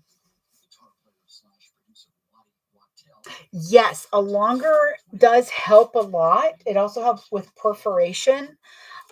If you have stitches skipping, you're going to want to look at things like your needle. Make sure there's nothing sticking. The size of the needle also helps. You might have to go up a needle size. And it also might be that vinyl is too thick in a way. Like,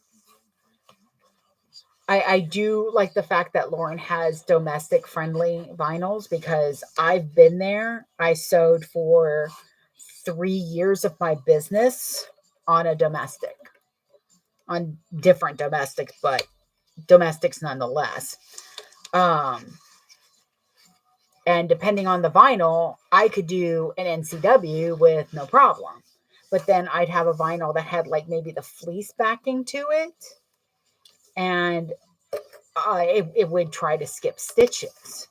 Once I was having more trouble than I wanted, that's when I knew that I had to go up to a industrial. And in all fairness, it was lucky that we came into a small inheritance that was given to us. And my husband handed me the text message with how much was going into our account. And he said, order your machine. I was like, well, he's like, no, there's no well. Order your machine. It's what you need. Oh, I forgot to cut this down. That's okay.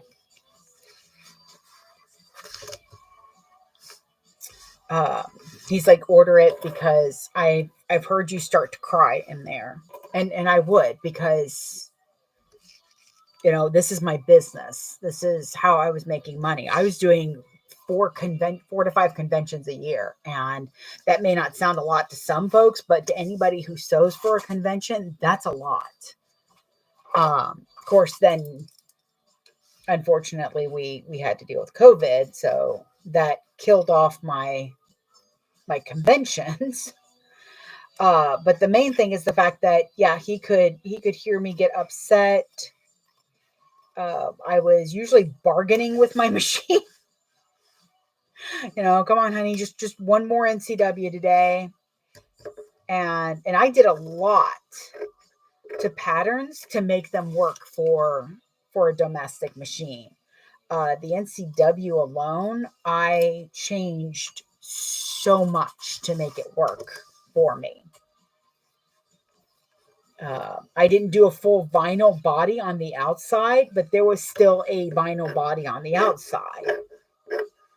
So I had figured that out, and it was just great. It really was a lot of extra work, but I was making it work because that's what I had to do. But the poor baby couldn't keep up with it because, like, it's like having a car.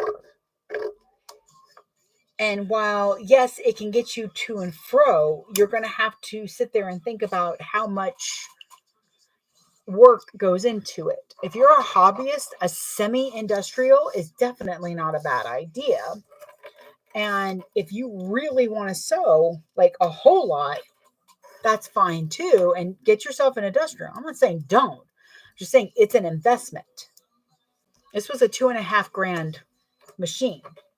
Now it's that much because it's a computerized industrial, because all of my domestics were computerized. And when I found Tiberius, I knew this was the machine I wanted. And anything over $50, I tend to obsessively like research. It can get bad.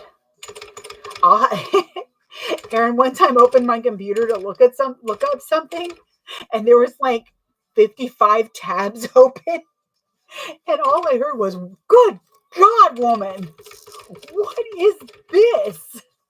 And I'm like, "I'm researching." He's like, "No, you're obsessing again." I'm like, "Ah, crap, okay." My baby tells me like it is, but he knows how to do it so that my drama llama-ness can deal with it. There we go. That one's all top stitched.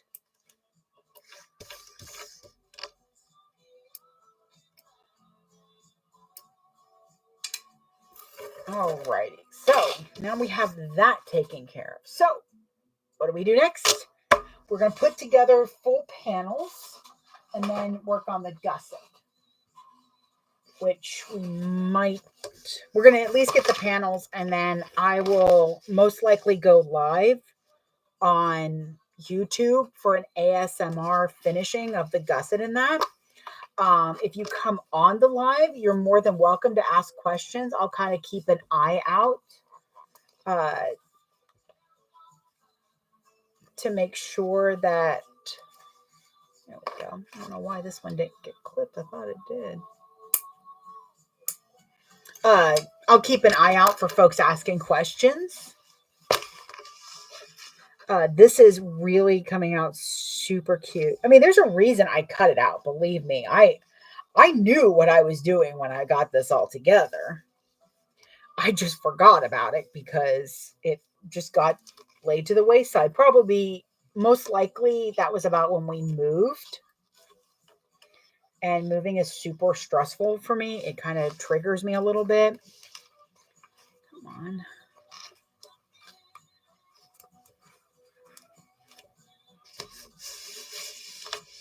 Somebody knocking? Okay, so let's do that. Okay. With any type of pocket in a bound bag, you want to consider that your binding is going to squeeze it and kind of pull it in a little bit. So you want to consider that with pockets and give them a little leeway. And I just mean like not even 1/8 of an inch. We're looking at like a 16th. Just so sometimes there's a little bit of a bump. That bump's going to go away because what it's going to do is it's going to pull it in and it's going to tighten it. But you want people to still be able to get their hand in. So that's what it's going to look like. I think it's so adorable. All right, where's one of the backings? Okay, so the back, I usually put the zipper on. And as you can see, I'm not like basting this. I've just got a bunch of clips on. I do all my basting at once, mainly because now I do vinyl for just about everything. So I like to make sure that I'm not over perforating it. It's going to get a lot of extra stitching as it is. So I'm matching up my centers. Because as you can see, it's cut way big. Well, way big. Look dramatic, but it is cut pretty large. Oops, that one stays. And I'm just pushing down using the clips that I basted the rest to kind of get that on there. Oops, Scheiße. You going, Pin? I'm just kind of clipping that. So now we have wrong sides together because this is a bound bag. So we've got our zipper on what I'm considering the back panel. Let's set that aside for the moment. And you really do want to catch the live because you're going to get to see what I do to keep the zipper. I actually use boning.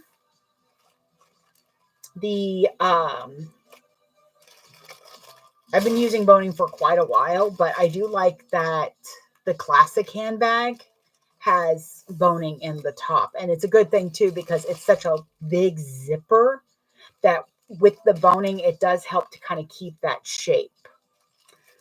So I'll see about getting on live after lunch and sewing the gusset up.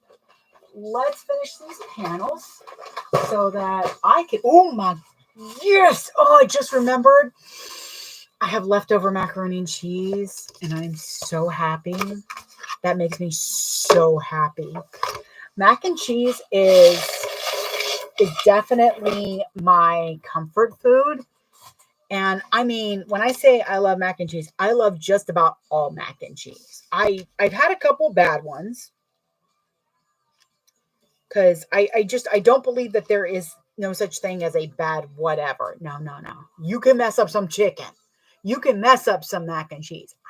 Okay, so fun story. I kept telling my husband when we were first started dating and he was living with some friends. In fact, this, he said, is why he asked me to move in. I kept telling him how much I loved my mac and cheese. And I do. I usually use evaporated milk and eggs, and it creates a really baked yumminess to me. So I kept telling him about it. And for some reason, when I bought the ingredients, I just wasn't thinking. Something in my head just didn't compute. I don't know why. I really do not know why. Now we're going to make sure. Oh, and definitely make sure that everything is right side up. I've had to redo panels.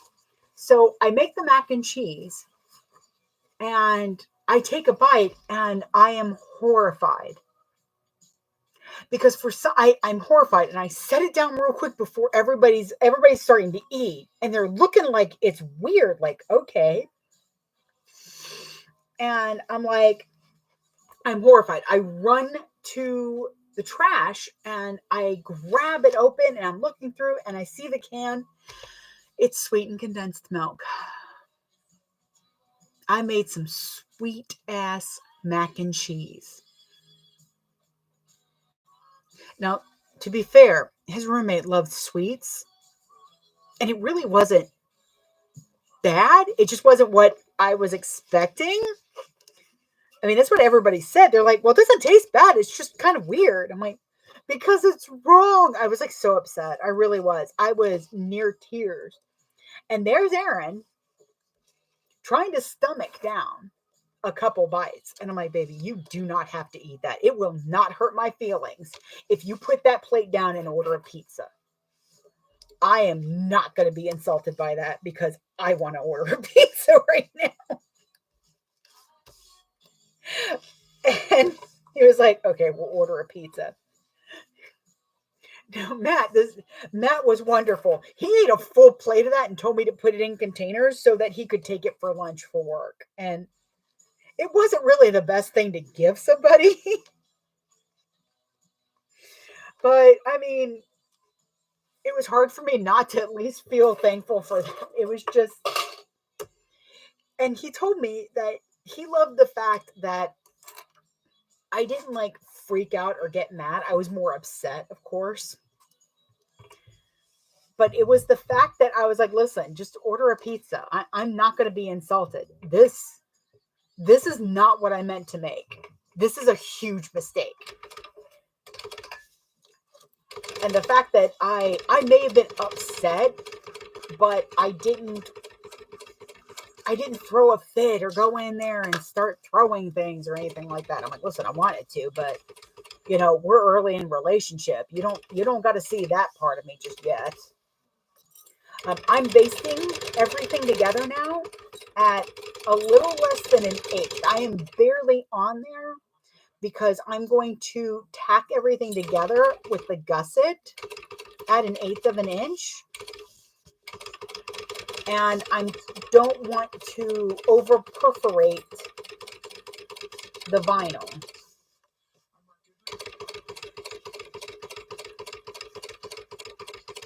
And see, this is definitely one of the reasons why I changed over to.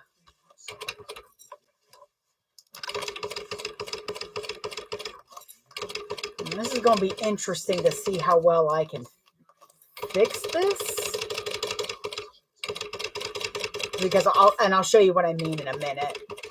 Because this was a problem I had at one point, and I fixed the pattern piece for me. Because there wasn't anything wrong with the pattern piece per se. It was that it had been used so much, it kind of shrunk down a little bit. I really, really, really just need to get some acrylic templates. There really isn't much that I've changed on this one, so I'd be able to get them. Like the NCW acrylic templates, I've changed those pattern pieces so much. I don't even know if there is a pattern piece that I use still from it. Maybe the wings. Maybe. So, what I'm talking about is you see all that vinyl right there. Now, I do a different seam allowance. I tack it 1/8 and then I do a 1/4 inch seam. And that's just what I do. It comes out really well. So what I'm trying to decide is if that's still within the seam allowance or not. Just call me angel of the morning, angel. Cheap before you leave. Okay, it is just barely in the seam allowance, which means I'm going to trim it down a little bit. I need to trim off the waterproof canvas anyways.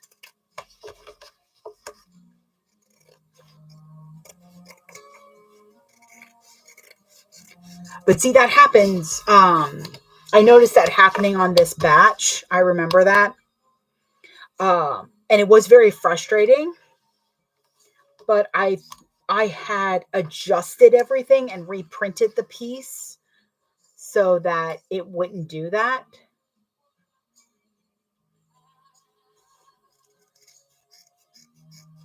And I'd rather everything be in the seam than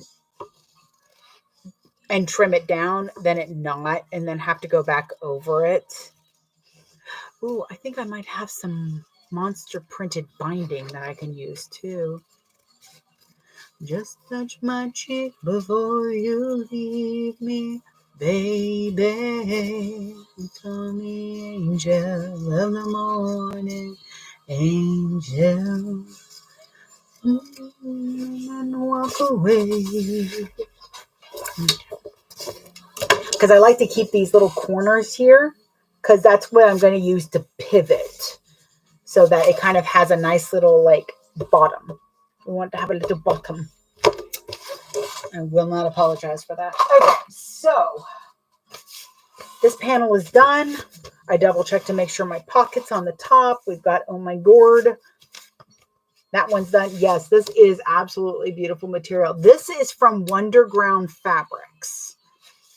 They have, Wonderground has some really good florals too. Shut up, stomach. I know. It's just like chanting mac and cheese now. And I always like making my mac and cheese with like a curly noodle, like a rotini.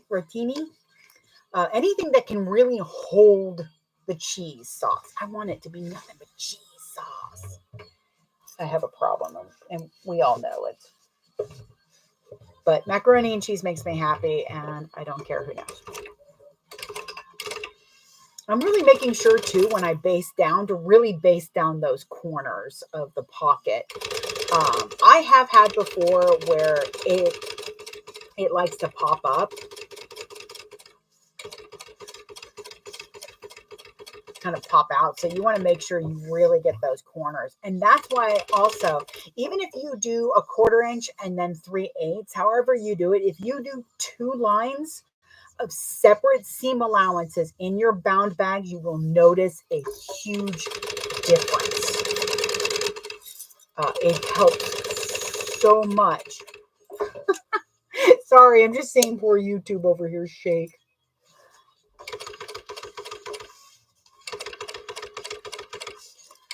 It's like, I know we should go grocery shopping, but I know I also have grits and frozen chicken nuggets, so we might just do that for dinner. Maybe I might have him stop and get some rice. I'm craving bread or rice. I am craving carbs so hard right now.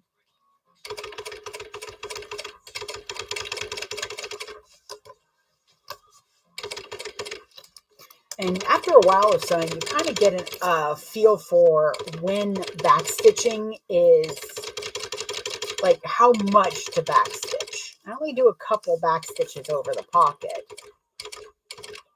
And then when I do, I try, especially on vinyl, I try to make sure that my stitches are going to be different lines. I have seen what happens when folks go over, a little overzealous with the back stitching on vinyl. You can perforate the heck out of it. This is actually a cotton woven from Wonderground, but the vinyl looks like it's a yard sheet. So most likely this was from Sewing Studio in Florida. They do have a website. They are fantastic. I think they've even started carrying, sorry, I just wanted to make sure my zipper was on right. Yeah, with vinyl, you can, just like, where is it? Like, see right here, there's 2 lines of stitching, because when I came back around, I went just a little over. Back stitching's good. It's just moderating how much you do and when you do it. I am not a fan of not backstitching when there's a construction stitch involved. Like on my label, I didn't backstitch, but that's because I don't feel it's more of a applique stitch, and I'm okay with that. Not being backstitched, because I have a way to secure it. Be careful, my gusset's going to be a little big then. That'll be fine. And as I'm trimming down, I'm making sure that my pocket still has that like 1/16 of an inch. See, like I trimmed off all of that extra vinyl, but still left that little itty bit, because like I said, this is going to pull and it's going to make that pocket tight.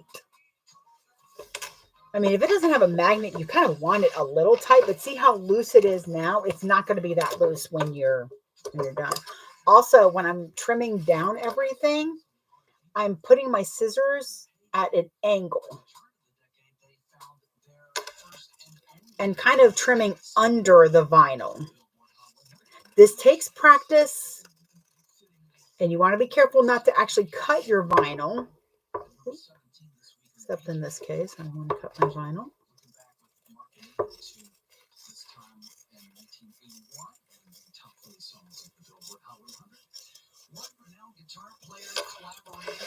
But that way you're kind of undercutting, And it helps to keep the seams from being too bulky. It also means that it's actually cut as flush as you're going to get without cutting your vinyl too much. All right, I'm going to make sure that my centers actually match up properly because I did trim. Yep, we have a match. We have a match. Sweet. Oof. It is a challenge on this one, though, because I've got my tag. Let's see. So this center is off now. All I'm going to do is clip where the center was a little bit clipped, and that way it'll create the proper center. Right there. Boop. All right. Like I said, this one's going to be a little challenging because the tag is there. Oh, good, but I'm still centered. Nice. Okay. Ta-da! So we have this panel, and we have this panel. We've got surprise, disembodied hands for monsters. And then this is also what I do, is I want to make sure that all the centers are lining up and that it's the same size. I have accidentally ended up with two different sizes. It wasn't too bad. It was just crap. I made it work, as I do. Let's see, that centers off a little bit. Should be fine. Why is that center off and that one's not? Sorry, I'm just double checking things. Because it was a little off. There we go.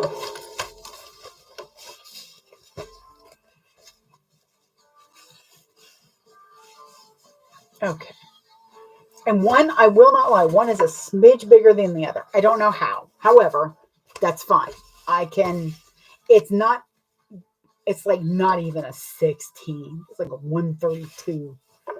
So it'll be fine. I can make it work. All right, friends and folks, sewing buddies all alike, I am going to go have lunch before I pass out in front of a machine because I'm very hungry. I should be back on live with YouTube at, what time is it? 15 to 1. So 2 o'clock-ish. But it'll also be available to watch later as well. So, thank you for joining and listening to me ramble as I sew and figuring out how to get a 3-year-old project not to drive me insane. So, lunchtime. Bye. All right. Nope. And I will see y'all later. Have a good day. Ooh, let's do that. There we go. Boop.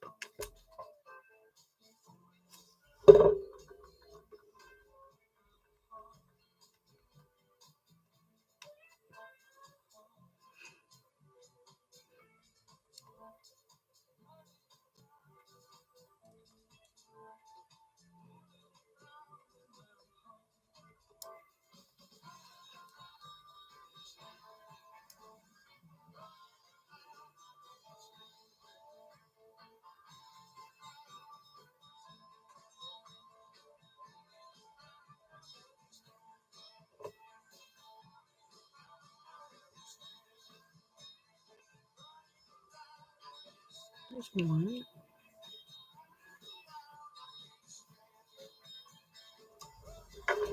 Oh God, I'm still live on YouTube. Oops.